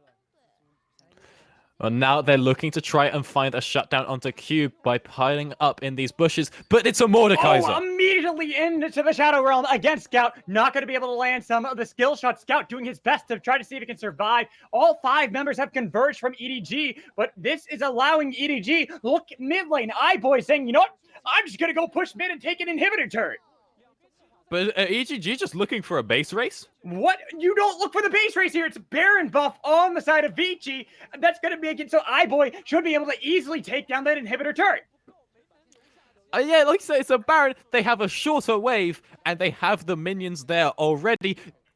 EDG have just traded an inhibitor. No, they've traded more! They're still going for it. You don't base race this. They're trying to see if they can. JJ in the base. That's going to be the Nexus turn taken. Finally, they learn to recall the TP coming in from Xiaosheng, but it's too little too late. They've lost so much. Grand Starfall on the other side coming in from Scout. Trying to see if they're going to lock down anybody. Maestro is going to be the target that they can see in the front of them. They get a little bit of slow. Explosive cast. Knocks away Scout. They get a stun with the root. They pull back in Maestro. One for so much EDG. That is not worth the trade.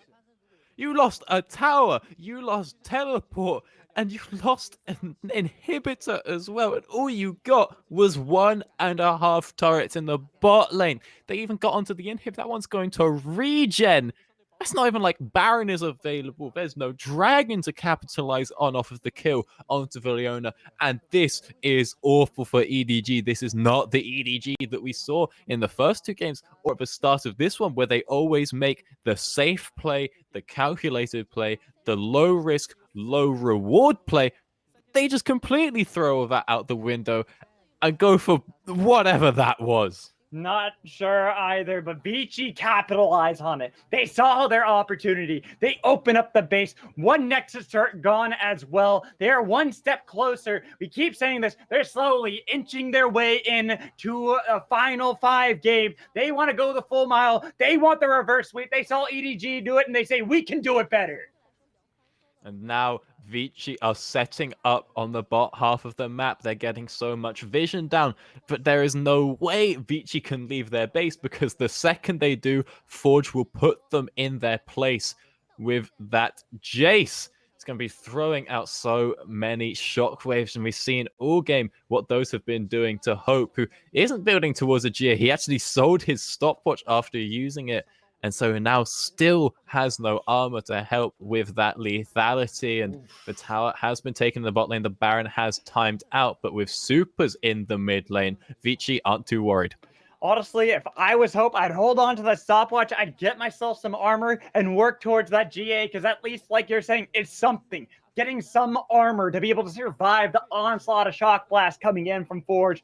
Nobody's able to do anything about it, and he is obliterating them time and time again. And we have to think what could be the possibility for EDG, because they're up against iBoy's Kaiser, even though he's not the main threat. When we get to the 6 items, which is what EDG want to stall out for, you're just going to be rolled by him on this hyper carry. Now, Xiaosheng is going to scale up on that gangplank, but look at the rest of the team. You have Lucian, Elise, Pantheon. You don't want to go exceedingly late with this comp, but Right now, that's EDG's only option. However, I think it's worth noting they're only down 5k gold. This is not impossible, No. but they have to find a way to get through Cube. They have to get through Cube. They have to get through Forge as well. That guy is doing a lot to make sure to pin down EDG. They are all about sieging. Look at how much harass they can do to EDG. They haven't optimized to be able to survive the poke. Oh Hope my takes so much from one single shock blast, and they are forced away. We are seconds away for the fourth possible dragon and the dragon soul. Hope, you gotta get away. The flash comes in. Forge wanted to be able to get the 1v3 kill, but he turns instead onto JJ, getting a lot of damage. He has to go golden. Not so good against someone like Jace, who's looking for the poke. He's waiting for the acceleration gate, but instead of going for it, they force back EDG. Dragon soul should be theirs.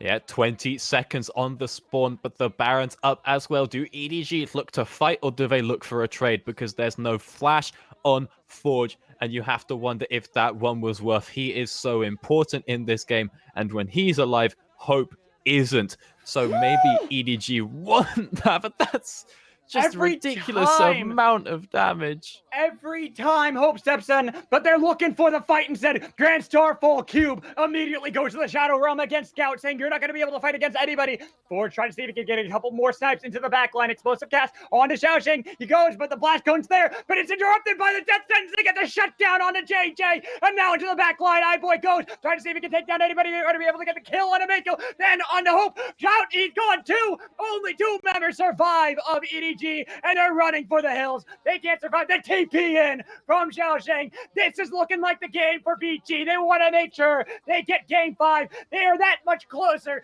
to being able to get their reverse sweep against EDG. Here's iBoy in. Xiaoxing can't do anything. Cube gets the kill. Oh my god, the inhibitor responds. It's still going, and they turn around and get the kill on the Cube. JJ, can you be a hero? Can you delay long enough for anybody to be able to respond on your team? I don't think so. He gets the kill on the 1, but there's iBoy and IAX being able to finish off the Nexus. There they go. 1 more kill. They might as well go for it, but instead, it's the auto attack from AX to make sure that they go to game 5. Oh, and it almost looked like EDG had one last chance, but now they know how WE felt. We've taken it to game 5. The reverse sweep is looking alive and better than ever from VG. I don't know what happened. It's a complete switch up from the team we saw in the first 2 games. They are confident and they are demolishing EDG. They figured it out. They learned of what EDG wanted to do well, and that was win in the early game. The strategy twice in a row from EDG where they go for the invade has not paid off. They haven't gotten enough of a lead for JJ, and AIX has been able to find ways back into the game. Cube and Forge especially in that game. Before, we were criticizing Forge, saying we didn't like the Silas. We didn't like how he was playing up against the Kiana from Scout, but he learned. He's adapted. He's overcome and made sure that he was the one doing the most damage by far in that game. Just constantly putting out the pressure onto Hope. And we saw Hope pick up a QSS towards the end of that game to get rid of maybe the Leona engages and the Mordekaiser ult, but those were not the problem. It was Forge just constantly firing out those shot blasts, connecting 80% of them, and it got to the point at the end where we saw he hit that 1 3-man shockwave or shot blast. It did enough damage to kill 1 person if you added it all up. It was just insane. Obscene. So insane out of Forge, and that is what happens when you have someone who's building lethality against everyone who's not going for a single ounce in Idachrome of armor. He's able to chip away at them so severely that nobody can even stay in lane for fear of dying to get another shock blast. It just absolutely demolishing. And Cube up on that Mordekaiser, completely immovable, all off of that 1 TP down into the bot lane. We've said it time and time again. These early game plays make or break these matches. Getting that early teleport down, getting the collapse on, swinging those fights is what decides them. And Vici, we saw in the first 2 games, nothing like that going on. No proactivity, but this time around, they are ruthless. All right, Doctor, I need to catch my breath. That game was insane, and we have the potential for yet another reverse sweep here in the Demacia Cup. So let's toss it over to the analyst desk and hear what they have to say about those games.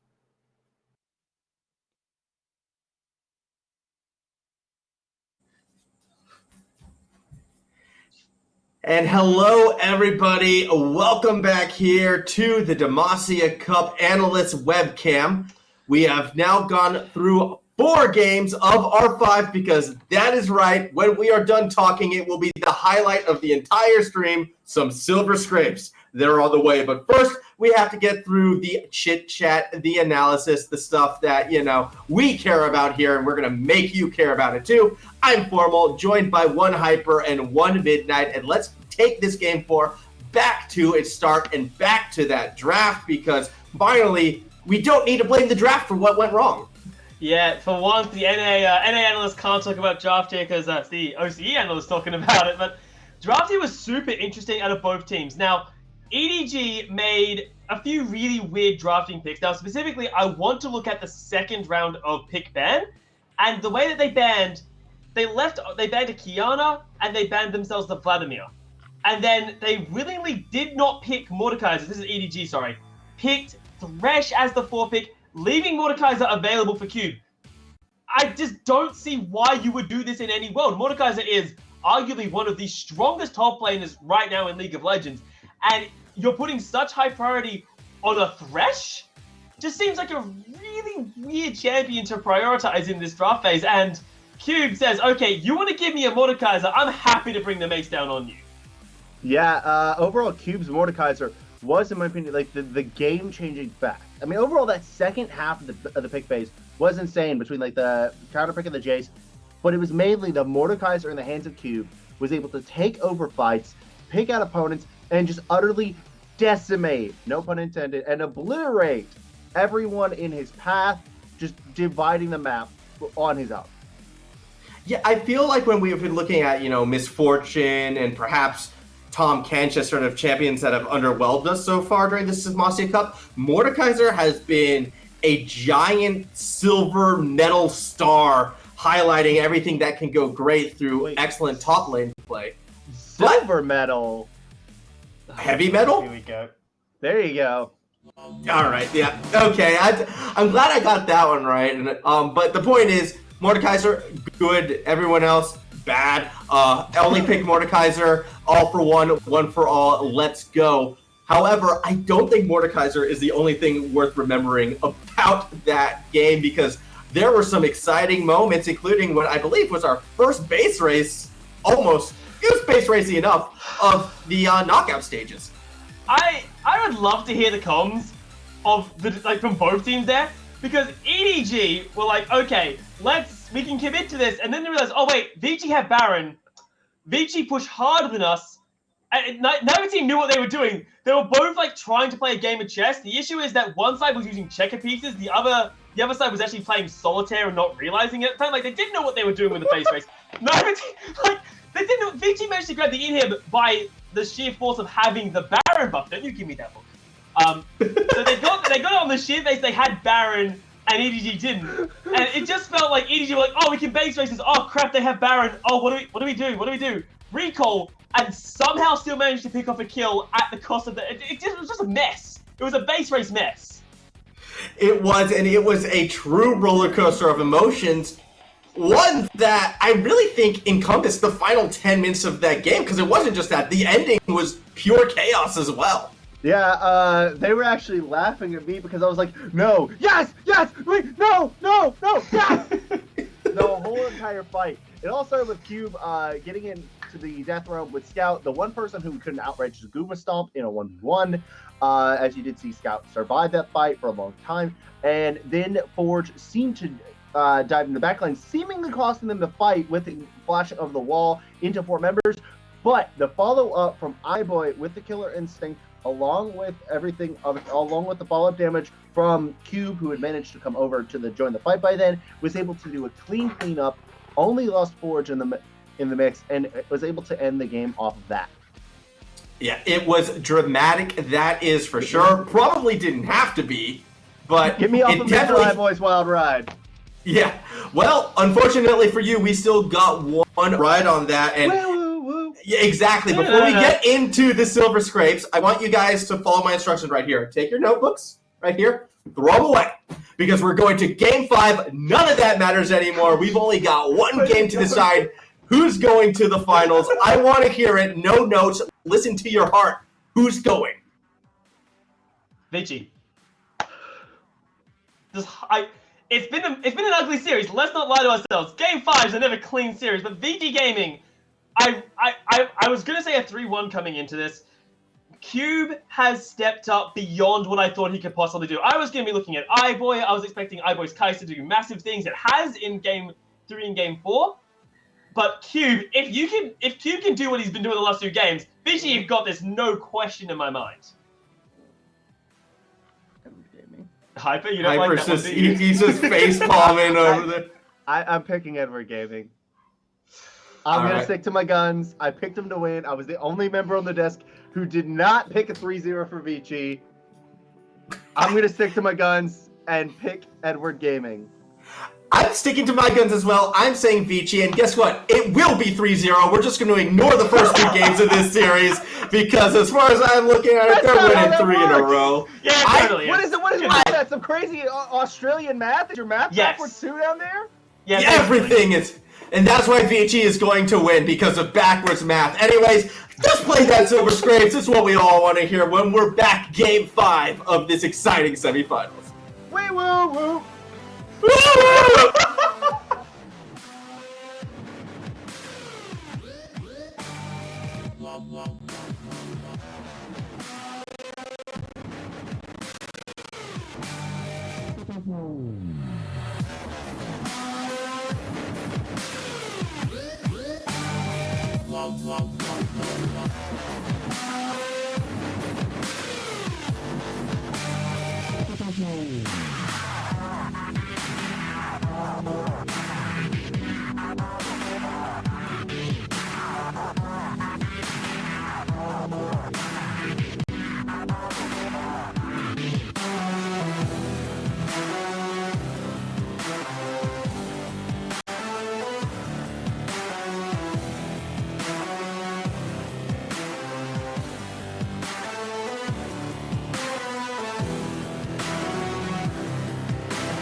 Welcome back into we got the B-Woos in chat. We got scripts. It's Game 5, baby. The semifinals for Demacia Cup. We saw how close it was in Games 3 and 4.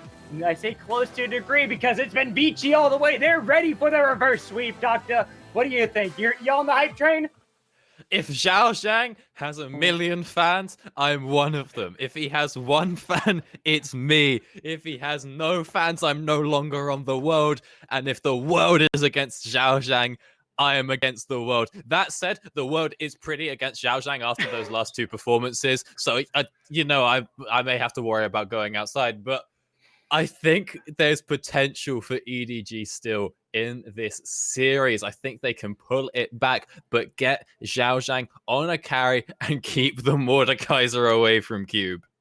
I gotta agree with you. Mordekaiser and Vladimir on Cube's hands have been absolutely disgusting in these matchups. In this entire Demacia Cup, I gotta give credit over to Cube.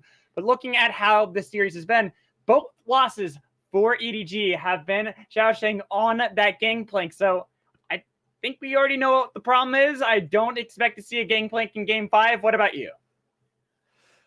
We can't see it. Okay, I really thought that the first game of it was an anomaly for Zhao Zhang, and the second game showed that it kind of was. He didn't run it down as hard, but he took way too long to scale up. This wasn't like an impact gangplank or something, and he didn't have that sort of mastery that many do. And I would not be surprised if Aura was let through here. Whoa. Wait. EDG have first pick. Sides. It's swapping sides. The first time in this series, EDG onto the blue side. The ban away Rise, Pantheon, and Olaf. I was so ready to just wipe it clean and be like, it's the same standard thing. We're going to see the exact same bans, but we don't this time. BG are forced to ban away colleagues. They still ban away the Misfortune. And there's the Cassiopeia Fiora, something that we have both been wanting to see back in the hands of Zhao Zhang. It could be picked up pretty early, but now that they're on blue side, that is a little bit riskier. I thought on red side, they could grab that right before the second phase of ban and be able to ban away some of the counters. But now, I think that's out the window. They got to go for something early like that Renekton that has been left open. Give Zhao Zhang a carry. There we go. That's what they're going to do. They give him the Renekton. Gangplank could be picked up by Q. We saw that in Game 1. Didn't look so hot for him. But now this is completely different. We're seeing a complete change up in the draft. This is going to be very interesting to see how the teams are going to be able to adapt. Whether they're going to go for the junglers like that Gragas now back into AIX's hands. He's played that both games 3 and 4. Looked pretty good on it. Been able to get a lead, even though he's been invaded pretty hard by JJ. And back on the Kaisa for iBoy. JJ back onto Elise. And this is huge for EDG. They have Renekton Elise. That is a diver's dream. Level 3 dives coming through. The Mordekaiser picked up, but Renekton is okay into Mord in the early stages. And if Zhao Zhang can get the push, you've got a roaming mid laner and an Elise. This time around, I think EDG are done with those level 1 invades, and so a level 3 dive is absolutely on the table. Done playing games, EDG are. They've got so much carry potential on the top half of the map. That is why they prioritize that. But now, because bot lane hasn't been touched by EDG, Lucian, which is something that Hope has been going to, has been banned away. And I expect to see Leona banned here by EDG. See what else Maestro can play. Say, you know what? Enough of the Leonas. We want to make sure that you're playing something akin more to maybe the Tahm Kench, be a little bit safer in that bot lane so we can punish the top lane. Of course, the Leona, no way it gets through here. But then the Nautilus available as well. One of those two will be handed over to EDG. And with VG being on the red side, I wouldn't be surprised if they banned just one of them away. But the Morgana is taken off the table. They are looking for dominance in the bottom lane. That they are. They want to be the ones getting control because they've seen how carry potential oriented the top half of the map is for EDG, but it's Aurelia and Jace by EDG. They're leaving the Leona open, say, go for it. We dare you because we'll be able to counter you now in the bot lane if you opt to go for it. This is exhilarating. What's it going to be? Leona should be the lock for Vici, because they don't want to put the Kai'Sa against it, but both bottom lanes are available for EDG. And it's autoplay for what are they going to lock on in? Is it going to be the Nautilus and the Lucian? They could go Xayah Rakan, they could go Xayah Nautilus. There are options on the table. Misfortune banned away, Lucian banned away. The early game bullies aren't there for Hope. And so maybe we just have a battle of the scalers. This is going to be something the first time we have not seen Hope on either Misfortune, Lucian, or Senna all tournament long, finally forced onto something new. Xayah, which has not had the best record here in the Demacia Cup, sitting 4-13 in the record. This could be brutal going into the final game of the semifinals for EDG and Vici. Only one's going to be able to walk away and go into the finals. This could be the reverse sweep for Vici, or it could be EDG. Against all odds, the 15% times that this has ever happened where you cancel a reverse sweep, it could be their time to shine and make history. But now the counter pick is available for Vici. They can have the advantageous matchup in the mid lane. And we have seen some performances from Forge this game. We saw the first game where he was a complete null factor. He had no impact for the team and was probably instrumental in the loss. But last game, he was dominant. And now, when it's also play for, will he step up on this Camille? Camille into Kiana. Interesting pickup coming in from Forge. Forge does like to play more of these bruisers in the mid lane, something that likes to brawl a little bit more. But can it go toe-to-toe against Scout's Kiana? Something that loves to rotate around the map, that is very powerful and can clear out the minion waves a little bit better than that of Forge. All right, well, a big issue for EDG is going to be that they are AD heavy coming through in this draft. They've got an early game AD bully in the top lane, an AD assassin in the mid lane, and of course a traditional AD carry in the bot lane. Yes, they have Elise, but she's not much of a damage threat late, and they're up against iBoy's Kai'Sa, so there is pressure on EDG to end this game fast, and Twitch chat doesn't seem like they have confidence in that. I don't know if I have confidence either. Like I said, it's only been a handful of times that you've been able to stop a reverse sweep in the midst of it all. Not many teams have been able to overcome such odds. The momentum that Vici now have against EDG. They have to have something up their barrel. They have to find the wins and early game picks if they want to be able to overcome such odds. And I don't know if they got what it takes. Well, Vici have been coming into their elements, especially in the solo lanes, and AIX has hugely stepped up. They've all worked as a team. In the first games, they were scattered. The solo lanes weren't getting a lot done, and the jungle was non-existent, especially compared to GG, who was getting plays across the map. Now, for this game has swapped.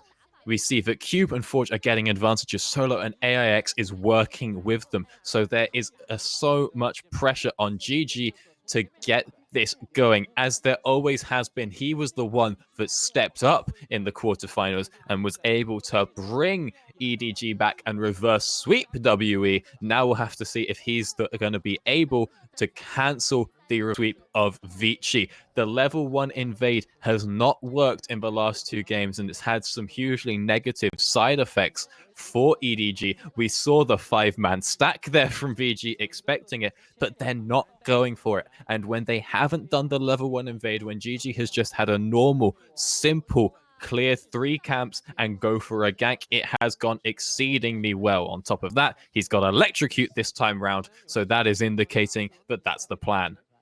I don't want to go for anything too aggressive and too risky this time. They want to see if they can get early ganks, get their lanes ahead.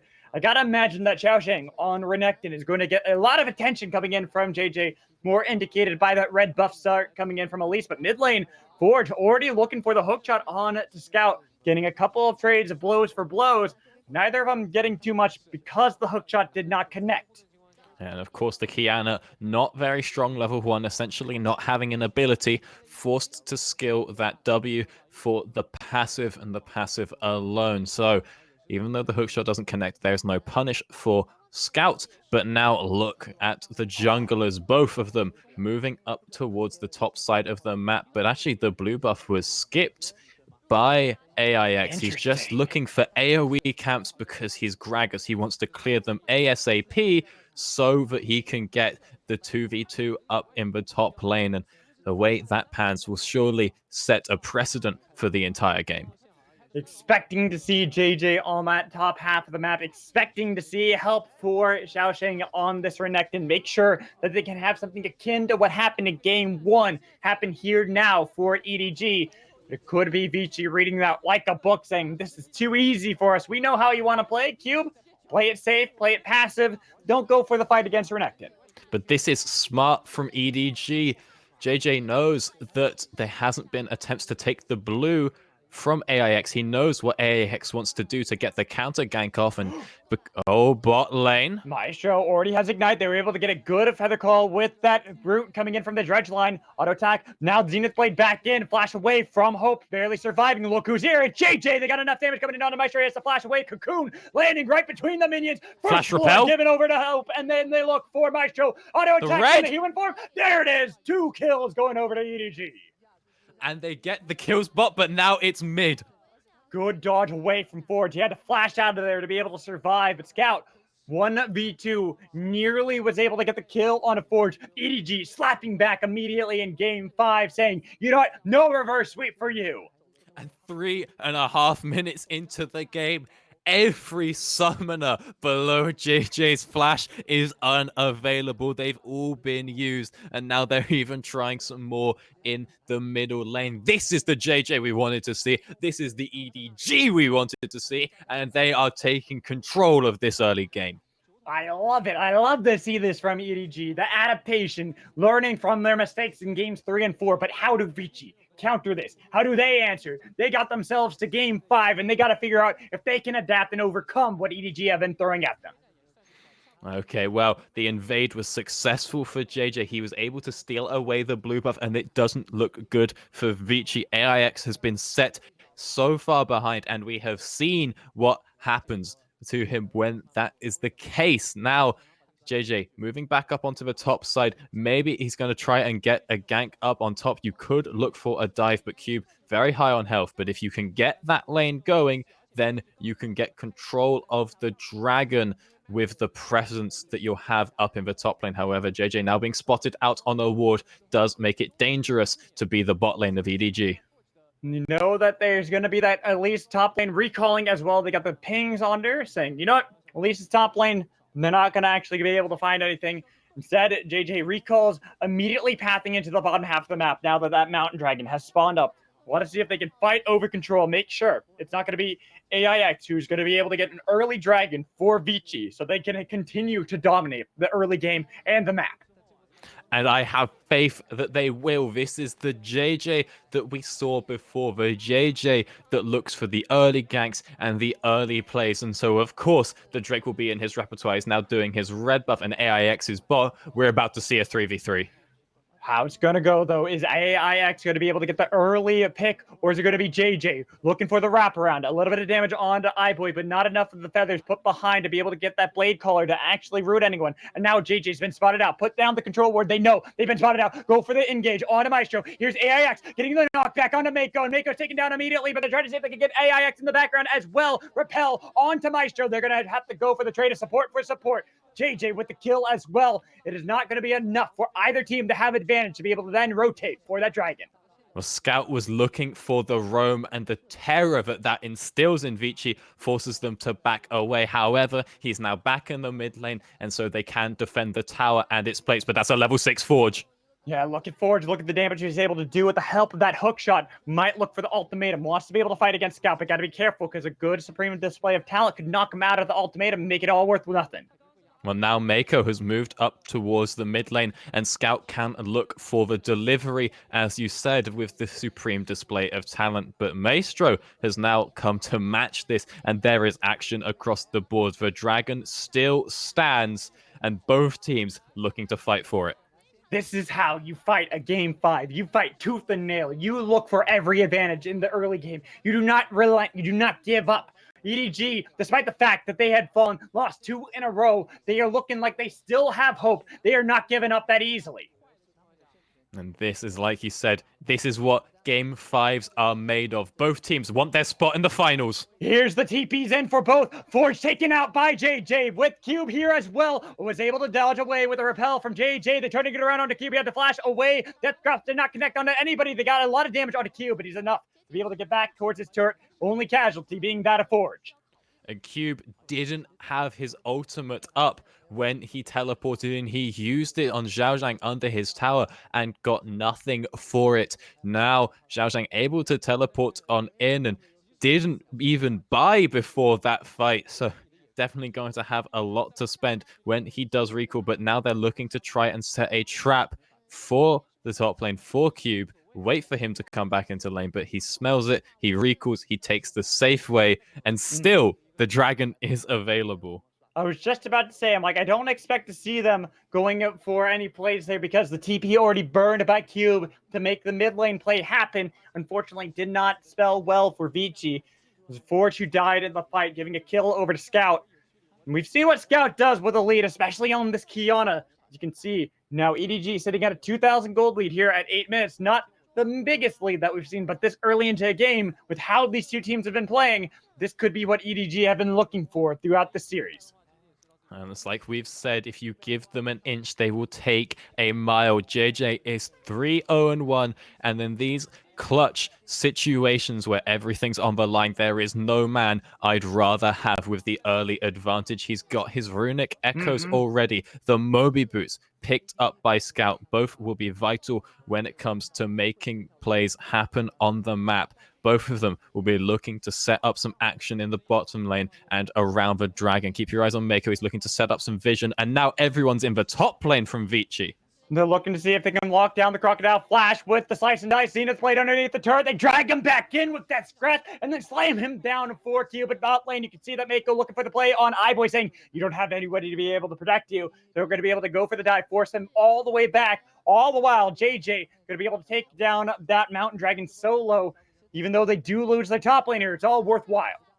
And now watch Scout, because whilst plates are being traded, so are epic monsters, and Scout is able to force AIX off of the Rift Herald. There is too much threat coming through from that Kiana, and it means the Mountain Dragon is taken for free. In fact, the blue buff as well, just so that JJ can continue to cement his dominance over AIX in this game. Now the bottom lane have returned, and Scout is coming in. They're looking for a dive. They get a lot of damage onto iBoy on the other side, with Ishar doing his best to be able to survive, but he finally dies. Then jumped on by Scout, taking down the bot lane. Two are gone. They trade Mako, but they're going to love that trade because now lots of juicy plates going to be in their hands. And they may even be able to pick up that first blood tower, and that's more gold that you can funnel into Hope or JJ if you want to. But JJ has done his job by this point, and because the Herald was denied by Scout, it's not deployed in the middle lane, and plates aren't taken by Vici. They get just the one, as opposed to the insane amount that they could have threatened before. Now the tower gold gifted over to Hope, 610 gold. It's essentially 2 more kills, and a fight could break out around this Herald. It's been started, and the supreme display of talent is available. Look at them. They're trying to see if they can deny that, but it might be a little bit too late. Who's going to be able to get the smite? AIX, he's been forced out of the pit. They're trying to see if they can call enough members. Vici want to be able to fight this, but it's a 3v4, though. EDG, a little bit too scared. They do not opt to go for the fight. Instead, they look for the crab, saying, you can have Shelly, but we're going to get control of the map. And what will they do with that control? That's going to be the question. Right now, it looks like there's a lot of money to be spent, and Zhao Zhang will be moving on into the bot lane. However, Vici have the opposite idea, 3 stacked up in the top lane, looking for a potential 3v3, as no one from EDG has been spotted, but Hope has no idea what awaits him. None at all. Body slam with the flash. The Zenith Blade. Featherstorm is able to get the root that it needed to. He's still alive, but he's in the Shadow Realm against Cube. Obliterate did not connect. Hope doing his damnedest to be able to survive against the King of Death himself. He's barely alive. He gets out of there, and they turn it around on a Cube. JJ taking down Mordekaiser. Somehow Hope giving hope to EDG, and now they'll be able to push down for more plates. And Hope with the immediate reactions. The second he's body slammed, it's the cleanse, it's the ult, it's the root with the feather caller, and then he keeps himself alive in the death room with some fancy footwork, which is rewarded by AIX. He says, Real recognizes, and gives him the escape with the explosive cask. Now the Herald has been deployed in the middle lane, but it's a bit of a consolation prize. Only the plate gold even not going to be split, as Maestro does back off, but the tower cannot be taken, and plates are still secured in the top lane for EDG, so they take the advantage. Forge doing what he can to keep getting gold over to Vici. They don't want to hemorrhage too much over towards EDG, but let's take a look at this play. Hope, somehow a hero, Oh, he a flashed miracle in. worker. That is insane. That is the Chad move. The T-pose on him, my boy. Yeah, and then there's just huge fancy feet here. Excellent kiting from Hope. And the second he comes out, it's a very good timing on the Gragas ult. And he must have thought that it would have been enough damage or it was going to ult him in. You can't fault it because he was nearly right. But it just keeps him alive as now Cube's getting engaged on.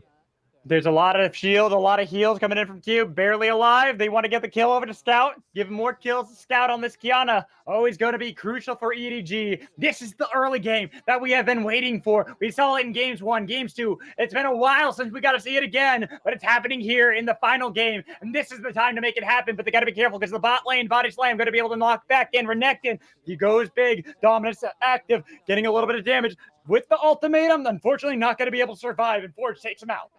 But whilst Vici are collapsing bot, EDG are collapsing mid. They're getting plates onto Scout in the top lane and plates onto Hope in the mid lane.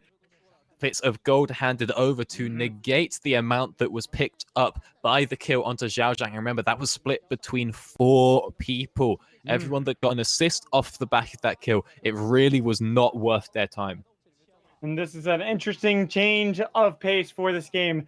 Before, in games 1 and 2, we talked about how Zhao Zhang was one of the critical members, key member for the team of EDG. This time, he's sitting 0 and 2 on this Renekton. It has all been about Hope. Hope and JJ. These are the 2 members who are looking to finally have their time to shine. They want to have a little bit of the limelight, and they are looking golden. And you just look at these plates that have been secured by EDG. 5 in the bot lane, 4 in the top lane. This is without a Herald. Whoa. And AIX forced to use his ult to disengage. Even though it doesn't hit, it does still scare Zhao Zhang. And this means it's not available for the dragon. And so this one is going to be hand-delivered straight to EDG. You never want to have this, though. 2 dragons going to be secured early on by EDG before we have the elements changing the rift. Going to be that ocean rift. More brushes to work with. Kiana going to have a field day with that.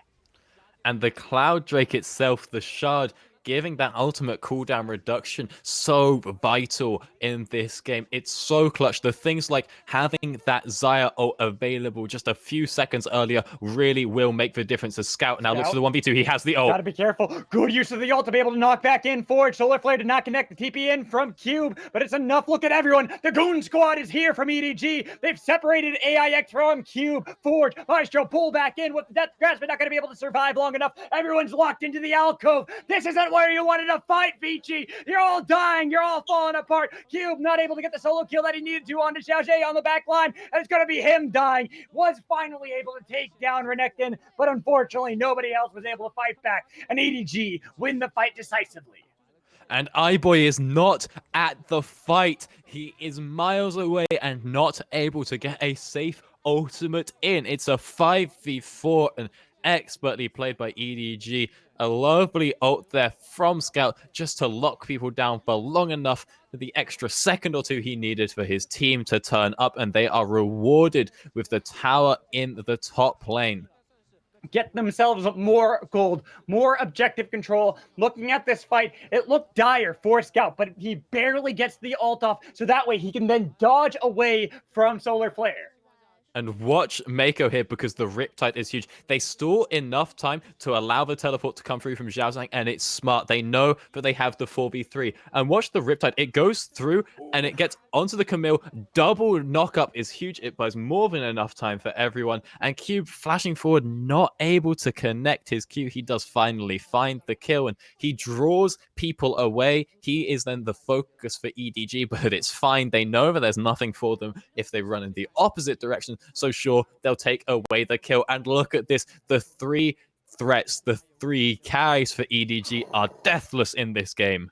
They are monstrous, especially that of JJ, soloing out this Rift Herald 6-0-4. We've been talking about how scary and devastating his Elise was. We didn't get to see that in games 3 and 4. We see that now here at the game that matters. It's all on the line. Maybe that's what JJ needed. He needed some fire underneath his ass to be able to work better.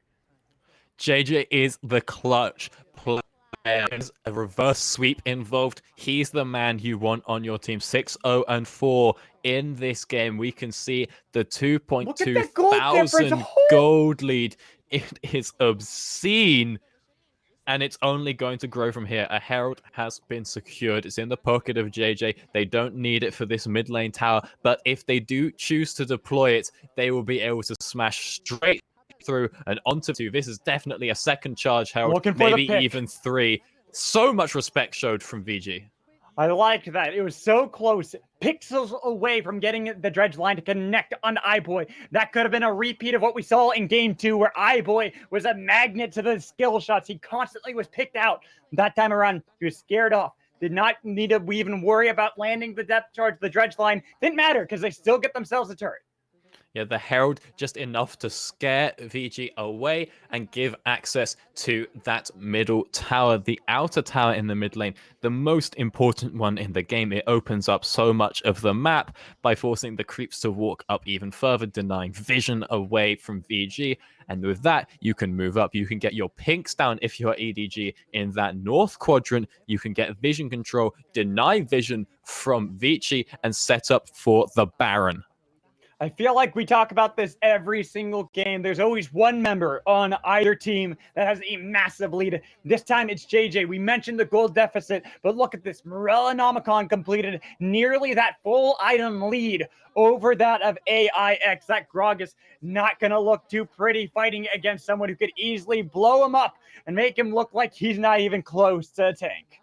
And it's not just JJ. Sure, he has a 2.2k lead, but so does Scout and Hope with 100 as well. Just huge advantages for every carry. Now the flash is answered by iBoy. That is a flashless Kai'Sa. If ever he makes one misstep, surely he will fall. Tier 2 falls in the mid lane, and right as the Ocean Dragon's about to spawn third dragon potential of the game for EDG, and you can tell Vici not even going to contend it. They can't fight this. They have no control. They have no confidence, despite the fact they've won 2 games in a row. They're on the verge of a reverse sweep. They don't feel they can fight into this EDG.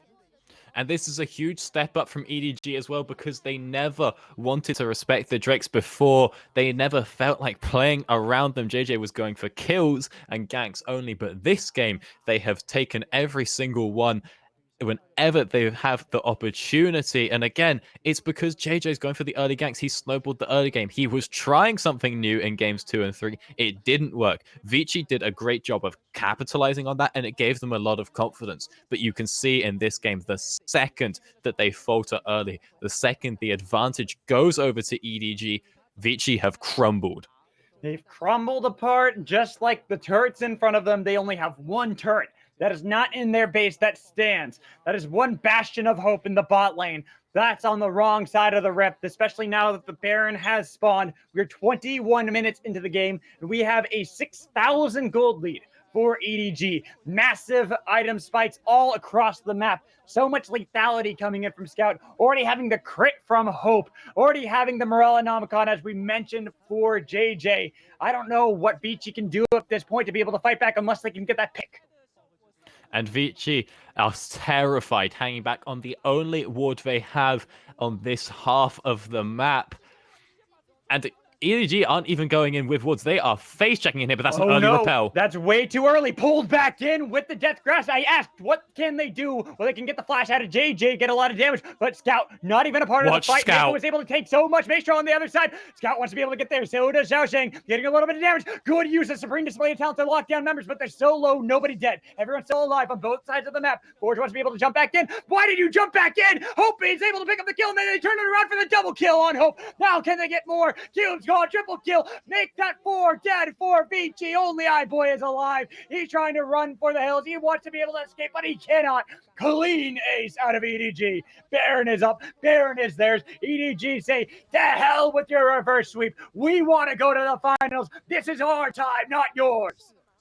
5-0 in favor of EDG, and they're straight onto the Baron. Even though it looked like JJ was caught out, he bought more than enough time, and the stone plate for Mako coming in absolutely clutch. He can tank all the members of Vici and buy time for Scout to turn up, for Hope, for Zhao Zhang. Let's watch it again. GG looks like he's done for here when he repels early and comes down in the middle of the team. He's able to flash out. Now Mako can tank everyone, and we're just waiting for Scout to get into this fight. There's good consistent damage coming through from Hope, and then the supreme display of talent here locks it in. It gets the double stun here, and Hope is able to put out a lot of damage. Now you think the fight might be over here, but the second that hook shot goes in from Forge, Hope's ready to commit. It's the only threat he's worried about. He's flashing forward. He's setting up for Feathers behind AIX by hitting Hope, and that gives another route, so he gets him a triple kill. It could have been his Penta, were it not stolen away by JJ and Scout, but he's okay with it. I think he'd rather play in the finals. I was about to say, I don't think he minds too much. It's all about getting to the finals.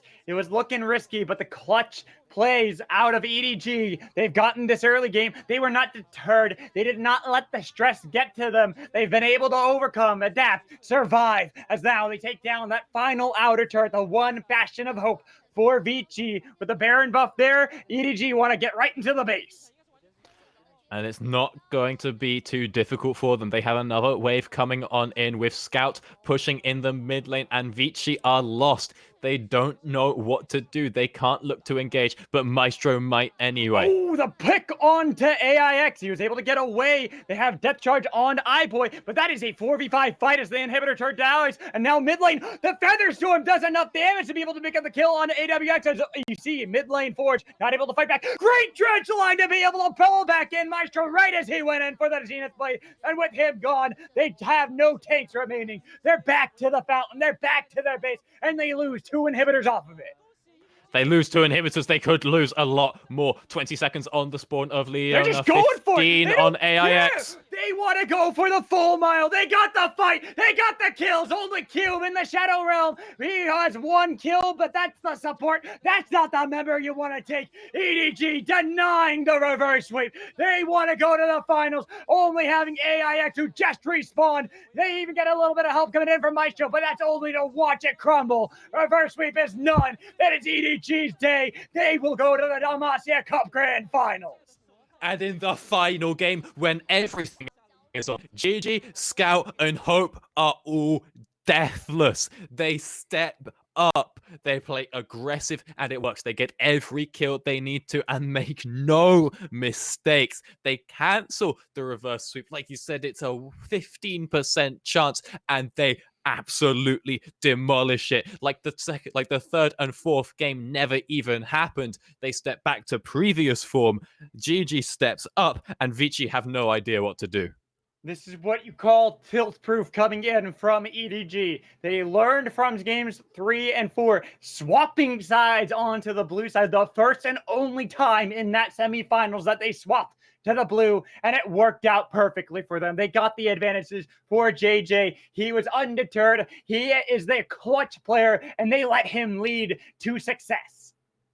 They got the advantage on JJ, and they got it on Xiaoshang as well. Getting that Renekton up in the top lane as your first pick, you are more than happy with. Keep him away from the Vladimir. Keep him away from the Gangplank. We don't want Xiaoshang on scaling. We want him on aggression.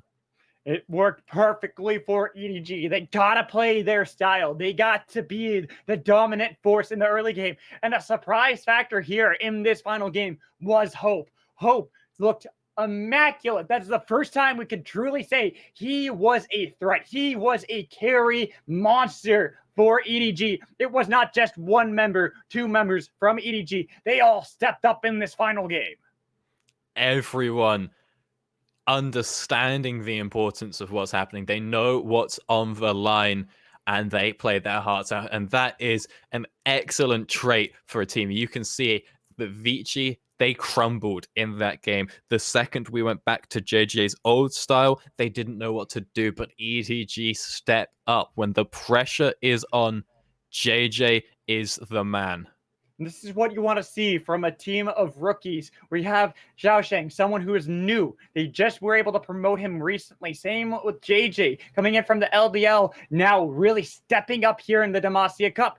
It is beautiful to see these newer players really be able to come into their own and look like such forces against veteran squads. It's beautiful to see, like I said, the rookies across the board. It's just great. When there's so much pressure on the line, that's when you expect them to choke. That's when you think JJ's never been in this situation before. Is he going to handle? There's so much pressure on him, but he has been in this situation before. JJ's familiar with the reverse sweep. He's now been on both sides of it. He has. He was able to deny it. That was a great cast from me, myself, Mad Magical, and Doctor. Thank you so much, Doctor, for an amazing color cast. But we're going to toss it over to the analyst desk. They're going to break down that series and let you all know how that reverse sweep was canceled one of the few times in history.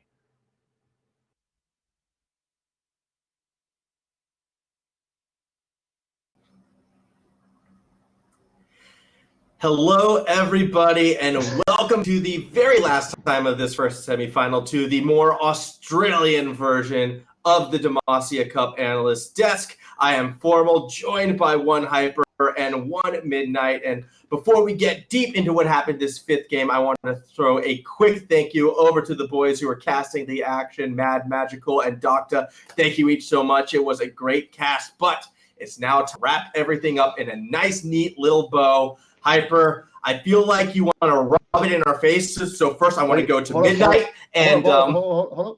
Oh, I'm sorry. I think I should pick this up because I called it. First I want to go to Midnight to curb your enthusiasm a bit and explain how exactly it was that Vici kind of fell apart in this fifth game. It's heartbreaking because on paper, in their drafting, I had so much faith in Vici. They got access to the Mordekaiser again. iBoy had his Kaiser. And there were so many points where I felt like, oh, this is going to go really, really well. And then the shot calling just sort of fell apart step by step by step until they just collapsed entirely. And it's so heartbreaking because for the reverse sweep, I had so much faith that they were going to do it. And there were some fights in there where I'm like, oh my God, they actually can do this. They're going to pull ahead, especially that last fight. And then Kiana's like, hey, you're fighting at a choke point. This isn't going well for you, is it? Yeah, most of the times it did not, and it kind of brings us back to those first game, in particular game number 1. We got so excited about Cube on this Mordekaiser, iBoy on this Kaisa, we all forgot about Scout on the Kiana, and really that felt like one of 2 significant game changers in this one. Yeah. Overall, Scout's Kiana has been one of the bigger game changers in the series. It dominated in game 1, and it did extremely well in game 5 here. It was sort of like the team fight changing pick, and every single time that we saw it like go into some sort of massive melee. And it's one of the reasons, like, to me, that he would be the front runner for MVP of the series. Yes, but it wasn't just that Kiana that came through Elise. It was like, try it again. The Elise will work. Maybe this time. And finally, in game 5, we saw Elise used to its maximum potential. I mean, that's Elise in a nutshell, though. It's all about that early game. If you can't get that early game on the Elise to work, you become a cocoon bot. And let's just say that's not exactly a position you want to be in any League of Legends game. But this game, they made it work. It's all about how much impact can you have in the first 15, 20 minutes of the game. If you can get that lead, you've done your job as Elise. At that point, I think the expression is you could die 10 times. It doesn't matter. You've got your team to lead. And if you do that, you've done your job well. It wasn't just that, though. I feel like GJ and Scout in particular did a great job of making sure that Cube wasn't left alone. In each of the previous 2 games, we saw Cube and Xiao Zheng kind of left on an island. They were there, but unfortunately that island was Cube's kingdom. He was at the dominant ruler there. But when you bring in some reinforcements there in Scout and GJ, you make sure that you have the advantage over the king, and they took out Vici by killing the king constantly. Cube was not safe for the entire series, for the entire last game. Yeah, nothing ruins an island paradise like a spider infestation, which seemed to kind of climb over and ruin the Shadow Isles, or Well, I mean- reestablish the queen of the Shadow Isles, I suppose. It is Elise. You are the lore master. Does that make sense to you, Elise, toppling the board? She's not nearly the most powerful thing on the actually I think she might be the weakest denizen of the Shadow Isles, but still, she still is making it a little bit of spider infested hellhole even more than it already was. I mean, you're saying this with 2 Australian casters on the desk of your buddy. I think you want to be a little bit kinder to spiders. They're no big deal. I mean, you know, you wake up to your I mean, old y'all mate live in Harry, Novastan. I'll pass. the huntsman climbing across your face as you sleep. It's good fun, and it's why I love it down here, amongst many other reasons. That said, though, we still have another semifinal match around the corner. JDG going to be taking on RNG to see who will be facing EDG in our grand final. It's a triple G unit showdown in a sense coming forward. I don't know what that means, but go ahead, tell me if you're in that Twitch chat. Have a great day, everyone, as when we're back, we'll be a new casters, new desk, and new game. So don't go anywhere. Semifinals continue right after this.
Hello, everybody, and welcome back to the 2019 Demacia Cup semifinals. We're getting ready for our second semifinal of the day.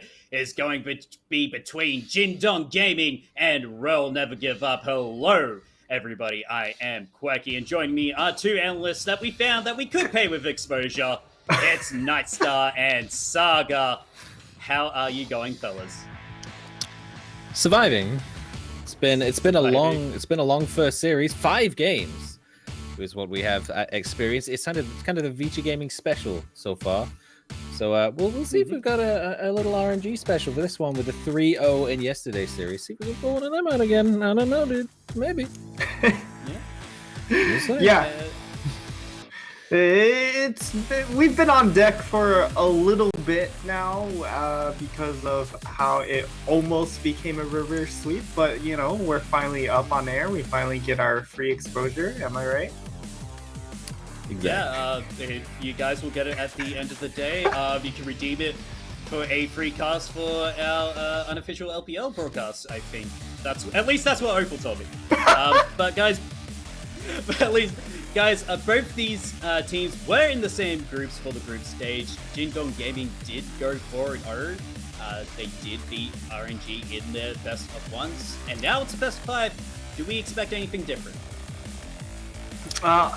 I mean, I've been told RNG, of course, are a different animal in best of 5s, but it's hard to tell because their first series, their first best of 5 against Rogue Warriors, which I think most of us would agree was an overperformance by Rogue Warriors to get to the playoffs rather than them really reaching the heights of their potential. Yeah, it was definitely it was a completely different RNG to what we saw, at least in the start of the group stages, where they just got dumpstered by everyone, including JDG, and they had to make that sort of miracle comeback run where they were in the tiebreaker situation, a 3-way tie in the groups, and came out ahead just based purely on game time. So there was a pretty solid chance that RNG wasn't even going to make it to the elimination stages, but they made it through, and they've looked pretty dominant so far. There's only been one best of 3 against Rogue Warriors, but it was a swift 3-0, the only one we've had so far at the Demacia Cup, and maybe that is just what we're talking about when RNG in those best of X series is just a different piece of time. Just not the best of ones. But now, looking at both these rosters, we identified the key players here have been both the junglers on each of the teams, XLB and Kanavi. And what do we think of each of these junglers? Start with you, Nightstar. For me, Kanavi has really brought this roster together. You have a lot of late game insurance with the bot lane this time around. Loken has stepped up, but to really get them through this early and mid game, it's come down to Kanavi being able to make plays. The solo lane play from Jingdong has been a little bit iffy. So it's really come down to Kanavi being able to create plays for his top laner or make things a lot easier for Yagao, who has been widely inconsistent. And Saga? Yeah, so on the other side of the coin, it's really been the struggles that RNG had at the start of the tournament were a lot of you can put it down to just a different grasp on the meta to what a lot of the other teams had. They were playing those mages in the bot lane, which have had some success, but RNG was not finding it. So it's really been a complete turnaround with Xiaolong Bao playing more towards the bot side, where you've got Betty playing more traditional marksman. The Misfortune is such a huge pick in this tournament because of the lane pressure, because of it pretty much guarantees you to win team fights as soon as you get level 6, as soon as you get the ultimates. You just go for a fight around the dragon and you're pretty much guaranteed to win, and that's really how Xiaolong Bao and the rest of RNG have accelerated a lot of their games, is to just start stacking up those drakes as early as you can and put some pressure down to at least make the other team contest. Because if you've got 3 drakes and you go for the 4th, they have to fight you, because getting that Dragon Soul is such a huge buff to the team. And not only that, but then it's the pressure of the Elder Drake that's coming up in a short period just beforehand. It makes the enemy team forced into a position where they have to fight you no matter what. And that did cause a bit of a downfall for RNG, and especially since it was only one day of group stage games. It was impressive to see how quickly they adapted their playstyle and just completely turned their position on their head. And they've really just been rolling through the playoff stage with that mentality of just get these drakes, get objective control, and just steamroll ahead from there. Yeah, and speaking of the bot lane you were talking about before, let's take a closer look at that. So for Loken on the side of Jindong, Nightstar, you were talking about, hey, he's been really good on one champion. And what is that champion? It's been the Senna pick for Loken. He's picked it, I believe, quite a few times into the MF. So it does seem like it's his pick into the MF, but he's won 3 out of 4 games on it. And his positioning is just so easy on that champion, where you have that scaling range, you're able to provide utility.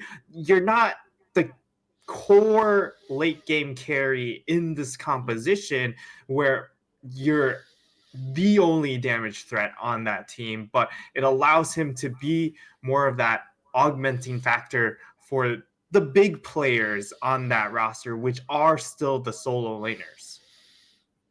Yeah. And Saga, what about Betty? How has he been looking during this tournament, now just joining RNG?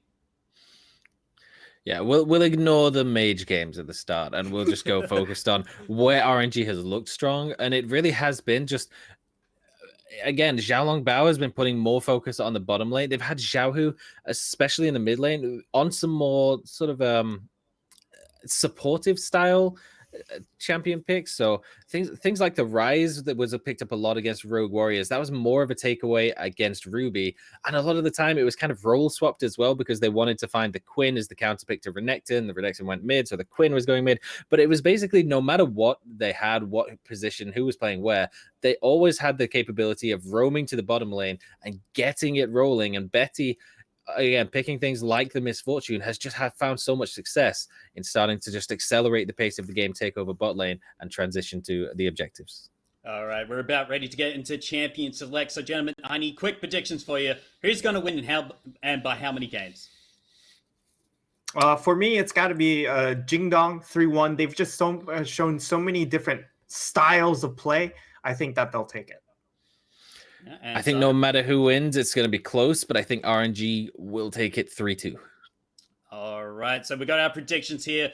We got a split analyst desk, and tell you who's not going to be splitting very soon. It's our two casters, going to be TG and Briz, taking you through all the action. Gentlemen, take it away.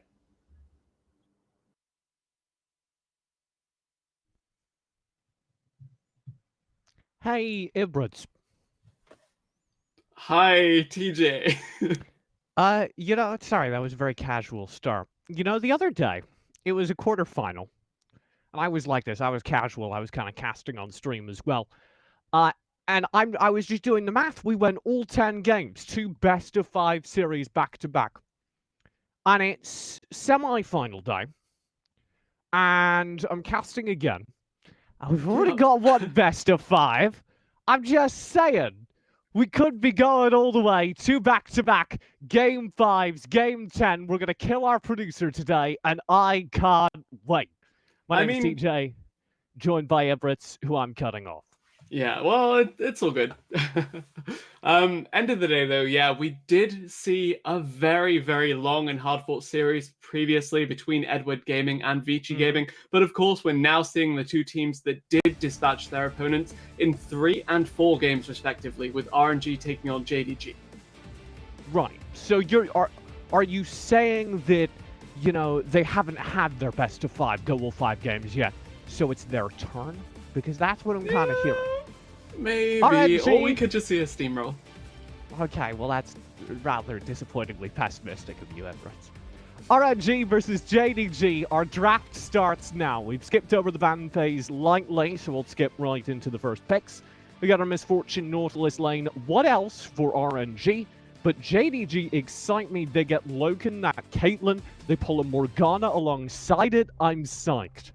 Caitlyn Morgana, a very, very, very safe bot lane, and of course answering that with the Misfortune Nautilus, you have now a sick team fight for RNG, but a really, really difficult to gank bot lane for the side of JDG. This is actually really solid for JDG across the board. You have Loken on his Caitlyn, and we are also getting that top lane Mordekaiser for Zoom that he's looked so terrifying on throughout the entire tournament. RNG grabbed themselves a Jarvan as well, and we're into the second ban phase. They've target banned me out with a Rumble takeaway, but end of the day, it's not the end of the world. Of course, Rumble being a very hotly contested flex pick between both solo lanes right now. And actually, I think in the Demacia Cup so far, we've seen it more often than not taken towards the mid lane, and it just roams around the map with the equalizer. I'd like to talk about our top lane here because you bring it up. This is kind of a battle to the death. On one side, we have Langshi, who went off yesterday for RNG and looked absolutely insane on Quinn. He flexed mid. And on the other, we have Zoom, who not only has been incredible throughout the entire tournament, but I'm checking my notes as we were talking about this kind of prior to the series. You said, and I quote, he was the best top laner in China at one point around spring of 2019.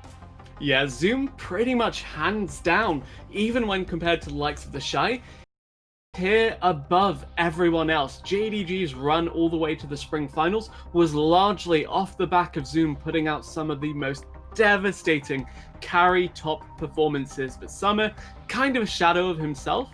And speaking of players that were shadows of themselves, a really uninspiring World Championship for Langshi, an uninspiring group stage of the Demacia Cup for Langshi, but you mentioned he showed the hell up yesterday, and I hope for RNG's sake, he brings that same form today versus Zoom and JDG.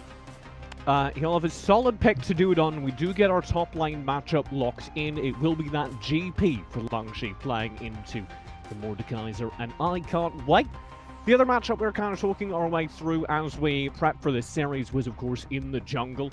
It'll be XLB against Kanavi, and Kanavi has himself now a Rek'Sai, with that Jarvan already brought in for XLB. We're into our final picks, and we have a LeBlanc for RNG. So LeBlanc is very, very hit or miss as a champion, and especially in this season, because you either start snowballing and really just one-shot people left and right, or you just kind of fall behind. And what's an assassin without insane amounts of damage? Not much of anything, really, because LeBlanc, she has mobility, but besides that, not a lot of utility. But you know who does have a ton of utility under her belt? Lissandra. So, our mid lane matchup, I feel, has kind of been a question mark for this series. Because Xiaohu on mid has been like a little bit intermittent throughout the entire tournament. His rise was sick. And then on the other side, you have Yagao, who I don't want to say intermittent.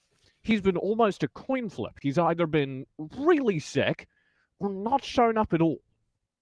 Yeah, and while we do stress that JDG has been the Zoom show in the past, Yagao in tandem with Kanavi, when he's on point, can actually take over the game a fair amount, actually, and I really do respect this guy, especially when you consider the Lissandra into LeBlanc matchup, where the Lissandra has the onus on the roams, has the wave clear advantage early, because LeBlanc, if she wants to rival your wave clear, has to W forward with a distortion, has to commit her body to the wave, and that invites a snare. It invites at least a Q from Lissandra, and that means that Xiaohu is gonna be on the tail end of a lot of these trades when it comes down to the mid lane 1v1 and eventual 2v2 once the junglers start getting involved.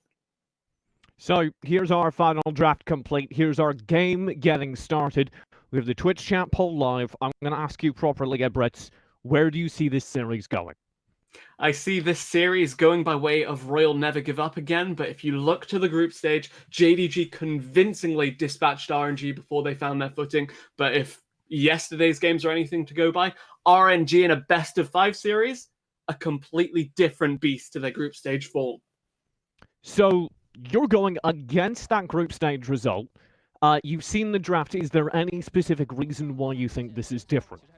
I really like the GP into Mordekaiser, if I'm honest, because you can just orange out of the Death Realm, and it really does ruin his day. I also really respect the Cannon Barrage, and I think the Nautilus is the premium Ming pick. Such good ganks that really back up this roaming support's heavy roam playstyle. Yeah, we were talking quite a lot about Ming kind of in our pre-setup, because Ming is like the support. as a support player, Ming is the support I wish I could be. I have a poster of him on my wall. Because he's always roaming, he's always relevant, and what better character to do that on than an Nautilus?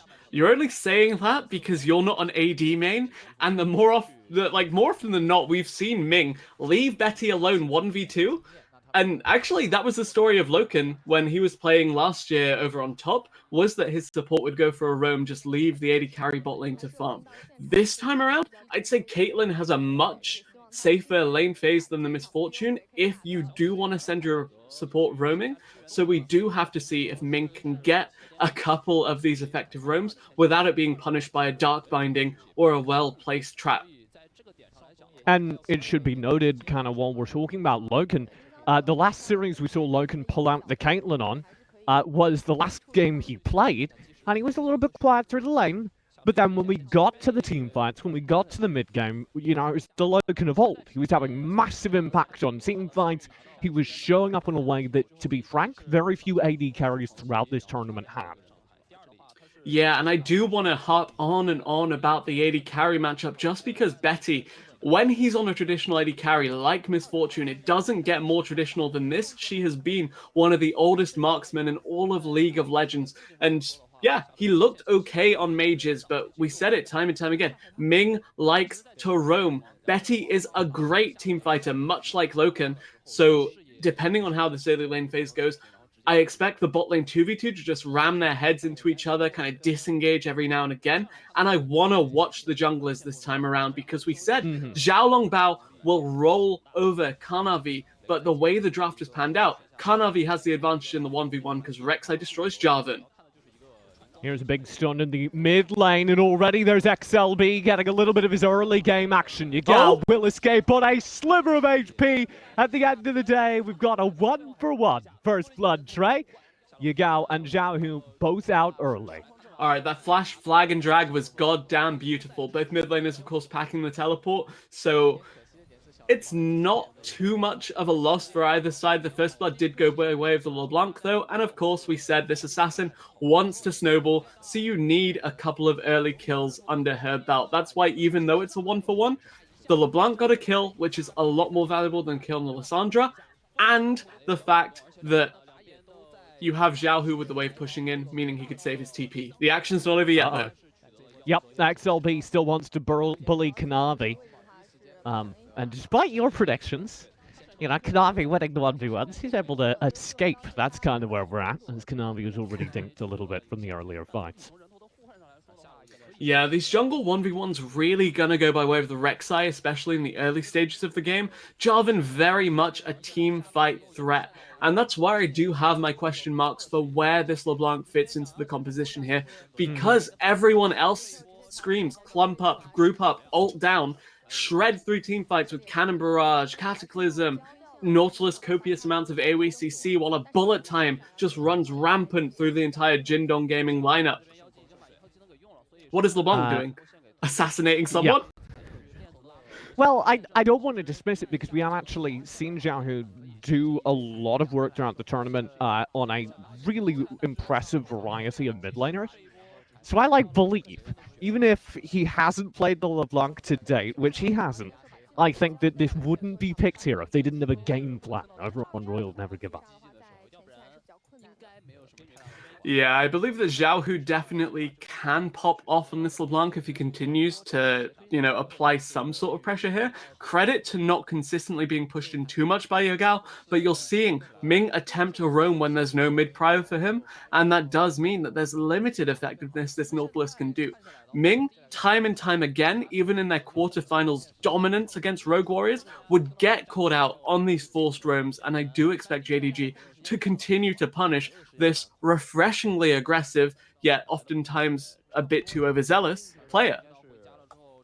Oh dear, Langx. Having a little bit of a rough time in that top lane. We're both support fans, so we'd love to talk about I'm a top lane fan too, but I'm not a Mordekaiser fan, let me tell you. This top lane is not going Langx's way. Immediately after you said you loved the GP into board matchup, we've been kind of theory crafting all tournament long. What does finally unseat the Mordekaiser? So far, not this gangplank. So you're not really picking GP for the insane 1v1 kills into the Maud, and the scaling game is also kind of hard to play with the fact that Maud is almost consistently just on an upward slope in terms of relevancy. But if you think about it, the GP can just clear the waves, hold down the Mordekaiser pretty safely, and look to influence cross-map with that cannon barrage. Ming did an interesting hook there. Yeah, we've had a couple of them. Ming's not been sitting quietly by, which is to be expected. Here's our first major objective pursuit of the game as RNG turn their sights towards this Mountain Drake. And it does look like Xiaolongbao will be able to grab that for his side, and even more so, JDG are just playing passive down in the bot lane, falling away as they're going to lose a couple of turret plates as well. Right, that's partially because somehow the LeBlanc managed to tether back some wave priority over onto the Lissandra, but also because the bot lane of Misfortune Nautilus is now establishing their dominance. Combined with the threat of 4 members of RNG total just committing towards that bottom half of the map, which is nearly completely dark for the side of JDG, it meant the bot lane had to back off, it meant those turret plates were pretty much free, and it meant that Drake was free as well as RNG. It doesn't look like the scoreboard is too much weighted in their favor, but that was actually a massive swing in terms of early game relevancy. Yeah. Looking at the map control, RNG are bullying them right now. And I'm hesitant to call too much off of it because that has been, what a Misfortune is good for. Bullying the bot lane early. Whereas the Caitlyn sometimes takes a bit to get into that prime form. Sometimes you're waiting for the team fights from this bot lane, but it sure is starting well for RNG. Yeah, so this bot lane matchup is basically Betty just double-upping off of low health creeps, trying to poke out the enemy, and then looking for an engage from Ming once that poke is down, while JDG are just playing the disengage, hang back, lay down a defensive trap line, black shield. If a Q connects, the trap's going to connect, and that's going to be half of pretty much anyone's health. Xiaolongbao, however, looking to tip the scales, this gentleman's agreement of just staring at each other in the bot lane, about to be heavily flipped, you have to imagine. There are no more gentlemen here, only Jarvan. He does actually opt to back, so all of that setup is worthless. As the gentleman's agreement continues, meanwhile, the opposite jungle is doing the same thing to much more success. Long X caught out, Zoom's able to push forward even through the cannon barrage. And there's your first solo lane kill. I don't know if you caught that, but Longshi actually flashed into the Rek'Sai Unburrow knockup, which is unfortunate to say the very least. It happens. It's just because Kanavi was mashing right-click on him, so it was just like a series of unfortunate events. It was going to happen either way, but it looked super clumsy. And at the end of the day, yeah, really unfortunate for Longshi there. The Unburrow will be able to confirm the kill off of a sick knockup. And I guess that kind of evens things out, because just as RNG begin to have their pressure down bot, JDG win early up top. It's about to turn back, though, as Gao's in trouble. Protected for a moment, that's being away. Cataclysm will be sped, XLB right into Kanavi, who's down to a sliver of HP with the depth charge out. This is messy as hell for JDG. And they lose 2 in the mid lane skirmish. And RNG pretty damn happy that those kills went over to Xiaohu, because he is their only magic damaged threat. You see the armor being stacked up for the Mordekaiser already. This LeBlanc becoming more and more relevant is just gonna throw a wrench in the works for itemization of JDG here, and it really does put this assassin mid laner on the board for RNG. And just as I say, JD Gaming still controlling the top side of the map, that gets immediately inverted. XLB will be able to grab the Rift Herald off of that series of kills, and Royal Never Give Up are properly now in control of this game. And here is how that play panned out. It was an RNG engage with Black Shield, a little bit clumsy with the Frozen Tomb as well, and XLB, as soon as he sees it in his eyes, just goes for the re-engage. Longshi teleported to the mid lane tier 1 for good measure as well. Kind of awkwardly stood there, not really needed too much, but end of the day, just a really good turnaround. And the LeBlanc, as we mentioned, picking up both those kills, really gonna lend a lot of respect over to this mid lane mage now. Yeah, you're wondering, what does the assassin do? I think it's irrelevant if the assassin's fed. Because if what you does the can't assassin just do now? people Pop in kids. fights, Yeah, exactly. So as long as Zhao Hu continues to get mad money, it might not matter. Here's top lane, though. Long X in trouble. Long Shi will need to play this very cleverly behind the turret, and so far he's done a decent job of staving off death, but Kanavi will be able to confirm it as you have Zoom to just tank the damage and pull him back in. Zoom tanking the damage and the tower there. Langshi choosing to forego using the cannon barrage, holding on to it for a cross-map play eventually. But speaking of cross-map plays, here's a Herald, here's XLB, here's RNG's bot lane. And this is what you were sacrificing by putting Kanavi so blatantly up top there. Rift Herald will continue in, and your first turret of the game is to Royal Never Give Up. The entire bottom half of the map, blue buff included, going by way of RNG there in exchange for a kill and a couple of turret plates. And we have that cannon barrage still available for Langshi, so it's not the end of the world for this RNG top laner. He's gonna seed this turret here just because the enemy team from JDG could be lingering around there to dive him again. But again, JDG, they commit all their resources top, this time for no reason in particular. Infernal Drake. And I'm kind of... I don't want to say hesitant to say that it's been influenced by this, but like old meta, maybe that makes sense because you're power farming Zoom. You're putting a lot of resources into him, and we know that Mordekaiser is incredibly powerful, and your bot lane isn't losing by too much. But now that these Drakes mean so much, that's gotta be viewed as a negative trade, because RNG didn't just get a turret, they got the turret and the Infernal Drake and a little bit of jungle camp. I'd say the redeeming thing for JDG here is that a ton of gold has just been like force-fed onto Zoom, which is, you know, pretty good when it comes to side laning. Mordekaiser can teamfight eventually as well. My main concern is that a lot of their relevancy in the game right now is off the back of Kanavi, who of course does get outscaled because Rek'Sai melee borderline assassin at the end of the day.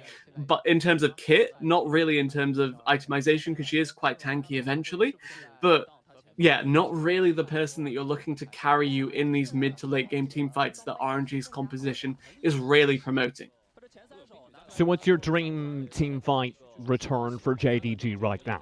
Because they're clearly getting outscaled, they're clearly getting outpushed right now, but Loken's not that far behind, and they're putting resources into Zoom. So Caitlyn Trap, Dark Binding, Frozen Tomb from Lissandra, and the single target burst of the Rek'Sai all scream pick potential, assassination potential, find a vulnerable target, and just steamroll through their health bar and use your numbers advantage to brute force things around the map. Speaking of brute force, here's Zoom just walking up to a turret and saying, "This is mine now." There's nothing that can be done for Langshi. He's going to back away on the opposite side of the map. Yagao may be in trouble. Stunned up by Zhao Hu, but backs away, unable to confirm it. Yeah, that LeBlanc definitely doing a fair number onto Yagao's Lissandra now. This is the counter matchup, remember. This is the champion that Yagao willingly takes into LeBlanc time and time again. And hasn't really worked out so far, simply because Zhao Hu managed to pick up a couple of kills in what looked to be a very unfortunate skirmish for JDG early on. And that's what we were saying, you know, it doesn't really matter the matchup, it doesn't matter our question marks about what does the LeBlanc do in team fights. If the LeBlanc does as much damage as we just saw, Luden's already completed, well on your way with the Dark Seal. This is scary. Lu Mao in the mid lane caught out, but there's the bullet time. Loken eats about half of it with the GP ult on top. That could have been devastating, but Loken's able to wander out of it. Yeah, a ton of disengage between these bot laners, so even though they looked a little bit precarious, they both got out. Yes, Loken had to blow his flash, but end of the day, I'd say JDG pretty happy to say that everyone survived that. I need to see JDG continue to clear out these waves, but think about the amounts of hard engage available to RNG and the fact we have Cloud Rift, which means all of their engage ultimates are going to be available just that little bit more. Speaking of engages, though, Zhao Hu may be on the receiving end of one. We'll see. Zoom hovering around, trying to bait out the fight. Here's Lu Mao kind of coming in. That little Death TP Realm play is coming. Zhao Hu back into the fight because he knows Zhao Longbao is arriving. Zoom to hold the fight at the back lines, is trying to make this work, but he's trapped inside the Cataclysm, now stunned up with Mig in the area as well. What do you do, Zoom? And the answer is just take all the damage. He's playing Mordekaiser. He can sit here all day long until Betty arrives. when finally Zoom decides it's time to back up. And in the meantime, Yagao has been having the time of his life with Kanavi, taking a turret to JDG. End of the day, that's not a terrible trade for JDG there. They get a good amount of pressure bot. They get a good amount of pressure mid as well. So, yeah, the fact that skirmish didn't really work out for them. Kind of awkward having Zoom use the death round because it meant Lu Mao's Morgana couldn't actually do anything to Xiaohu. Yeah. And then Xiaohu just used his fancy footwork to get the hell out of that situation. But while all of this was happening, the big scaling carry of JDG in that Caitlyn got a fairly sizable chunk of gold and pressure mid, while Yagao also clawed his way back into the game on the Sandra. I think that was a positive result of the investment we saw onto Zoom earlier. You get Zoom a little bit extra gold, he can stay alive through that fight, they hold top turret against a very aggressive RNG gank, and across the rest of the map, JDG gain ground. And it's a good time to gain ground with a Drake coming up immediately, and of course that Baron coming up in 3 minutes. Rift Herald gonna look to be the point of contention for JDG, but trading this objective 1-for-1 here would put RNG at Dragon Soul point, should they continue to control this. What on earth? Xiaohu, full commit, will be able to get away. A little bit aggressive there, and the Caitlyn's got an eye on her.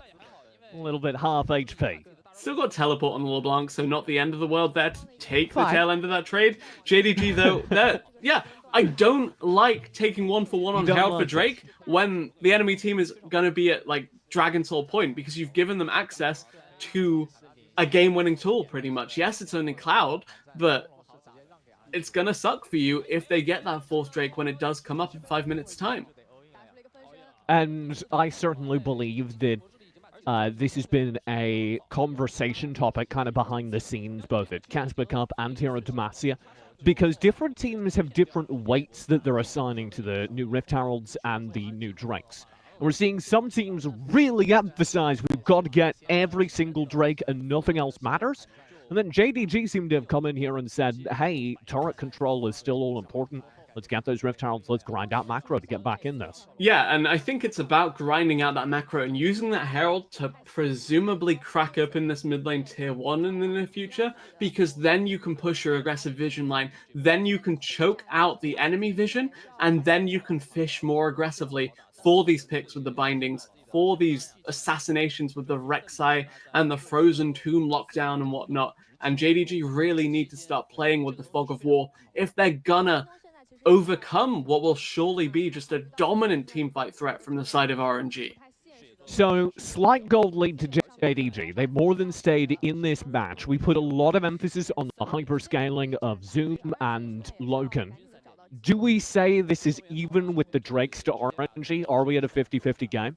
I would be hesitant to say 50-50, but the gold lead actually swinging back by way of JDG. And especially when you consider RNG have a Gangplank who usually swings that in his favor more often than not, it does go to show that JDG are actually pretty damn relevant when it comes to a mid game that we otherwise said would be in RNG's control because of their advantage when it comes to skirmishing around their ultimates.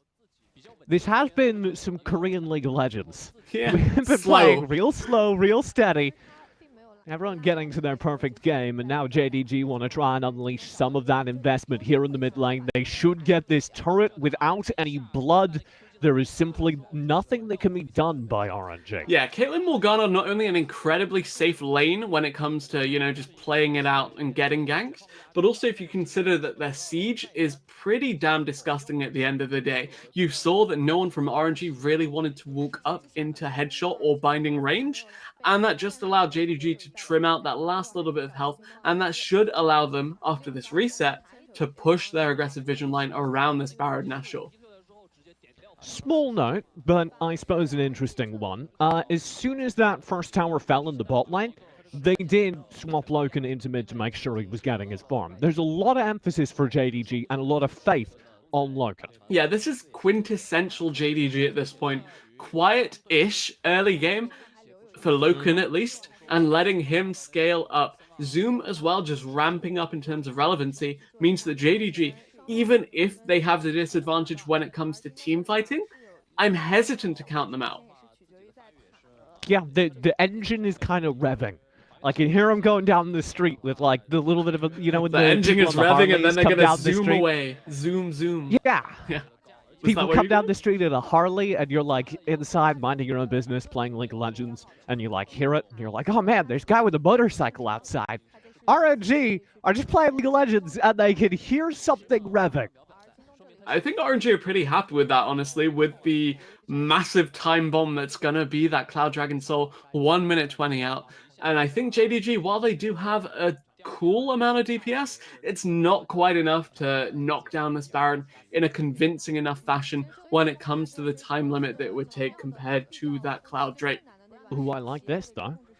Right as that Cloud Drake comes up, 1 minute on the Cloud Drake to be precise, there's the Rift Herald summon. This is going to be a lot of pressure from JDG. I think he got that. He did. Kanavi steals away a little bit of a blue buff there. End of the day, it's not huge having the Herald pop there. Of course, it did get one charge onto the mid lane tier 2, but it does crack open that vision line. It allows JDG to push it, and it allows them to fish for picks. But with all their vision dictated towards the top side of the map currently, yes, they have 2 control wards, the crab, and 1 single sight ward in that bottom half. It does still put a bit of a damper on their plans when it comes to contesting this Drake in 20 seconds time. So, my theory was they were going to really press the advantage with that Rift Herald. We're getting a replay I think of it that timed Rift Herald out, and that was why it got popped, by the way. But, yeah. Shout out to the replay team. But yes, so the Rift Herald does go out. Very little comes of it. Now JDG still needs to take a proper team fight, and Xiaohu is just harassing them on the side, chunking Loken in that first initial engage. This team fight may very well decide the game. Loken It's tagged. denied on the hook. That's big.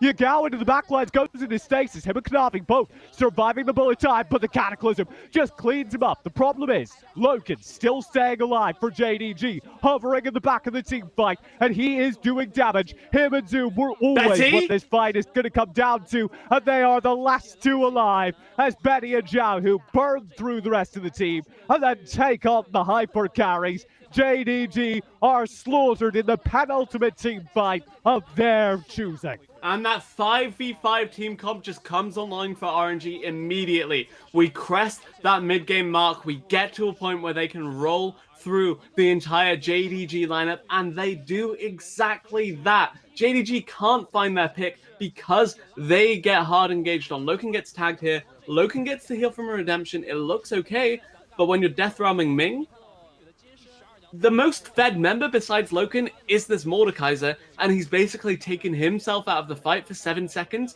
to deal with a Nautilus who had no cooldowns. Clumsy. And I really don't understand that choice of the Death Realm, because we'd already seen that hook get black shielded. We'd already seen everything the Nautilus was going to do and be scary with.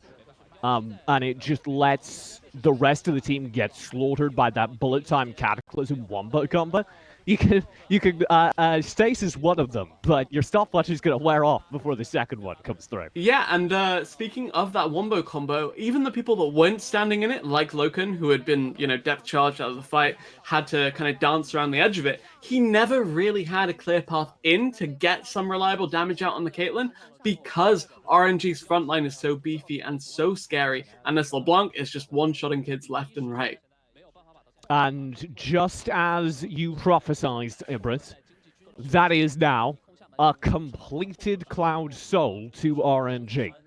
And JDG have an uphill climb to face now, because they've lost that team fight that they were building towards all game. All those sacrifices are worth it if they win that team fight and flip the momentum, but they did not. Yeah, RNG now have the luxury of taking team fights pretty much every 60 odd seconds rather than 90, and that does put a huge burden on JDG, because they need to now aggressively fish for picks even more, while also being super conscious that if they lose one more fight, the Baron's going to go down, and presumably the game will be soon to follow as well.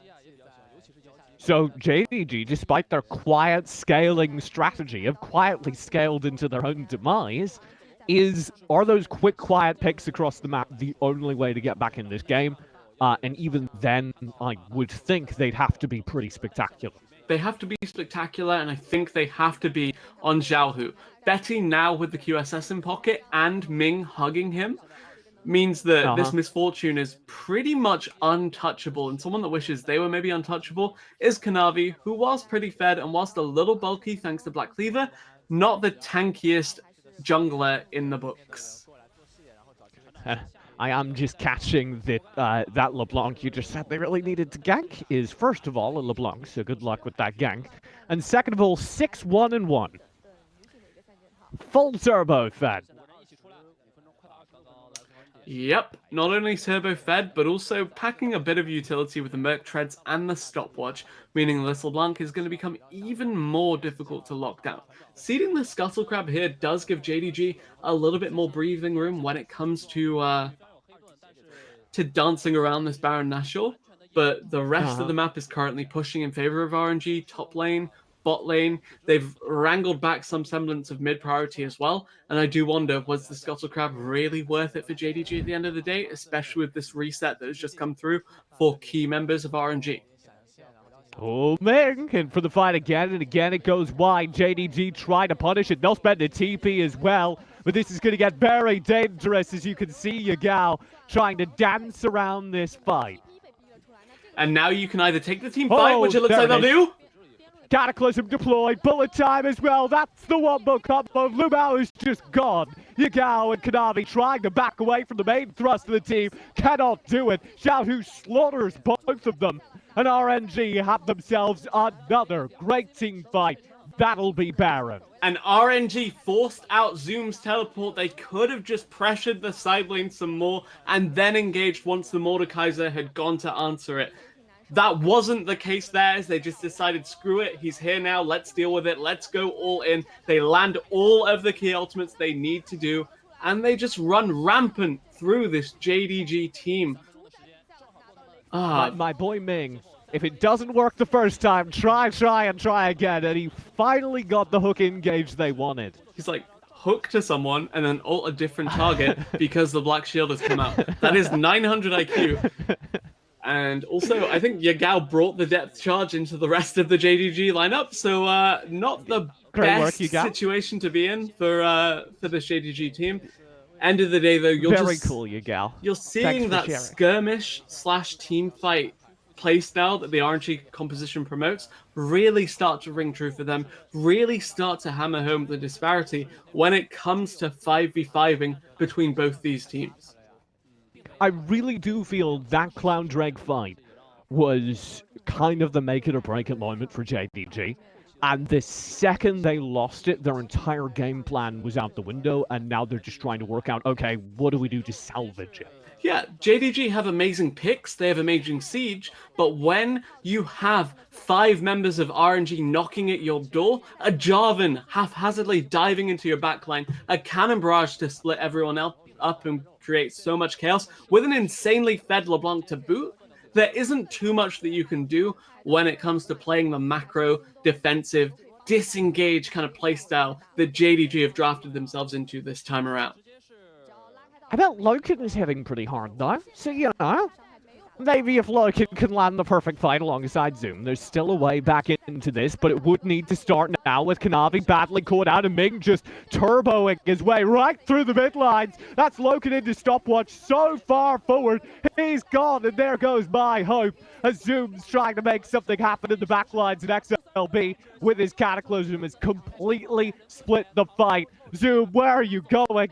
He's so trapped here, and it looks like he's just admitted defeat. Yeah, Zoom fished for Xiaohu and caught a Xiaolong Bao. Really difficult play for the Mordekaiser to execute there, as this LeBlanc they tried to catch is still running rampant in the enemy base. Oh my lord! Yagao! Whoa! Xiaohu just keeps diving forward. He's gonna get him as well. Longex with a quick work of Kanavi scares him away. These minions might do it. Longex, slivers of HP. Will be able to get out thanks to his hard-working minions and a Baron psych. Elder Dragon in pocket, Baron just falling off. Oh man, RNG, they have a scary team fight. It's even scarier now with that true damage buff in pocket, and now we're seeing JDG. Actually, I don't think it's true. I think it's adaptive now, but it's an execute. It's still Yeah, Right. Elder Dragon, spooky. This is how the fight really started, though. A really good just zoning play from Zhao Hu there, drawing the attention of 3 members. Good re-engage after cleaning up the 2 stragglers as well. Yeah. Did Zoom just have a really oof flash? I think JDG Right in the have had middle a of that? really oof game so far, honestly. Okay. Yeah.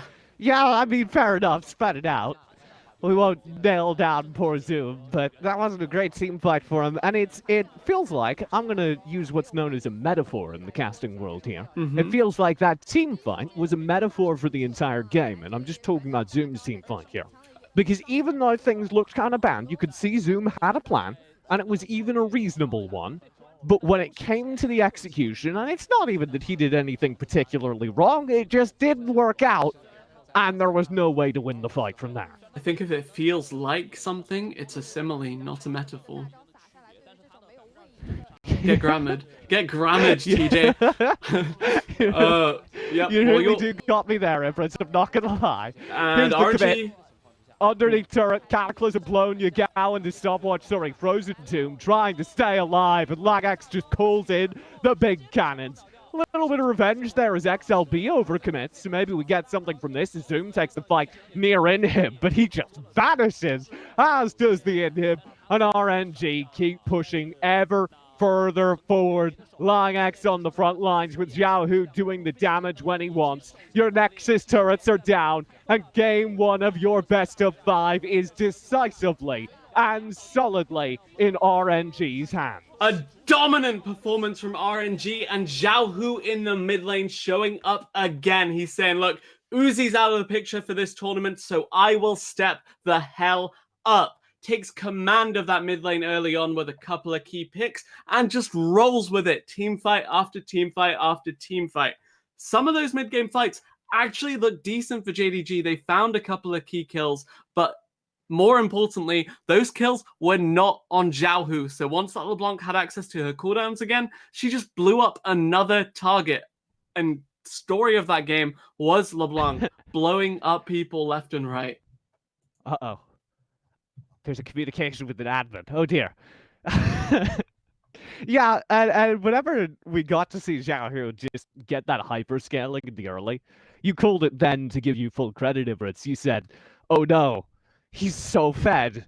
And then the rest of the game was just team fight after team fight of a LeBlanc diving the back lines and blowing up the backline targets. But I do think there's a spot of hope to take away for JD Gaming.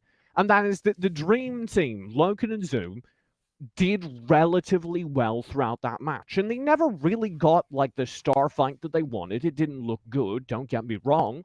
But I don't feel like their game plan was properly tested. I think it got derailed. And that means to me that coming into this game too, there aren't massive overhauls that need to happen. There's maybe a couple things that need to go better, like not feeding Zhao Hu in the early game. But what's here as a core could still very much work. And I do have my reservations here because Loken played actually pretty solidly. He scaled up on that Caitlyn, as you mentioned. But the issue is, if you play that scaling game, if you seed those early objectives, you can't give up too much. And JDG, they had half the equation down because they didn't give up too much in terms of kills. It was like 3-3 on the scoreboard at the 16-odd minute mark. But when it came to Drakes, when it came to turret plate gold, when it came to pressure across the map, it felt like JDG were just playing that scaling game everywhere rather than just in the bot lane. They were just on the back from like minute 1, and they put themselves in that situation. They stepped onto the back foot and then were surprised when they fell over. Yeah. There's a metaphor for you. We got a great test to help break down that game. Don't go far. Game 2 afterwards, and I can't wait for it. Quirky and the rest of the desk, take it away.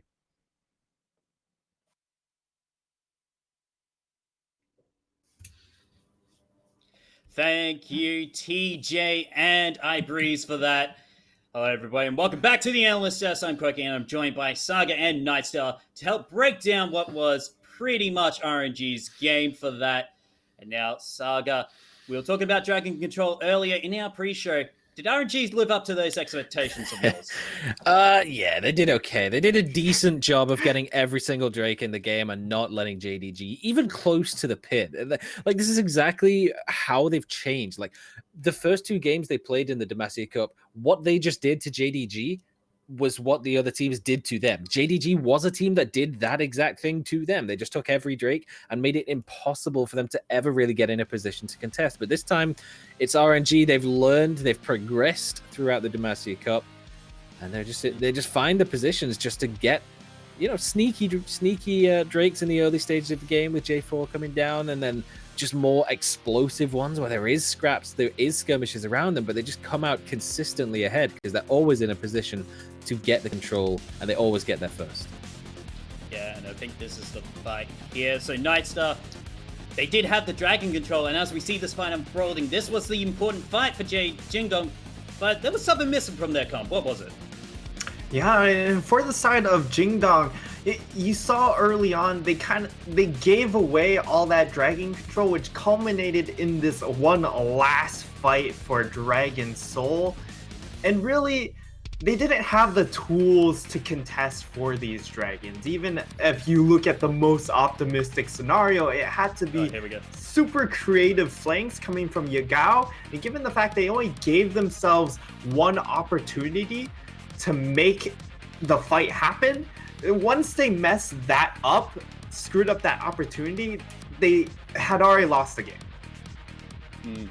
As we see just before, we were talking about the Dragon Soul before, and look how fast Ming was. He literally ulted and then just ran down mid and just absolutely smashed down the bot lane of Jindong. And with that, I mean, pretty much, we were talking about it. The Cloud Drake Soul pretty much was ideal for RNG in this game. Yeah, like, there were so many just situations. As soon as you get that move speed on your ultimate cast, it becomes so much harder for the Black Shield to have any impact. Because even if you block that depth charge, the ultimate, you literally just saw it on your screen, he just presses R on you and then just runs you down anyway. Both of the bot laners for JDG flashed away. Doesn't matter. Nautilus just still ran them down and locked them in place, and it became impossible for them to run away. And that was the fight that gave RNG the opportunity to turn back around, pick up the Elder Drake, and really secure that Drake pit control and start to just head towards the end of the game from that point on. It was so clinical around that bottom river side of the map for the side of RNG, and JDG just never really had a chance to properly contest. Yeah, so as we head into the second game, is there anything that Jingdong can do to help fix up their comp a little bit better so they may have a chance in the second game here? In my opinion, I'd like to see a ban onto the J4. I think without the J4, the MF pick just becomes such lower value because it's harder to keep teams stuck in that area. We've seen a lot of times, even in Jingdong's previous series, they picked MF and really the other team walked away from the ultimates and they couldn't really keep them clustered together. So, and once the re-engage comes through, that's when you can really turn the fight around. Yeah, I would also want to see maybe Kanavi. I don't know whether it's a draft thing or just his actual playstyle, but just be a little bit more proactive, because there were so many times Xiaolong Bao just heads bot lane, they take a Drake, and there isn't really a response. Like he got the first pick onto Gangplank in the early stages of the game, started to get the Mordekaiser ball rolling, but never really revisited that. So Zoom didn't have the opportunity to take over, at least in the split pushing, and give them that as like a window to avoid having to be forced to take those fights around the Drake pit and just have that additional win condition. So maybe if he was on something a little more aggressive, like the Lee Sin, whether or not that was banned, I'm not entirely sure, but Lee Sin's been such a huge pick for so many of these teams just because of how quickly it can accelerate the pace of the game. And the Rex side just didn't quite have the same impact. So again, maybe it was just a playstyle thing. Maybe it is a draft thing, but it would at least give him something that can alleviate some of the pressure that they were having in the mid lane as well, and put a bit more pressure onto the LeBlanc in the early stages of the game. When if Xiaohu gets his hands on that again and starts to run over the pace of the game like he did in this one, it's pretty sketchy for JDG.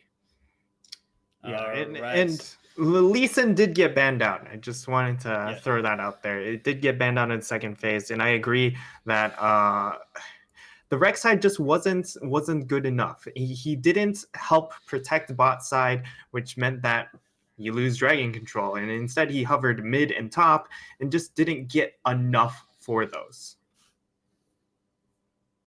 Yeah.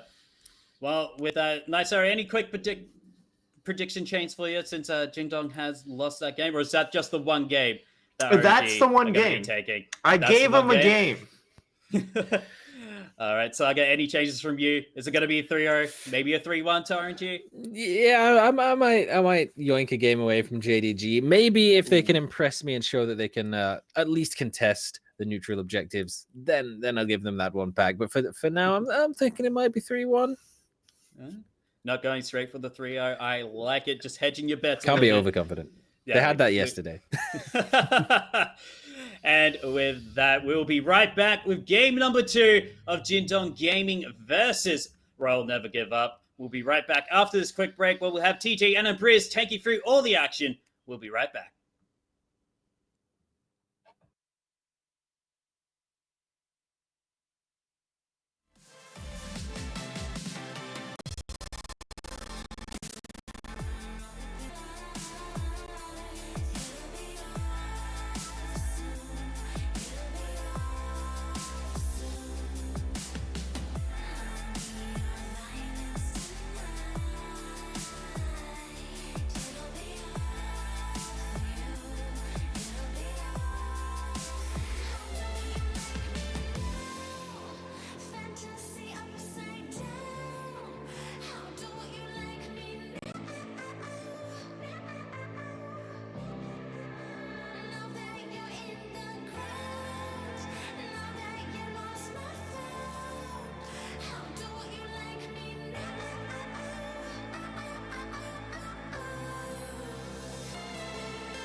Welcome back to our unofficial coverage of Demacia Cup. It's still me, TJ, alongside Ibrits.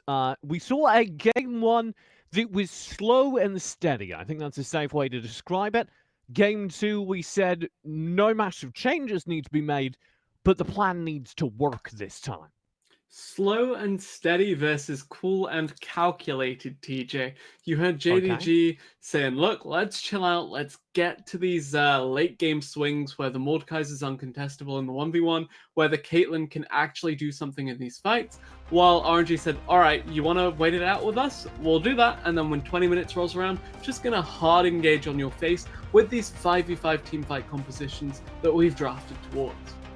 And like I said, it didn't feel like JDG had made massive errors. It didn't feel like they were making big mistakes. It just felt like their ideal game plan never quite came online. So I don't think they need to uproot the whole strategy, but I do think we need to see a little bit more, I want to say aggression, but to be honest, I think the right words are like interest in the early game. Proactivity. JDG. Proactivity, yeah, because they did try and play the scaling game and just got rolled over. Nautilus being banned out drives up Leona in terms of priority, and Tom Kent as well being picked away does mean we now have a pretty cool dynamic that could arrive here, where you have one of these roaming supports actually get their hands on a champion that can follow up to the Pantheon guaranteed stun. JDG so far looking pretty similar, but the big change we've seen is, of course, that Pantheon coming out. But we do get that Caitlyn Morgana. Same bottom lane. Once again, that wasn't the problem. RNG pull a Gragas into the jungle, which I'm a giant fan of, and bring out that identical misfortune. I wouldn't be surprised if our drafts overall are pretty similar to game one. Oh, XLB, one of the reasons why he's considered top tier over in the LDL, and why he's hyped as like the next Tian when it comes to making a splash on the Worlds and, well, of course the Chinese stage to begin with as well, is the fact that he can play pretty much anything, and his Gragas has been pretty damn devastating when he does get his hands on it. A lot of disengage potential, a lot of early gank potential that we've seen this guy is certainly no stranger to.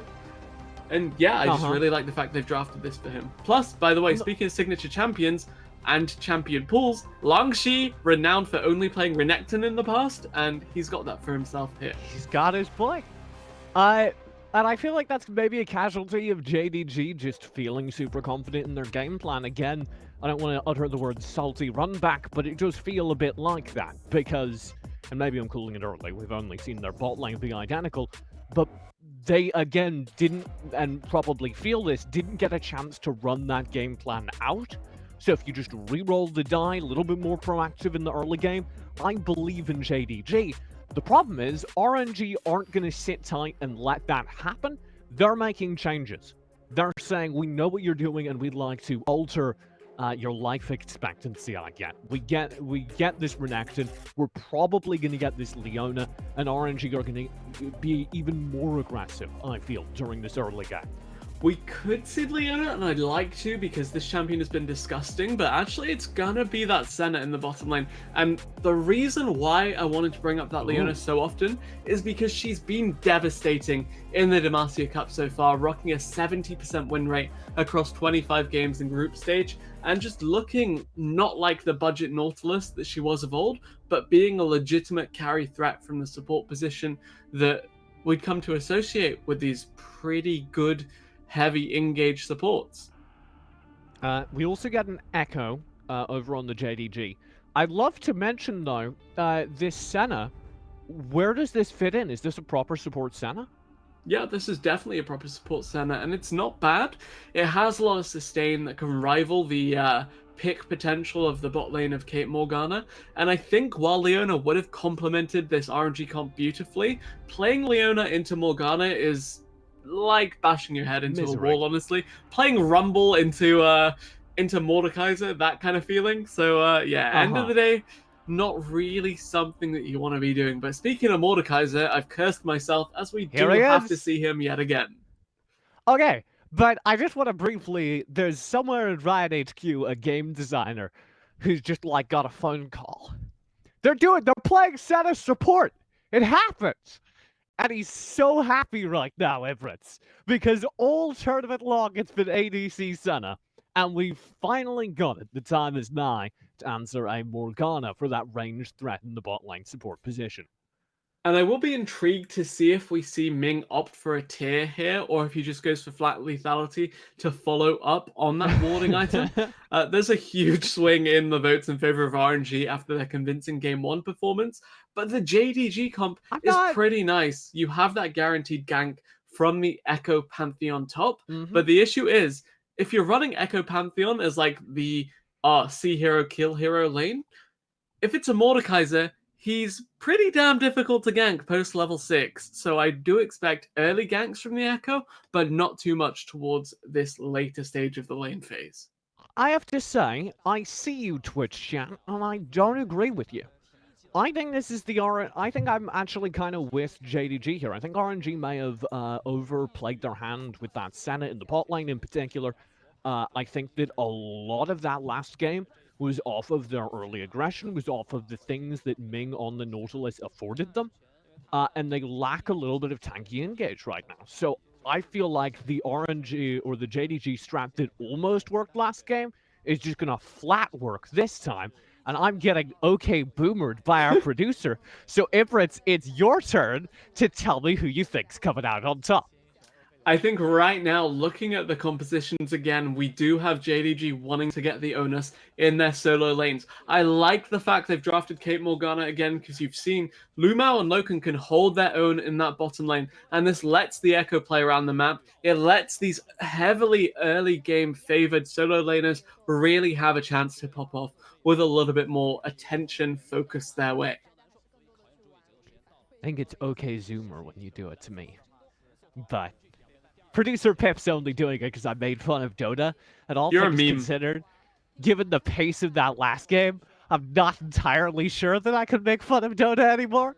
So we'll play it slow. At the very least, RNG aren't doing that. Xiaohu! They're here to make up the pace. Early level 1 flashes burn Xiaohu out, but the same cannot be said for XLB, who's already taken an L in the early game. They fished for a binding onto Lang Shi, and actually they fished for a binding onto Xiaohu, who's playing the Renekton mid, and actually managed to find Xiaolong Bao there. So end of the day, pretty damn decent turn of events for JDG there. Didn't have to commit anything bar the Ignite as well, and got the Renekton's flash. So yeah, really, really good tempo swing for them, but not too much they'll be able to do with it, given the fact that nothing really happened to stop XLB and his topside jungle clear.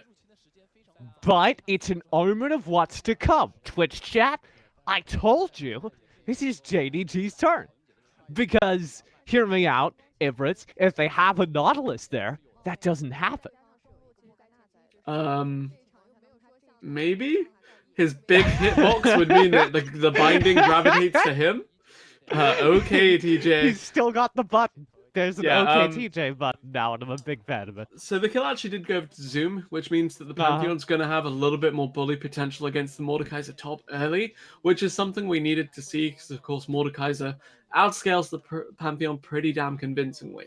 Jungle pathing going to be pretty standard here. Xiaolong Bao, of course, starting red side, as you see most Predator junglers do, but this time around, gonna opt for a more thorough clear rather than just clearing one side, going for the recall into tier 1 boots that a lot of these Predator junglers do opt for in the early game. Can I ask you about this Pantheon? And we may have to hold that thought because there is a little bit of action happening across the map. There's Xiaohu bullying in mid, and there's this roam down to bottom. Kanavi in early against Ming. Here's that early game JDG aggression we were missing. And Kanavi's got Ming out early. XLB's looking for a return, though. And he's got Kanavi dead to rights with a body slam. And he won't be able to get out of that one. So we're in an even trade in the early game. Yeah, and once you get on top of this Senna, she's pretty damn dead at the end of the day. If you tag her with the binding, tag her with the trap, anything comes this Senna's way, she's so easy to lock down. That's why you often saw it when it was played in the marksman position, paired with the likes of a Tahm Kench, something that can bail her out of a sticky situation. But when she is the support, she's the one that needs to hang back. She's the one that can be engaged on pretty damn reliably here. hear me out, Ibris. If they'd had a Nautilus, just bear with me, that wouldn't have happened.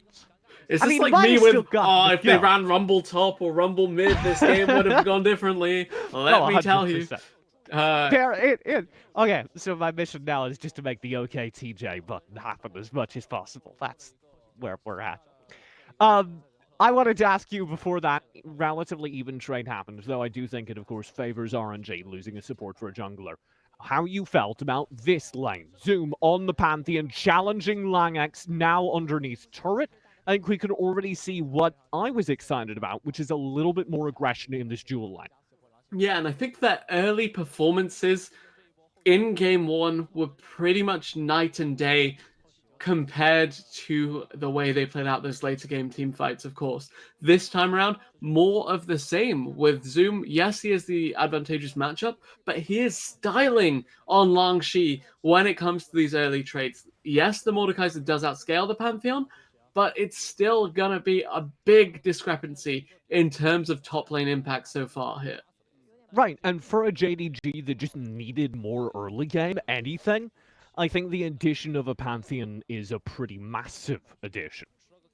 Yeah, and I really expected Kanavi to dictate most of his ganks towards the solo laners, given that Pantheon Lucian both scale incredibly well. Xiaohu had no flash. Pantheon has a reliable lockdown with the targeted stun as well. It all points that this guy should be rotating top, but it was bot lane that was recipient of the first gank, and it's Oh bot my lane God. that both these junglers are fishing for as we see a trade top. Yeah, Longhex, are you sure you want to Oh. keep pushing this? Flash in, there's the stun. Longhex forced to Q. flash away, and Zoom with the chase will find the spear at the early solo lane kill. Yeah, really good trade around there. Longex biting off a little bit more than he can chew, getting it turned around on immediately, and Zoom. Pantheon is really irritating to me because he's like the Aatrox of old. These lane bullies will just stat check you constantly, poke you from a distance, and if you're not tanky enough to take it, you'll get chunked out. They'll all in you, and if you're not tanky enough to sustain through it, you'll get murdered straight up. And speaking of straight up murder, here's Xiaohu Yep. looking for one. Oh, he's ruined! An early play from Loken, he's going to get past him. Lumao goes down, but Loken keeps himself alive, and I am such a big fan. Yeah, Lumao having to commit the spell shield onto Loken there just in case the stun came out onto Xiaohu meant that Morgana was pretty much dead to rights. If the Ruthless Predator hadn't come onto her, it would have been that snare from the center, and it would have been a dead Morgana either way. End of the day though, JDG, well, when I said I wanted Kanavi to show topside more often, stealing the enemy Raptor camp, or at least leashing them, not really what I had in mind for this jungler of Jindong Gaming. You can't stop complaining. He's topside, okay? It's working Okay. out. Okay, TJ. JDG in general, much more aggressive across the map. Sure, you lose Lumao in that exchange down bottom, but I think, again, these are still positive trades with that top lane kill to factor in. The big test, though, is how much priority did they put on this Drake? We saw game one, they didn't get a single Drake, and they paid dearly for it when it came to those critical mid-game team fights. And right now, we do have an Ocean up. We have had several trading advantages for JDG, and they have shown no interest in that major objective so far. Here's a minor objective, Kanavi to take that little red buff away, and with the blast cone, we'll get away over the wall. Now, Dark Binding lands, Panther all the way in, and Zoom Starfall confirms the kill. Onus on the roam came through from Lumao there. He backed up his jungler as Xiaolongbao was just like, oh no way, they're already at my red buff. Gonna clear out these golems. Gonna try to contest as Xiaohu tried for a pretty cute stun onto Kanavi. Wasn't to be, however, and the play just gets collapsed on. Zoom zooms in with the Pantheon ultimate. Of course, Pantheon gets there a lot quicker than the Mordekaiser. And yeah, numbers advantage, damage advantage, every advantage going by way of JDG in that fight. Betty and Loken still kind of trading rough for Loken in this bot lane. We talked about this during the last set. Misfortune's just a lane bully. But come late game, Loken should have the tools to make, I think, a bigger impact on team fights than Betty. Kind of. Ooh, disagree. Loken, I believe, will have bigger impact in the long term, but one MF ult can define a team fight just by itself. Betty hedging all of his bets in that bullet time, while Loken will just skirt around right-clicking people left and right if given the opportunity. But with a fairly hefty Mordekaiser, a Gragas running interference, a Renekton that hasn't quite found his footing, I think that Loken may not really have the smoothest time at continuing to apply some of that insane teamfight pressure we've come to associate with the player. And the character, but you're right. Like the of course game to point to is his last set, the final game of which, I'll hold this thought, Yagao in trouble. Xiaohu right on top of him, does get scared away. You've got the rotate from Kanavi though, so this may not be over, particularly as Xiaohu's forced to try and burn his way out of the fight. Kanavi can't quite find the final damage. A little bit of miscommunication, maybe with Xiaohu or with Yagao, who's not there to punish that.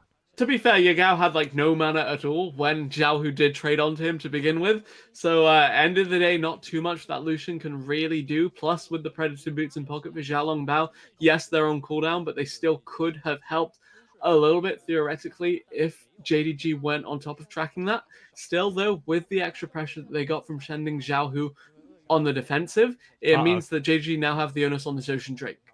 But I'm so scared for them because the moment my boys try to take a first Drake, they're in instant big trouble because there's a full contest from RNG who are not going to let anyone walk away with a Drake. I do feel like a proud father, though. We've been talking for 2 sets now about this Ocean Drake control, or any Drake control from JDG, and they have finally done it. And Starfall was coming up in 10 to 15 seconds. That's why you saw RNG having to back off there. That's why you had to be aware of the fact that JDG, they'd have the numbers advantage, they'd have the pressure advantage. By the way, JDG, despite having those pressure advantages in these skirmishes, pretty happy with just letting this lane progress as is, because Zoom is so dominant here. Bot lane going to be the point of contentions, though. Yeah, Lumao in, Loken does the damage. They have Kanavi on rotate as well. That's a sick gang for JDG. They got themselves a way back into this series now. This is looking like a really good game too. Once you get on top of the Senna, it's kind of unfortunate for her, if I'm honest. Not too much the champion can do for in terms of self-peel. Yes, she has a couple of options, but once the flash is down or just not used in the case of Ming there, not too many options. Death Realm coming through. Zoom was huge, but Langshi does not care one single ounce. Zoom into the alcove, stalls out the Death Realm, and he's now free of it, flashing away. There are 3 people up here chasing for Zoom. He can't find the safe space to try and get away, and I don't see it getting any better as he's finally slam-dunked by LongX.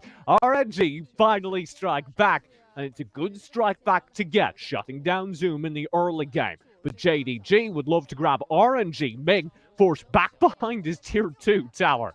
Ming, as soon as he shows that, immediately forced on the back foot. RNG, yes, they did get the pick onto Zoom. Yes, it was a fairly hefty shutdown, and it does buy the Mordekaiser time to farm, but they committed a lot of resources there. Betty even had to bullet time bot lane to try and clear the wave, but Loken caught it. And that does mean that in exchange for a fairly chunky shutdown top, they lose a lot across the board, and it looks like the hemorrhaging has not stopped quite yet, as Rift Herald going to be started up by JDG here. JDG looking for these early objectives. Again, an improvement over their Game 1 performance where they let so much of this early game seed. But they did have this emphasis on turrets during the early game. And JDG clearly have an awareness of map control and the value of these Rift Heralds. So I'm very happy to see those parts of their play continue, Ibrits. But they're also, you know, acknowledging that the Drakes are pretty chill these days. Oh, that's bullying. I'd say at the end of the day, XLB not too fussy about what he's losing here, but maybe the rest of RNG gonna have to be a little bit concerned about what they're losing. Yeah. There's another turret charge out and a big stun combo. Ult will come through for the Senna in the backlines, but Ming cannot save Xiaohu, who is just burned down up front. There's Loken's team fight damage that we promised for so long finally coming to bear. Not only the team fight damage, but the point I continued to stress in Game 1 with this Caitlyn Morgana lane. Once you crack open this mid lane, once you fish for aggressive vision or maybe a catch. Yeah, okay. So once you break open the enemy vision line and you push your aggressive denial with the pink wards, with the sweepers, with all of that good stuff, you can just find so many bindings, so many echo parallel convergences, so many traps, and the sieging, the neutral objective control. Everything will go by way of JDG as long as they play with the fog of war like they have opened up for themselves with that mid lane play. 5k gold lead as we stand. Things are. Oh my god, we've got one for you too! I don't know what Pip's protesting this time, Everett. I think he's just generally tired of casters. Oh, tired of the bot lane is JDG. That's an ulted from Zoom, but double TP. They may have bitten off entirely more than they can chew. Kanavi's RNG would here. like to swiftly punish this, and they've got Loom out early. Kanavi, Zoom, trying to take this front line, protecting Loken down back. Bullet time spent, Yagao. and it doesn't get much, as now Yagao's arrived with a culling for the front. Lagax is shut down, and RNG are back on the run. The 1-1 trade has been more than dealt with, and Zoom's now hurtling spears into their back line. The entirety of RNG need to retreat in despair. They get nothing for that aggressive play. And not only did RNG opt into that chase, but as well as that, Kanavi on the Echo failed his phase dive into the wall. It would have been a sick parallel convergence had that connected. And yet, even with that fumble, even with RNG opting into it, it still goes by way of Jindong Gaming there, and now they have the advantage on this next neutral objective. Here comes the Cloud Drake. Here comes the second Drake of the game, nay, the series for JDG. And here comes that fight. JDG turning it around. The double TP committed by RNG made the numbers immediately scream like they were in RNG's favor. And yes, it's a 1-for-1. But so many resources were committed there. And by the time Yagao shows up, RNG have no more cooldowns. RNG are on the back foot. RNG have nothing to close the gap that Caitlyn has between the rest of the members she outranges, that Lucian has against this nearly full melee comp of RNG. And yeah, the Echo did basically nothing but be a warm/slightly threatening body there, but it doesn't matter. JDG still walk away with the fight. Look, you give Miss Fortune the zoning credit all the time, where you're like, didn't get a whole lot with the bullet time, but it split the team fight. That was without parallel convergence. Yeah. Because it did force back the pressure from RNG. It did mean that there was time for the rotates to come through. I'm actually just amazed that Zoom survived that fight, because he full ulted in Grand Starfall, and this double TP immediately procs behind him, and I was so scared for his life. But right as I thought he was about to get caught out in the bullet time, he actually gets taken into the death realm, and the bullet time doesn't connect. Somewhat unfortunate, I suppose you could say. Langshi not really having the game of his life so far, but also credit to Zoom for really applying that early lead that he got for himself top. He's pressured the map with it, and I really like when I see top laners do that. Even though you could see this Pantheon split push, you could see him just continue to play that 1v1 kind of play style. The fact he's actively fishing with the rest of his team, and JDG, it felt like they were going to fall back into old habits of playing that slow scaling game, but now they've got a tempo lead. They're running with it. They're continuing to pump out the pressure and create these picks for themselves. Okay, so JDG, my boys have grown up. I'm going to go ahead and disown them and adopt some new children. It's RNG time. How do they scale back into this game? Is there a path back into this game, or are we talking GG go next? I'm really not a huge fan of Senna in general in the support role, and I really believe that he was banned out, to be fair. He was banned first rotation, right. So it was kind of unlucky. I think even the Leona into Morgana lane would have been favorable here. There's no text, producer Pip. Oh, there it is. All right, yeah, Senna, not really your answer here. I'd say a good MF ult can turn the fight. I'd say Mordekaiser playing the scaling game. I'd say catching out Yagao here could be a good option for you. Could be big, but nothing comes of it, and XLB eats the Caitlyn ult immediately into a full culling from Yagao, and it's not tasty at all. Lagax running for his life behind the turret, already down a member with parallel convergence popping behind him. They've got to just run for their life. Lagax is able to get out, but JDG get another member lead, again off of an aggressive play from RNG. that goes wrong. So I need to see JDG take this top lane tier 1 and presumably the Herald on top of that to make it worth for the fact that Betty and Xiaohu both had free farm for the past minute or so there, as well as claiming a bot lane tier 1. And it looks like that's exactly what's on the menu, as you see Yagao cleaning up that top lane tier 1, and the rest of JDG either resetting or rotating their lead towards the second Herald of the game. Very responsible by them. They do their homework, you know. You get the turret, you turn it into the Rift Herald, and this becomes a positive trade for JDG. RNG, you talk up Betty a great deal. It's worth noting Betty is in a very similar position to where Loken was in Game 1 at this time, where there's nothing per se wrong with how Betty has been playing.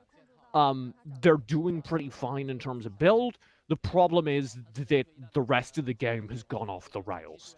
And I should note, in disparity to that Game 1, Loken, their counterpart in lane, is actually doing fantastic by comparison. Yeah, and I think part of that is just the support disparity right now, with Ming not really finding any effectiveness at all on the center, and that really does irritate me, given that he's such a prominent engaged heavy support player. He's renowned for his Leona, his Nautilus. His Alistair in the past was super goddamn clean, but now we're seeing him on the more utility-focused picks. He's played Karma in the group stages. It went okay, but Senna so far, not really been too great for him. Watch Langax on the flank of this fight. He's been spotted by a ward, so Pentapop, Xiaohu should be known.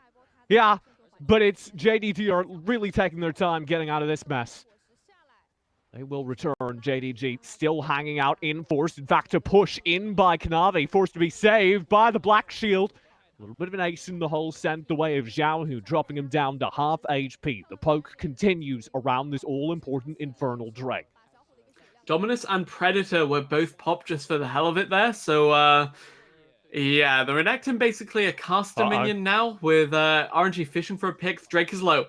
Full engage, zoom into the backlines. Drake does go to XLB, stealing it, but I'm not sure it's going to work out anyway RNG? for JDG, because Benny is just kiting back the front line. He's already got 2 kills, making 3 in the fight, and RNG have turned it. JDG don't get the Drake, they don't get the fight, and they're clean aced around the Dragon Pen.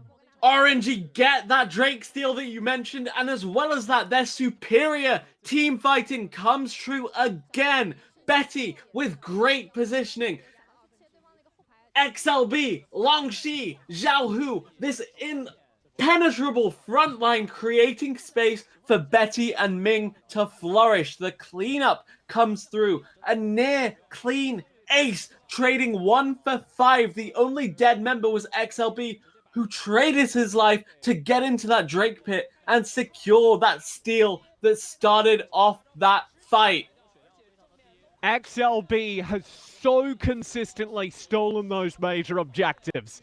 And then this whole fight funnels itself towards Betty, who's just sitting in the backlines, as you say, an impenetrable backline, with Ming to back him up with heals, raining out the bullet time, raining out the damage, and absolutely nuking the wayward members of JDG who wander his way. And now they've got an Infernal, they've got a Baron, and they've got their ticket back into this game over on the RNG side. Speaking of wayward members of JDG wandering someone's way. Oh my god. Yagao almost dodged out on that Mordekaiser E and then decided to walk back into it. He got death gripped into this unkillable tank. He got death realmed, and the immediate assassination came through for Longxi on this Mordekaiser, who then decided to flash back into the fight and pick up a fairly clean shutdown onto Loken to boot.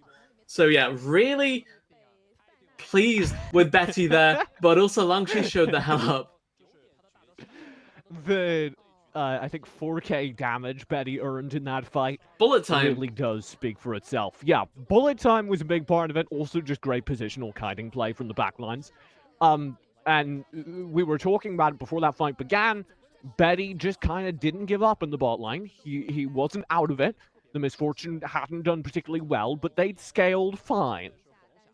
So to see them actually be able to use that as a ticket back into the game is pretty massive. back into the game and then some right now. Yes, they're down 2k gold, but they've outlasted this Pantheon Lucian duo lane of early game dominance, and now we're rapidly approaching that teamfight phase where RNG, you saw them take a mid-game teamfight against a comp that spikes in the mid-game and come out convincingly ahead. So JDG, not only are they on the back foot after being routed there, but they will be on the back foot heading into these future fights as well. I think it says something if you're looking at that damage chart from that fight. It wasn't, of course, obviously on the RNG side, it was spectacular because you did see Betty just tearing it up. But I also want to note that almost nobody on JDG, like, connected at all. They just got picked apart during that team fight. Yagal's connecting, though. Xiao Hu forced to flash away on top here. Yeah, it's not entirely smooth sailing for RNG, but the Baron does buy them more time to scale up towards the team fights that they really do want to take. And hey, I am never like a fan of playing for the late game because hey, it's just flashbacks to losing early game in solo queue and people being like, oh, we scale, and I'm like, I play Rumble, I don't scale, but someone else that doesn't scale, Pantheon Lucian. So yeah, you can play for the late if you're RNG. I feel like every, like, character analysis we go through, Ibris, always ties back to your Rumble PTSD somehow. And I'm just worried that you might need help. You are aware there are other top laners, right? I play 4 games of that champion at least every day. So, That's not healthy. That's actually an addiction, and I do have a helpline for you. We can discuss it after the cast. Just wait till it's picked in the next game and you will think, wow, I'm so glad I cast with Ibris. Definitely brings something no one else can. Let's talk about this Senna, though. Because you had a lot of questions about the build, you had a lot of questions about the playstyle. Ming finally did have his moment. Would you like to get into it? I think that the Senna has now got to a pretty okay position. Still can't find those sick engages that we've come to associate with Ming. But I also do like that we've seen this more like support rather come through from Ming, even though he's not playing next to Uzi, who is of course the big carry of RNG in most of their team compositions. It's a playstyle change, it's an adjustment, and I really do like seeing it. This poke in the mid lane, though, has gotten real dicey. Kanavi forced to burn the Hextech Protobelt to get away from Lagax, amongst other things. Zoom still poking in with the stun onto Zhao, who will open this fight strong. Dark Binding as well. Not even the shield can save him. Lagax would like the backline focus. Kanavi in trouble in the Death Realm, is staying alive, but not for long, as Lagax is finally able to bring the trade back. That's 1-for-1 mid lane, and now it'll continue as this Infernal comes up. It's going to get very, very dicey. I've been down this street Bullet before, time available. Bullet time still bullet available. time available. XLB gets the Drake. There's the bullet time. Massive chunk damage. And Ming will burn away his fellow support. Lumao's out. And JDG can't even get their foot in on this Infernal. And the reason why that fight didn't immediately go by way of RNG is that, unfortunately, the Gragas barrel knocked the Pantheon into the Misfortune, so there was no way for Betty to line up the perfect bullet time at the start of that fight, even though JDG were clumped and having most of their attention focused elsewhere. Zoom, he didn't do much, but he did enough to make that not a complete disaster, though your mileage may vary on what a complete disaster is, with both a couple of kills and a second Infernal Drake going by way of the insane scaling that this RNG composition presents. JDG want something back, and they should still be able to blow up Xiao Hu. And this is something that we should keep in mind. Even though RNG have, it feels like, brought this game back, they are still not in control of it. They've now won 2 pretty decisive team fights, and JDG still have a gold lead and still are even on Drakes. And it's this Caitlyn Morgana composition ringing true yet again. Echo to that extent as well. They have picks. If they can force the face check from RNG here, they can just find catches again and again and again. But this 5v5 threat is really quite scary for them, to be fair. I don't think I would keep this going, but they're at half HP. That's got to start feeling pretty committed at some point soon. 3k HP, Long Axe in the area. They will drift away. Nothing found by the grasp. Right, so the reason why JDG disengaged from that, despite having the level advantage, not only can you just bullet time over the wall, but if you black shield the Echo to stop the Gragas ultimate out of the pit, that just makes the MF super, super, super vulnerable. Sorry, the Oh, Caitlyn flash super vulnerable. burned. Ooh. Flash had to be burned there by Yagao just to stay out of that Oh! bullet time. Kanavi manages to recall all the way out of certain death. Glad he stayed alive, but it is a small blessing for JDG, who do lose their mid lane, and Royal Never Give Up quite rightly turn their immediate attention towards getting vision control of this Baron pit. By the way, with Miss Fortune applying the Grievous Wounds on hit when she procs her W, it does mean that the Echo, when he ults back after being hit by her, comes with like 30% health rather than 100% of the healing that you'd come to associate with that champion immediately disengaging. So not a game-deciding interaction there, but still pretty cool to see, and does stop any attempt at a re-engage from Kanavi once the Chrono Break is popped. Hey, Everett, are you interested in a 4 Infernal RNG, by the way? I'm just kind of shopping it around if you'd like it. Could be pretty interesting to say the very least, especially when you consider the raw stat benefits that a lot of these champions are gonna have under their belt. We already said that they would outscale just because they're not Pantheon and Lucian on their team. It's not even that Renekton scales particularly well, nor Senna, nor Gragas, but at least they don't fall off a cliff in terms of relevancy quite like Zoom and Yagao are bound to do so, as RNG continue to pressure with getting some mid priority back, gonna sweep out the vision, and gonna deny some of that pick/aggressive vision line that the Caitlyn Morgana really like to fish around. I think it's worth noting this is like easily the best Pantheon we've seen so far in Demacia. Yes and no, because I feel like he's basically been Pantheon this entire game so far, where he dominated the first 20 minutes, but for the past 10, borderline non-factor. But Everett, all the other Pantheons have been borderline non-factors the entire game, so Zoom is really improving on the standard. So is that because the enemy team was like, oh god, it's a Pantheon, better send all of our resources top to shut that down? Or, yeah. Okay. No, it's just because we've seen some really garbage Pantheons, in my opinion, at the very least. That's fair. Okay, so JDG, back in this game for a moment, now struggling, especially with that last team fight. RNG have well and truly seized control. They established, I think, that they can win these team fights, really putting a hold on JDG's efforts. Now they turn their attention towards the Baron.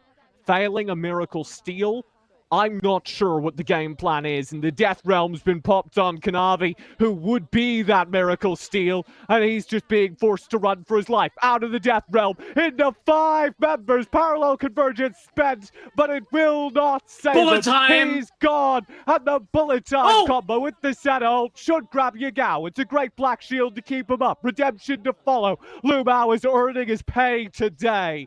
But that is all JDG can do. Stay alive. While RNG drift their attention over to this Baron and game 2. And the Baron steal potential is all on Kanavi, who is currently sat in the death chamber. RNG, they find the key pick, they find the play, and the only redeeming factor for JDG is that they take away this third Infernal, and the next Drake will indeed be a Dragon Soul for them if they can secure it. But with the way these team fights have been going, it's doubtful to say the very least. Okay, the big questions. What is the dream play? How do JDG stabilize a now sinking ship? Find a pick onto pretty much anyone besides the Renekton, who is pretty goddamn tanky right now. Look for Misfortune, shut down the Misfortune, and don't get caught out if you're Kanavi here. Let your carries have some space to breathe. The way JDG turned that fight bot lane earlier was by having Zoom and Kanavi just face tank everything, while Loken and Yagao dished out damage and then engaged once they were confident that they could move up and RNG had used all their gap closers already. You need to find a pick with this Caitlyn Morgana composition, because you are not going to find the 5v5 scenarios. So it's all still in the bot lane? I'd say it definitely is still in the bot laners, yes. All right, I believe in you, Loken, but the weight of this game is on your shoulders. And JDG have a mounting deficit to overcome. I mean, Loken has always been solid in team fights across every team. It's just that he doesn't really do anything in lane. This game is just going to ring true in that regard, and I do believe that he can be clutch if he needs to. Yeah, oh my god, this fight split. Let's just briefly address this. Loken and Lumao, the two stars that you love hyping up so much, are completely separated from the rest of their team. As RNG make the situation in mid dicey, they're also shoving bot lane with that Baron buff. And Mordekaiser has now approached critical mass. Langshi not 1v1able by any stretch of the imagination, so this could be precarious if he gets the flank here. Yagao wanted to press forward on XLB, gets about half HP off the culling. The explosive cask is short, he'll get away with a flash. But in the meantime, this mid lane now gets burned down, and that's 2 turrets off the Baron over to RNG. Pretty fortunate for these carries of Jindong Gaming that Langshi has no flash available to him. The Mordekaiser can just be kited out freely here, especially with Black Shield in pocket, ready and waiting to deny that Death Realm should he finally get into range. JDG, they're getting sieged on though. They can't take 5v5s. They need to find a pick or do something, but they cannot face tank the sheer amount of damage coming their way. And neither can the turret. JDG lose their inhib tower now, and have got to start playing from behind these inhibitors near this nexus, and that's going to get very scary very quick, because it will mean a cascading series of failures, and so they die. Zoom tries to press back Long X to try and stave off the inevitable, and another inhib tower will fall as that fails. XLB's ult doesn't work. Yagao saved by a Black Shield. Very well played. And that will pause the RNG aggression. Luma with the quickest fingers we've seen in quite some time, actually. Insane support mechanics here coming through for this JDG Morgana. As you saw the flash, body slam, ultimate combo come through from XLB, but Yagao, despite being flashless himself, safe from it all. And he had to wait until that combo had come out to commit the Black Shield, because otherwise you could see the rest of RNG commit on to the other members of JDG. So that was beautifully played by Lumao. And actually... Sorry, please go. Oh, okay. Yeah, I'm actually really impressed with support mechanics in the RPL, because you see a lot of these top tier teams actually have supports not play Rakan because the supports don't have the mechanics to play it. But if Lumao can carry these mechanics over to that champion, I guess we now have a bot lane that can actually make Xayah Rakan work for them.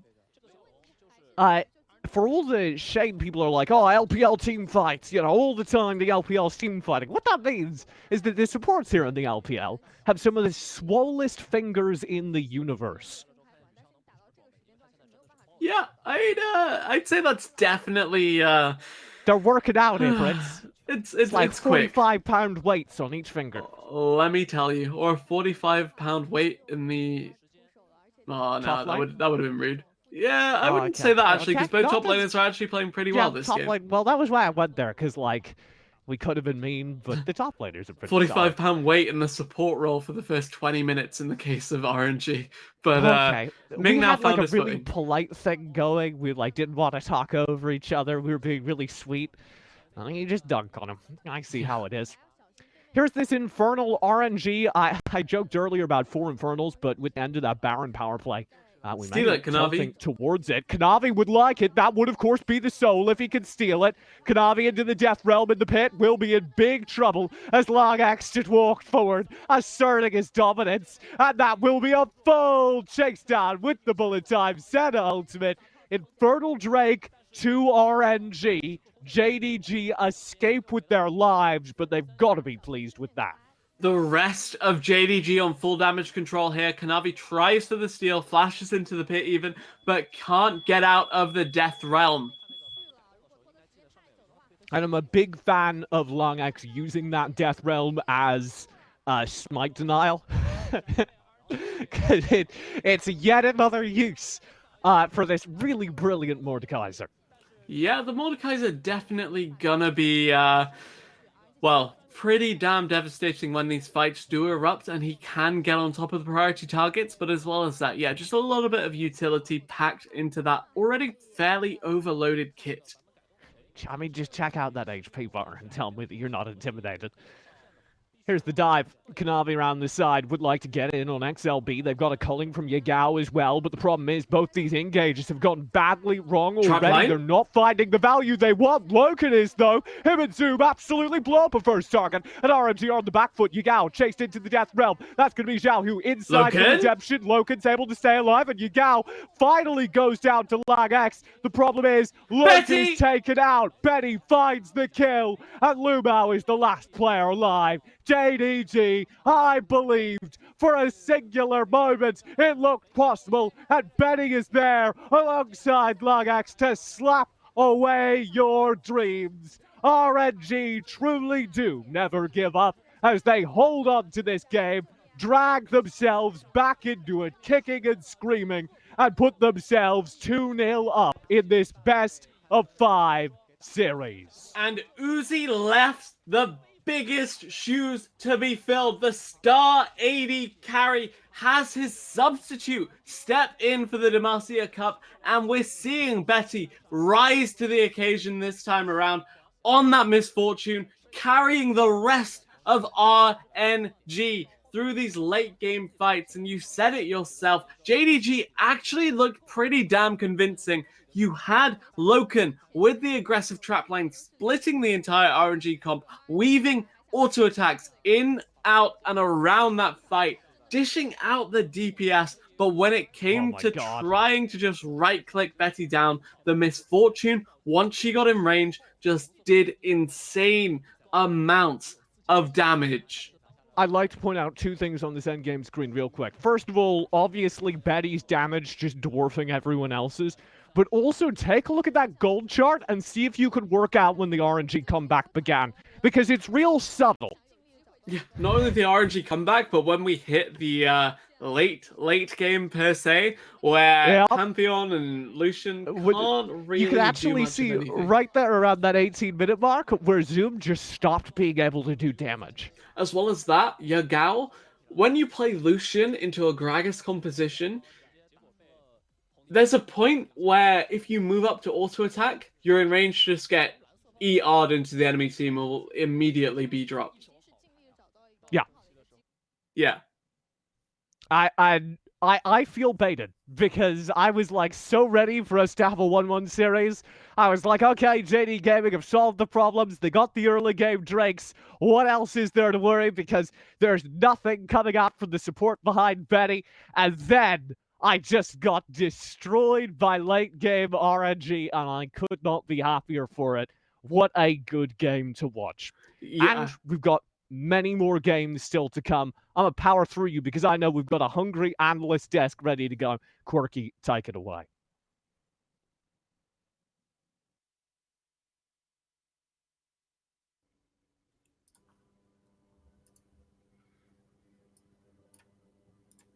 What up? Okay, TJ. Thank you for that.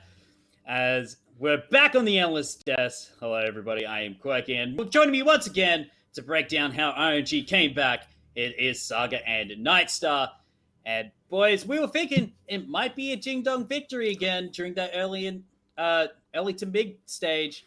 Nightstar, what happened during then?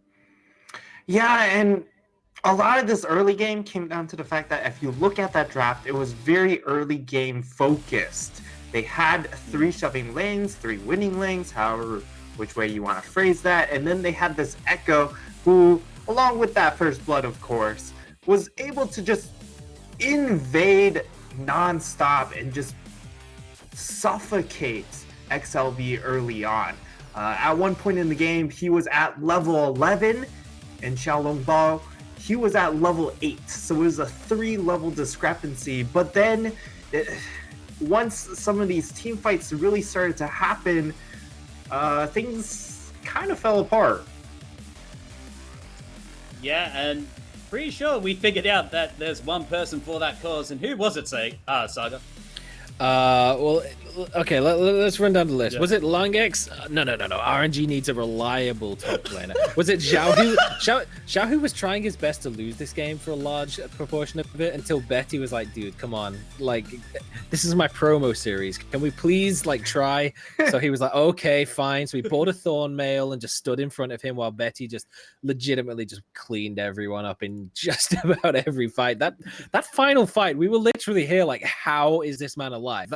This doesn't make sense. They didn't even pop his GA, and he was soloing out Zoom on the Pantheon. He popped Pantheon's GA. Then the Kate and Morgana like collapse on him as well, and somehow he's still alive. Unbelievable. Betty, man, I think Uzi probably would have won that like quicker. But Betty, I mean, it was a respectable performance anyway from the man in the bottom lane. But yeah, it really, again, it came down like, we thought JDG, oh wow, they're getting Drakes. Maybe they're going to do it. Like, they're getting the early game advantage. They're forcing the Drake fights. And then suddenly RNG took 3 Infernals somehow and extended the game to the point where, you know, the late game MF, which, as we all know, is an absolute monster, just demolished all the team fights. And it was crazy.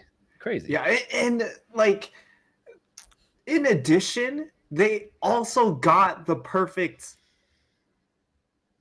for lack of a better word, RNG Drake for the side of Jingdong, because this is a composition that does end up running out of damage towards the later portions. But if you secure that Dragon Soul, the additional 2 Inferno Dragons give you enough damage to give you that extra punch to scale into that game.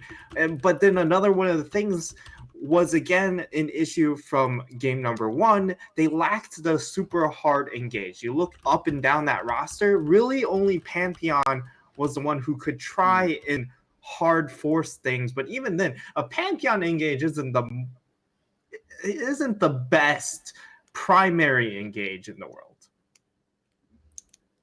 Yeah, so once again, we have to ask that question again. What can JDG do to try and get this series back to where they want it to be? Well, I've thrown my prediction out the window because I did say 3-1, and it is currently 0-2, so it's not looking great there. But I honestly don't know. I think they just have to really play more towards that bot lane, get more kills onto the just get some more resources onto Logan, because the Caitlyn did very well this game, but you need to play more around the Caitlyn.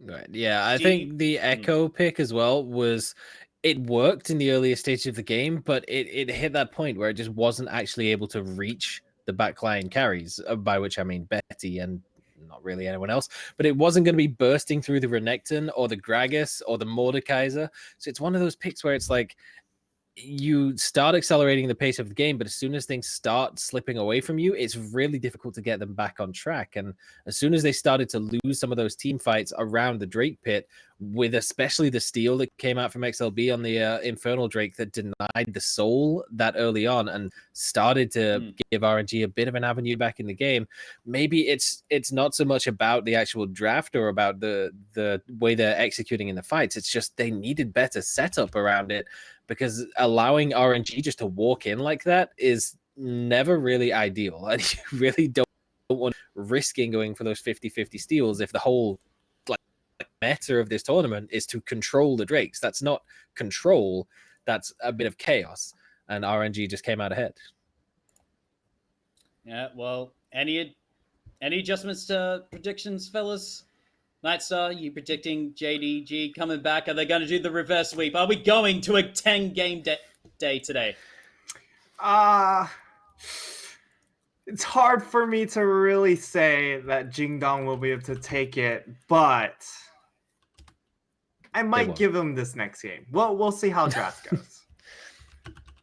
But it is definitely looking like the 3-0 RNG, but Series 1... I will bring up Series 1. Okay.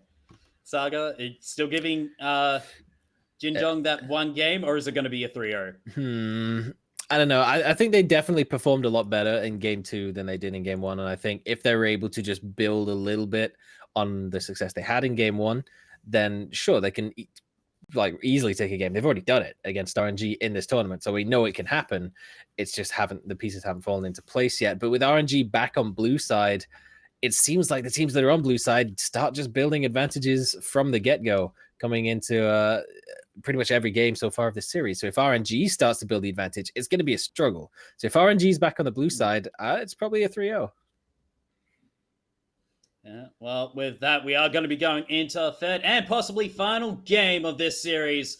So make sure you are sharing that stream. Use that exclamation point tweet and share the stream around. Let's get as many people in here and try and watch some great League of Legends. All that exposure. And, yeah, all that exposure for my boys here on the analyst desk.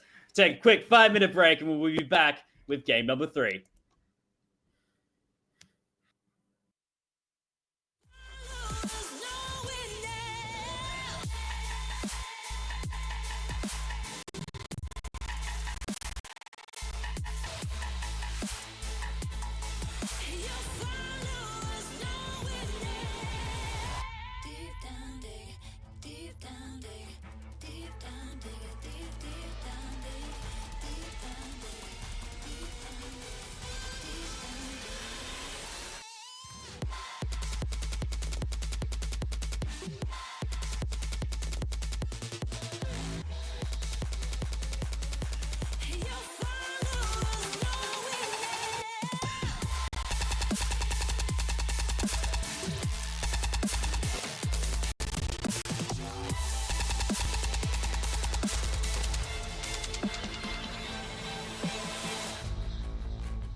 Welcome back to our unofficial coverage of the Demacia Cup. My name is still TJ, still joined by Everett, still casting RNG versus JDG.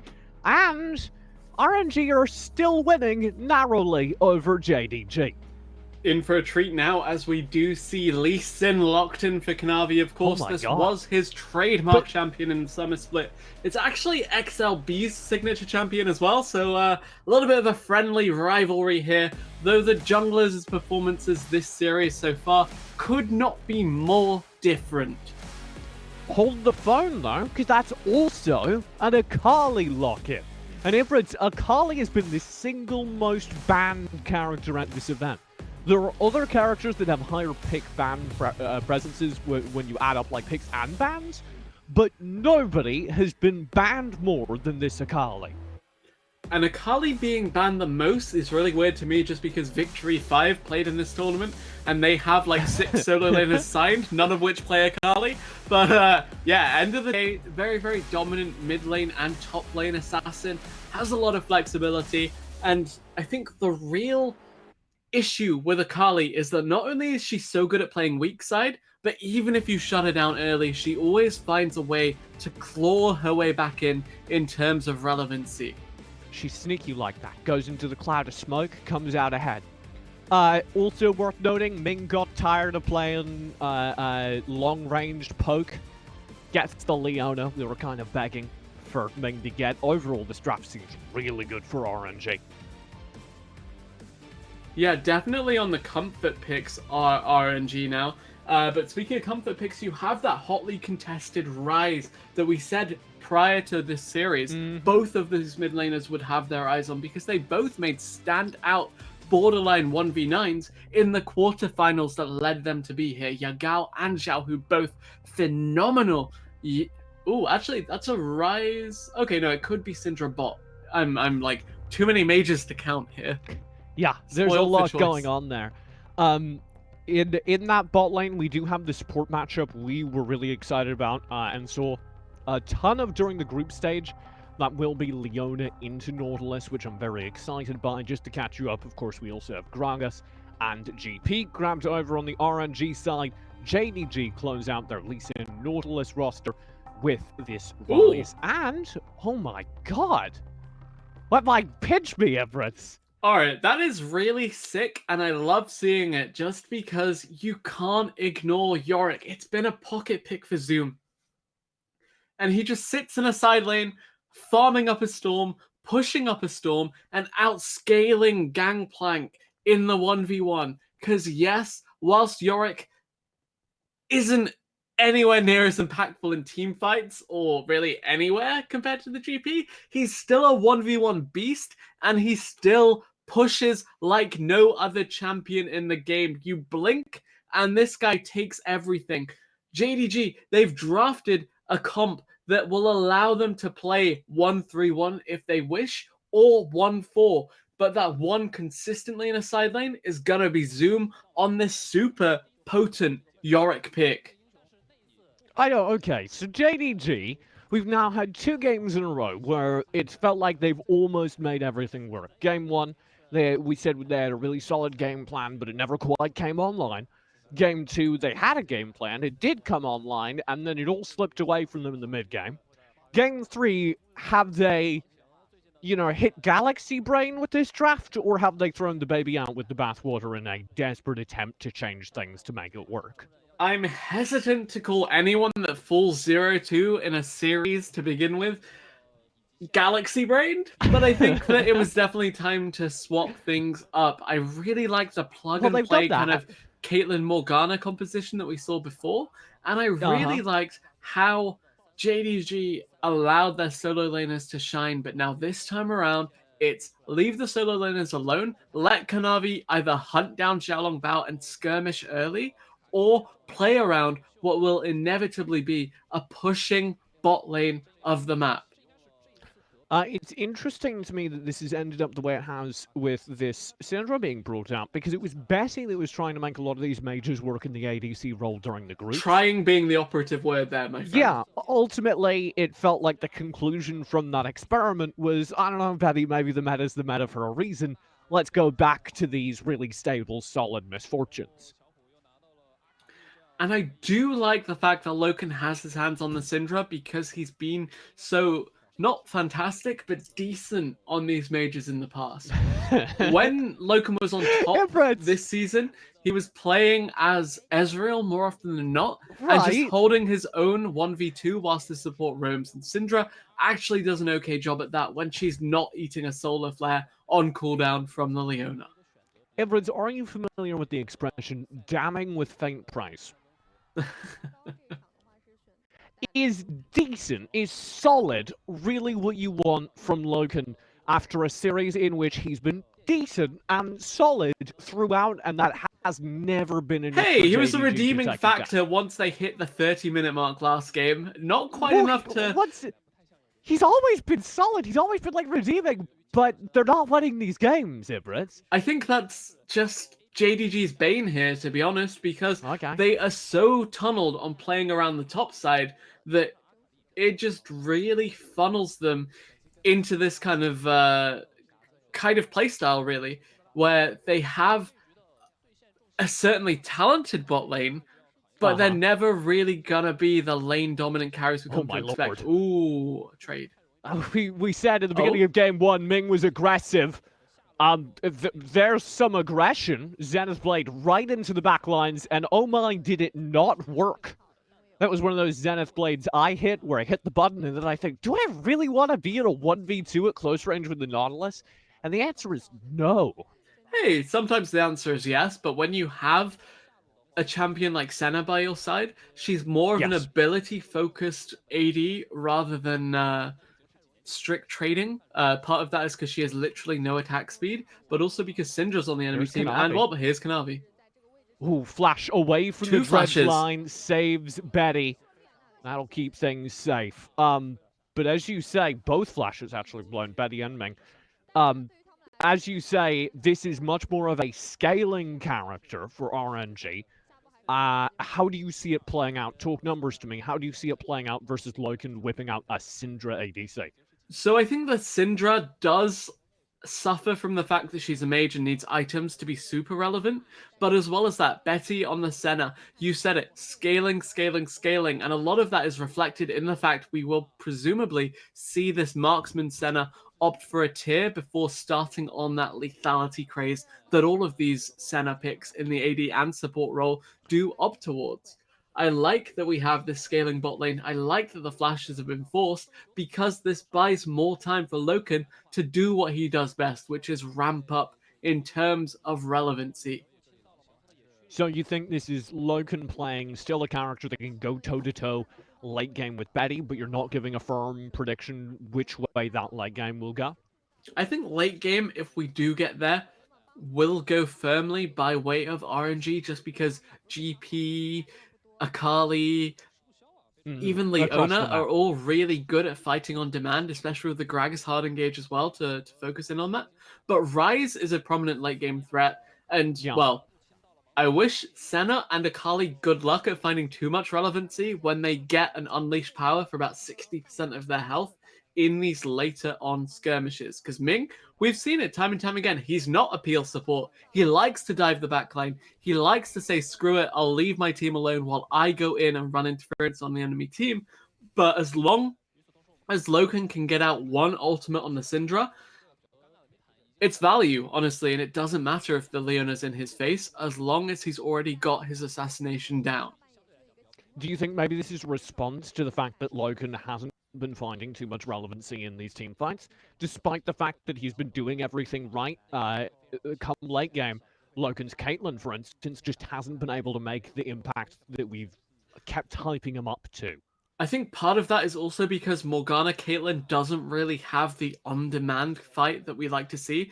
It's all about the responsiveness from that bot lane and picking up on the enemy team mispositioning. But on the topic of mispositioning, some key ganks coming through. Oh, flash away from your gal. He'll stay just fine. As XLB, I suppose, should be happy. His body slam got a good trade. Yeah, and as soon as their jungler shows mid, you see the rest of RNG playing defensively. Ooh, a Drake started up here. If you could say Drake like that every time, I'd actually be a big fan. I was stifling a burp is why it came out, if I'm honest with you. But, yep. I appreciate that honesty. Mountain Drake does come out down bottom there. And RNG are in full control of Panda the Yorick. area. This is the Yorick you were hyping up because Zoom is just going to push. This is just going to be an unfun lane for Long Shi. I never see this champion, so I haven't seen this chroma for this skin before, but big up It's to really Zoom. It almost makes me want to play this champion, but nope, I cannot forgive you playing Yorick. End of the day, though, yeah, playing the scaling game, Zoom just ramping up in terms of relevancy, the go-to phrase now, with Yorick, with Ryze, hell, even with that bot lane Syndra, you're just playing the scaling game as JDG, and I need Kanavi. Now that he's got 2 flashes bot, now that he has the onus on these skirmishes, he's playing Conqueror Lee Sin in the early game, for God's sake, you need to do something if you're Kanavi. Can't just let the lanes roll over like we've seen so many times before from this returning jungler of JDG. And maybe it's something you can call me out if you're in the Twitch chat on, but I feel I've criminally undermentioned the fact that Kanavi has just been bullied across the last few games. XLB's jungle impact has been incredible. And here's the little bit of impact prepped in the mid lane. Yagao annihilated. And it's going to be Lumao just wandering away, trying to get out of that fight. Yeah, both supports rotating up there. At the end of the day, it is the flashless Ryze that takes the tail end of that trade here. Kanavi late to the rotation, but there wasn't much he could do with Yagao already pretty much out of the picture by the time the rest of JDG had a chance to answer. Didn't even need to prop the Predator boots, didn't even have level 6 on XLB, just a sheer outclass in terms of the CC layering coming from RNG there. And we were talking so much about XLB's jungle impact. The fact that he was there pressuring out that flash moments earlier is what made that kill a piece of cake. And with that kill coming through for them, unfortunately, RNG gonna have the reset come through in an opportune moment, and that this will allow a good rotation towards the Drake from JDG. This is a game 2 lesson learned, JDG. Don't let all of the Drakes go against you during the early game. And it does feel like they've taken the right note and they've moved forward with it. Coming into this game 3, you still have the focus from JDG. They grab that Mountain Drake, even though the early lanes go against them. They work out that they've got a positive back time. There was a tiny replay of that series of unfortunate events that led to the pickup on the kill onto Yagao. And that was basically just Lumao and Yagao attempting to make that 2-man roaming death squad happen, and then they just got 3-manned on. Numbers advantage came through, and here's numbers advantage for JDG. Zhao, who was so terrifying in game 1, now on the Akali, once again, the single most banned character in this tournament, in Demacia. So it's worth noting that we see her at all, and I think we're maybe getting a taste as to why, as the star mid laner has already developed a strong lead. Yeah, Akali might be the single most banned, but Nautilus so far been the single most bad, rocking a clean 36% win rate across the Demacia Cup so far, and actually 18% when playing against Leona. So, yeah, JDG not looking too hot for them, or is it? Oh, nope. Ming having to fall back around the corner. It's interesting you bring up those Nautilus stats. You also made them very shiny, but I think that's just a side effect of your voice. It's interesting that you brought up those Nautilus stats because he's also a character that's getting prioritized a fair bit. We talk about presence. What we mean by that is the percentage of the time in which they're picked or banned during a draft. Nautilus presence here at Demacia is 84%. So these teams value him a lot, and it's understandable. He does have an impact on these games, but he is very reliable, as you said, with that 36% win rate, not winning games. Yeah, part of that is just because Leona is such a good answer when it comes to actively skirmishing back with him and facilitating picks for her own team as a response to that. But also part of that is just the fact that the Nautilus has fallen into the hands of a couple of these, not lower tier, because we are in the semifinals, of course, but just, shall we say, underdogs. Struggling teams. Struggling teams, yeah. Good words. Yeah. Made them feel real good there, Everett. Didn't it all feel condescended to? I'm sure their fans are very happy. Let's talk about the Nautilus stats kind of compared to Casper, though, because they announced the Korean tournament playing at the same time on a similar patch. I believe they're like one ahead. They have the character so much less value. 47% pick ban presence, 50% win rate. So what I take from that is that the heavy focus towards this Nautilus in the bottom lane is maybe a value of the team fights that we see so often from the LPL region. Yeah, not only Speaking team of fights, but also the sorry. roams as well, because you can just find hooks, you can find good roams on the Nautilus, and once one part of CC connects, the rest is sure to follow, and that's such a good setup in these early skirmishes. And yeah, you said it yourself, there's a lot of fights erupting, there are a lot of skirmishes. Even if we only have 1 kill on the scoreboard at the 12-minute mark, it's still gonna be an action-packed game come the next Drake or Rift Herald. Kind of took a moment to talk about some Excel spreadsheets, but during that time, the Rift Herald was picked up, and you actually have a proper entrapment up in the top lane, the Zoom bullies Lang X. That's been a continuing story. There was also quite a lot of roam happening down towards the bottom side of the RNG jungle. JDG, credit to them, continuing to try and play aggressive. Yeah, and well, so far this series, we've had a couple of question marks Ooh. about the scaling game, as JDG just looks like a level What am 1 I invade, witnessing? but it's level 8. The Realm buck's Warp? already gone. Realm They're flanking the Warp in. bot lane! Oh, that's scary as hell. What do you do, Big? Oh, you land the solar flare and you flash away. Good dredge line, but right into stasis. And the ult from Benny will scare them away. That was a little anticlimactic, JDG. And they'll lose quite a lot off it. Mid lane, here comes that Rift Herald that RNG picked up moments ago. And there goes that mid lane turret. Was it anticlimactic, or did it just blow up in their face spectacularly? An overcommitment from JDG gets them absolutely nothing there. The Rift Herald popped mid is the cherry on top of the cake for RNG here. So much pressure being wrangled back into their control, and it's not over yet. They're still in the enemy jungle, they're still chasing out Kanavi, and they are still looking for these kills. Oh, Konami! That was very aggressive play to make sure he got a little bit of those Raptors back, but he did.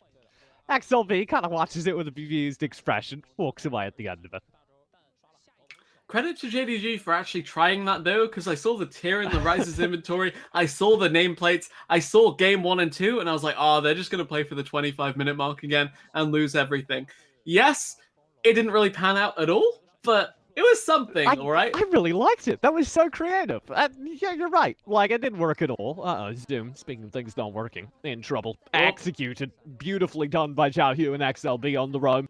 That's RNG, I think, really picking up steam. Credit to JDG, they tried this really cool Realm Warp play. Credit to JDG, they did just get their second Drake of the game. Unfortunate to JDG, they are hard losing this game. And at the end of the day, Bessie on this Senna, just pretty damn happy to play it out, to let these fights just erupt around him. The solo laners are the ones taking the brunt of the action. They're the ones scaling up, while the Senna is just like, all right, let me stack up my tier, let me stack up my lethality items, and then let me two-hit kids once these 20-odd minute team fights roll around.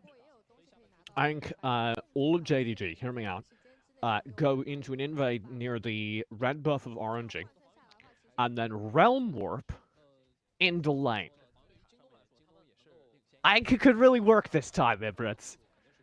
Speaking of things that could really work, this execute on Zoom, it already happened once, and Xiao Hu would like to execute exactly the same play again, and it works twice.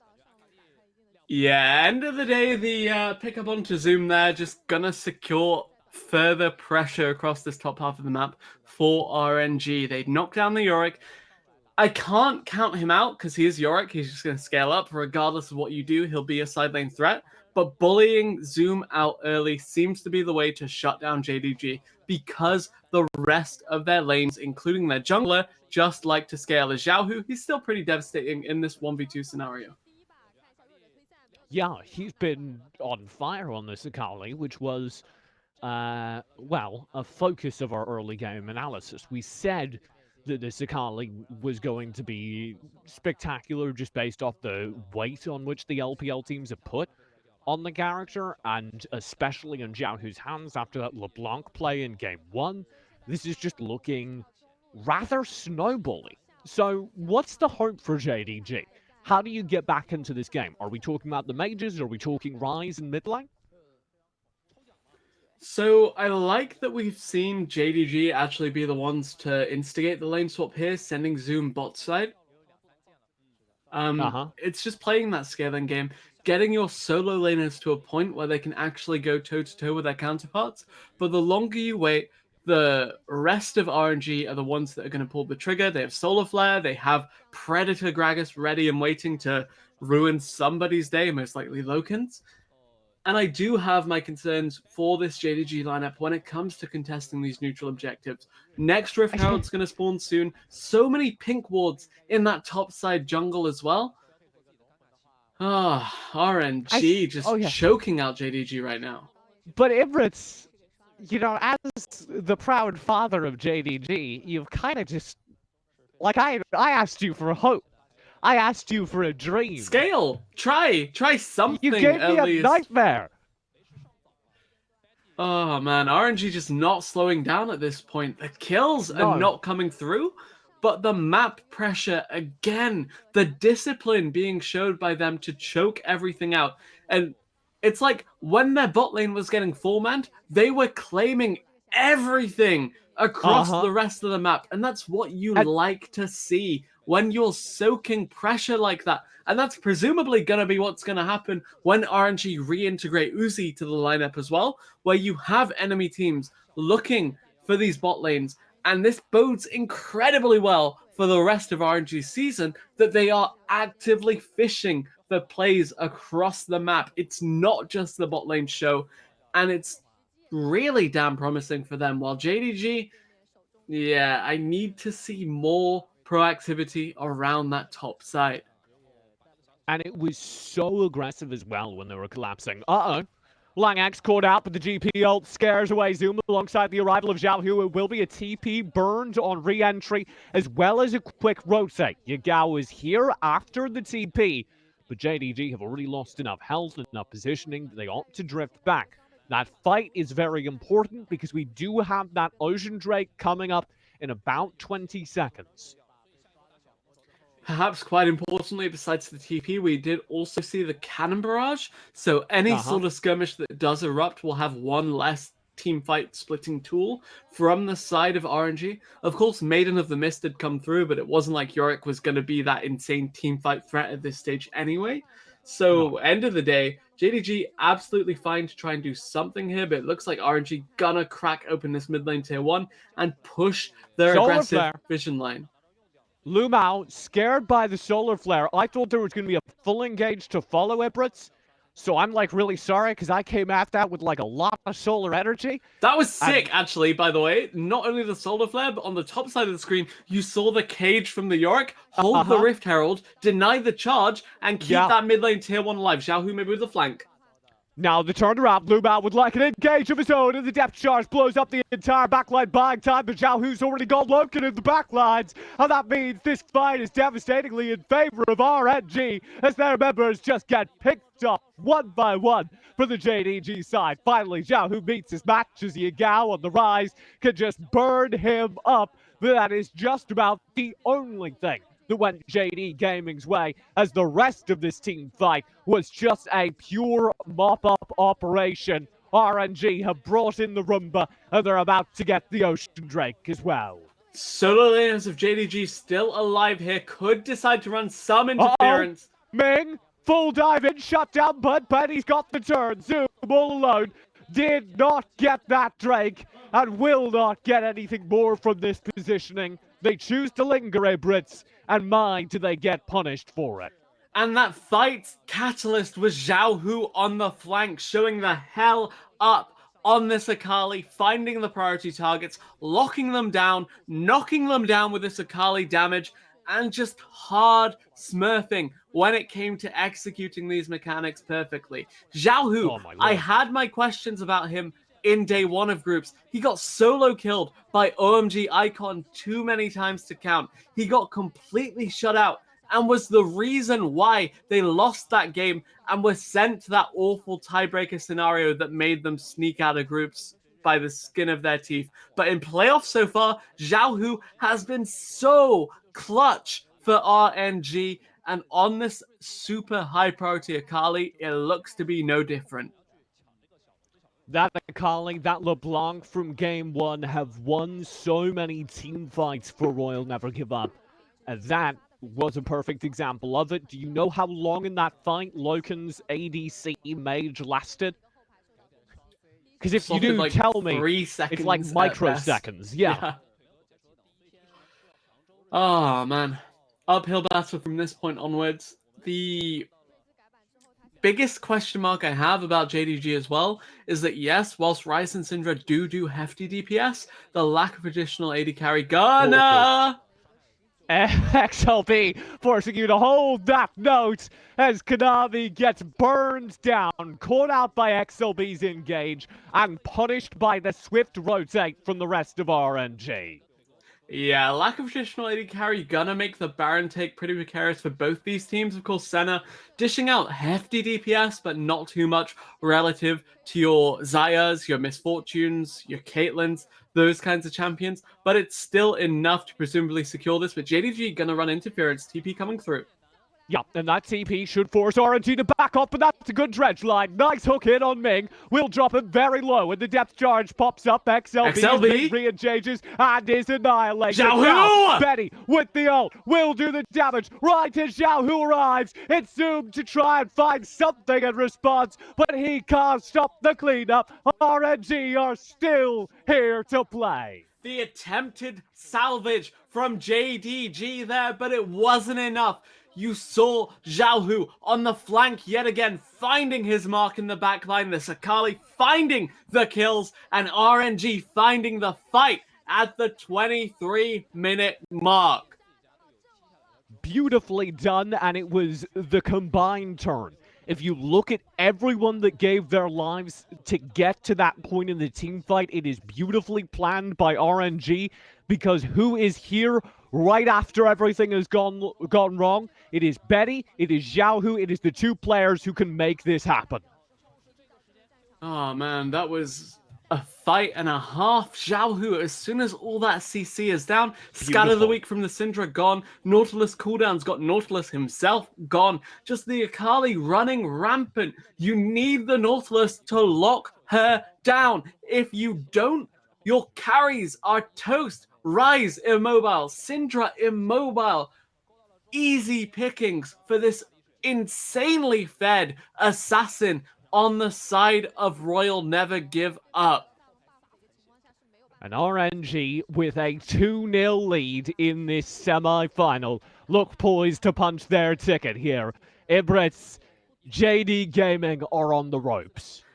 And if RNG 3-0 this, you have to question if they can also 3-0 the final, because this is their royal road to run. A shaky start to groups, and yet they've shored it up enough to make it look not even close as they carve a bloody sway through Rogue Warriors, as they trash JDG in the first two games, and as they look to close that vice grip in this game 3. Game 3, yes, but of a best-of-5 series. This suddenly doesn't sound nearly so close. JDG, what is the path back in? If you're going to save it, I'm looking at the Ryze. Yagao still packs a punch, right? But Yorick actually did a fairly hefty amount in that skirmish around the Baron as well. But speaking of the Ryze, I don't know if this is a 1v1 you want to take, my friend. Well, he did win versus Zhao Hu earlier, so I believe in it. But on the opposite side of the map, JDG are also burning their time. They're trying to stop that Ocean Drake from getting stolen away. They do succeed in showing presence, but RNG are more than willing to do the damage. And now Loken strays a little bit too far forward. He's down right off the bat. There's the ult to try and shake down Lumao. He'll get him as well. It's 2 kills for free, Ibrits, and JD Gaming are left with nothing to contest this Baron. Ming running interference on Kanavi as well. Leona, so much CC packed into her kit. It means that any jungler has an entirely difficult task of getting past her and into the pit for an objective contest. Not to mention Gragas ready and waiting to cast you out as well. Plus this insanely fed assassin ready to ruin your day even more. So yeah, not even gonna be the attempt at a steal from Kanavi on this Lee Sin. Ibrits, I don't have any new jokes, but I'm going to do it anyway. Royal never let up. Because this series, they have just put the pedal to the metal and not slowed down once. Here is Xiaohu's relentless pursuit of Lumao, and then they turn it immediately to a possibly game-ending Baron. The catalyst for that play was a flashless Syndra being tagged by the cannon barrage.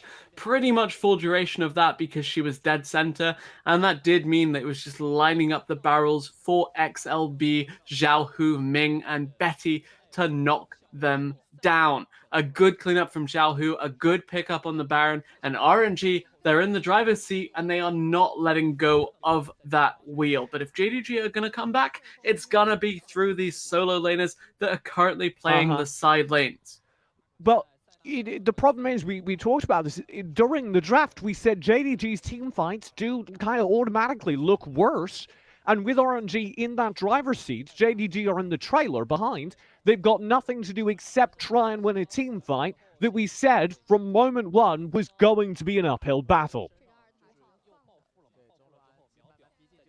Really is a struggle getting back in here because JDG, again, I've said it so many times this series, scaling game, scaling game, scaling game, ramp up.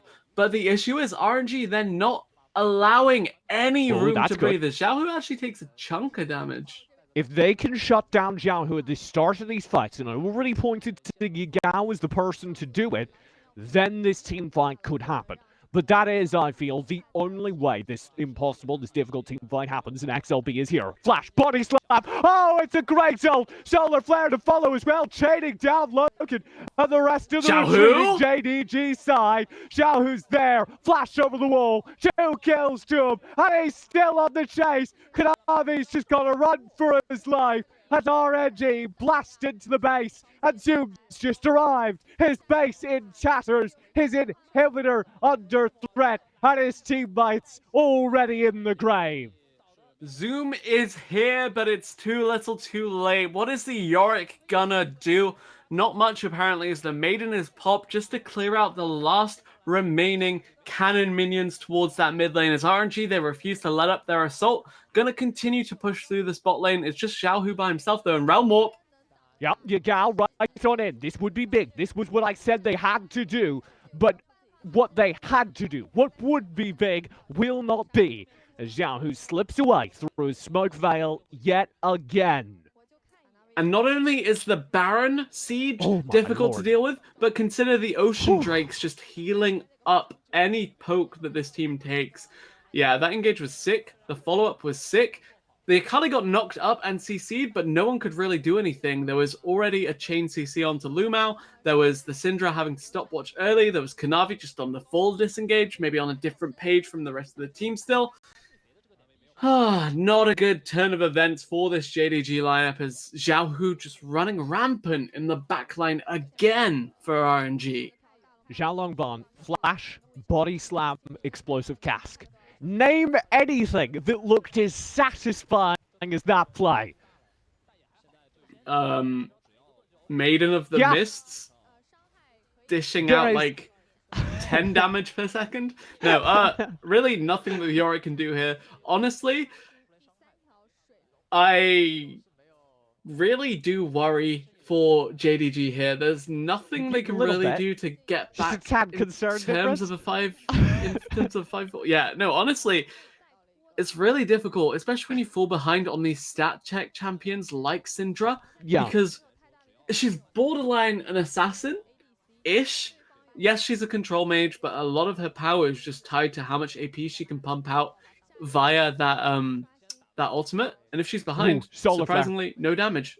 Also, if she's dead, no damage. Yeah, there you go, right on call, and I think you phrased it best at the very beginning. Yagao in trouble, as I'll hold that thought. TP's in, JDG badly want to win, but they won't get it here, not this way. Even the Maiden of the Mist that's just called in can't find the damage. Bluehouse just bullied away. Zoom in the backlines is being chased, and the whole time, what is happening in the backlines of JDG, but Zhao Hu again, a complete ace. Zoom taken out by the whole team. The backline of Langshi and Zhao Hu cleans up the rest. And JDG are all dead. Their screens are grey as RNG 3-0 them in the semi-finals, booking their ticket to the grand finals of the Demacia Cup.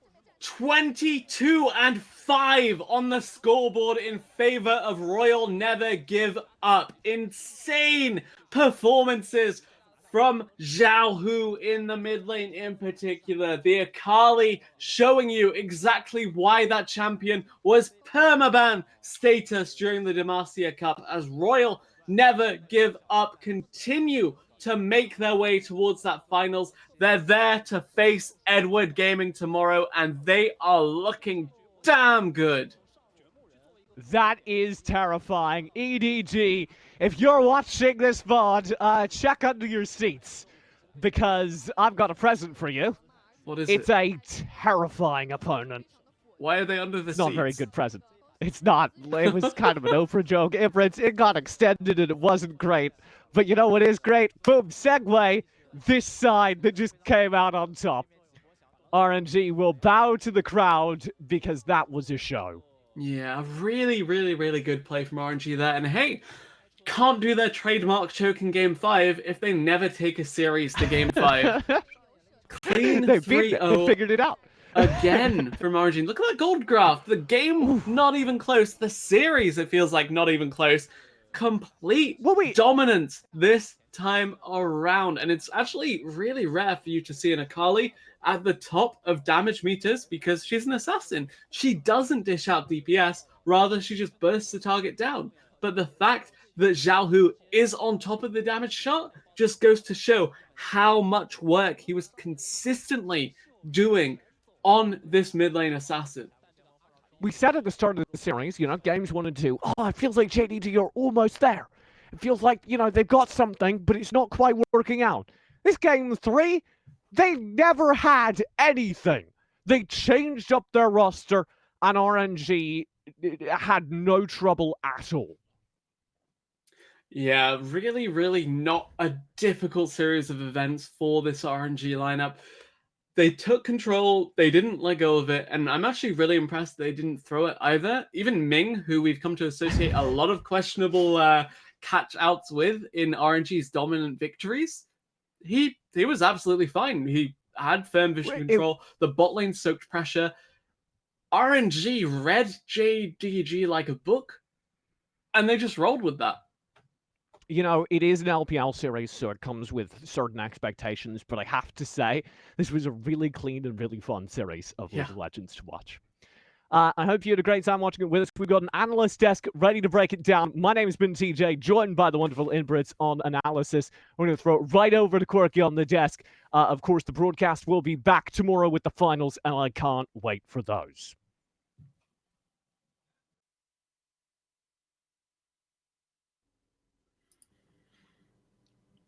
And welcome back to the analyst. Thank you to our resident Zoomer, TJ. And God, I breeze for that wonderful cast of an absolute epiphany of a series. I was taking a quick look at those highlights. And speaking of highlights, how about Zhao Hu this series, Nightstar? That was a bad clip for you to throw sorry. that over. I forgot. Sorry, Saga. That was definitely not the clip to be hyping up the Akali as he just gets auto-attacked to death by the Rise. But, no, across Game 1 and this game as well of the series, Xiaohu has just seemed to come into his own on the assassin picks. Ibris said it multiple times. He's just finding access to the back line and making sure that Loken on this Syndra pick, which we were actually thinking, oh, I like this when we came into the draft. It just did nothing because every time it got close to a fight, Xiaohu would just deleted it already. And now when you're coming into the the grand finals up against EDG, that maybe they're going to have to start thinking about banning out these assassins from Xiaohu, and that's going to be difficult because you've already got so many things you need to ban against RNG. But now Xiaohu, with a performance like this, you got to have that in the back of your mind, man. That Akali needs to be back on the ban list. Yeah, and Yeah. Even though we did highlights for our players to watch, the first matchup was, of course, the jungle. It really did come down to this two sides of the coin mid lane matchup, because on the one half we had Xiaohu, who did exceptionally well, but then we also got to talk about the other side, which was that guy who just died on the screen there, which was Yagao, and it was a very, very underwhelming series from him. We saw the one Lucian game, which did very well in the lane phase, mind you, but that's what we expect from Lucian. And he wasn't able to then transition that lead into something more tangible. So all in all, the 3 games were just very underwhelming and disappointing from Yagao. Yeah, even though we did see signs of life from Jindong, especially in that second game, it just felt like RNG had Jindong's number. And it was particularly because of the drafts. And, pretty much, what could have Jindong done maybe draft differently to try and combat RNG's, variety of champions? I think in this game, because of the precedent set in the first 2 games around Dragon, in this third game, what was different was that a lot of attention was actually thrown to that top side by RNG. So you saw a lot of ganks happen onto that Yorick pick, and if you draft Yorick as your last pick, you have to throw the resources at it to defend and protect it, get it to that scaling breakpoint, because otherwise you're just left with 2 dragons to try and force the Dragon Soul, but your composition doesn't exactly lend to a great dragon fight. Mm-hmm. Yeah. And a lot of what we've seen throughout the Demacia Cup so far is if a team starts to take control throughout the mid, the bot lane, and will start to get those Drake fights going in their favor and start to stack up the souls, they typically don't stop. Are you good? Sorry, I have a poster almost falling down on me right now. And Quirky is hunting. Okay. He's getting hunting. I'm gagged. hunting. I'm like, oh, don't you fall down on me. just like Jindong has fallen down in the Demacia Cup today. That's right. There we go. That's a segue. But yeah, when teams start to get control of Drakes, they typically don't give it up. But when you're against RNG, they kind of force you to give it up, and they will fight you. Even if they feel like they're at the disadvantage and you have the upper hand, they will still make it very awkward. And XLB stole away the Infernal Drake that really got RNG back on track and into the series again. And in this series, they were trading towards the top side. They were putting so much focus onto Zoom on the Yorick that they gave away 2 dragons at the start of the game. But it didn't matter because they still came out ahead in the overall count of the Drakes because they were just taking the wins in the fights when it actually mattered. Yeah, and with that, if we take a quick look at the bracket, we now have our finalists for Demacia Cup 2019. It's going to be Edward Gaming versus Royal Never Give Up tomorrow. Going to be starting around about, around about 4 o'clock China Standard Time, maybe a bit earlier if we do have. And we also have the third place match between Vici Gaming and Jindong Gaming as well. That will be before the grand final, starting at about 11 a.m. Chinese Standard Times. That will be about 10 p.m. Eastern Standard Time in the US, 3 a.m. for GMTs for you Englanders, and about 2 p.m. AEDT for you Australians. So really looking forward to that. Quick predictions. Who do you think's going to win Demacia Cup 2019? I mean, it's got to be RNG, right? After they've 3-0'd both of their playoff sets. Like they came in a bit weak, maybe in the group stages, pulled it back, just about qualified. But since then, they've just been dominating completely. Mm. Yeah, they've been very dominant. If we see this version of Zhao Hu in the finals, I think RNG is greatly favored. If he doesn't show up and we see group stage Zhao Hu, then I would say EDG are probably looking at a 3-1. Otherwise, RNG probably 3-1 the other way. Well, with that, we have our sort of predictions for tomorrow. And with that, we will bid you a good night, adieu, farewell, auf Wiedersehen for tonight as we wrap out the semifinals for the Demacia Cup 2019. I'd like to thank my fellow exposure analysts on the desk, Saga and Nightstar, for joining me for this last semifinal. Follow them on Twitters beneath your screens. Also, I'd like to thank TJ and Abriz for casting this last series. Of course, also want to thank Magical and Doctor as well for casting our first series today, and Formal, Midnight, and Hypertension for that absolutely awesome desk. I love the rent there from Hyper. But with that, it's going to be a good night, and we will see you tomorrow for the grand finals for the Demacia Cup 2019. We'll see you then. TJ. Okay, TJ.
much to say, baby, before you walk away. No, I'm in the war, I'm in the race, chasing it down. I've been meaning to find a way to face that I'm out in the waters every day, trying to keep my head above the waves, staying alive. And I don't mean to be the guy that wanna push you to the side.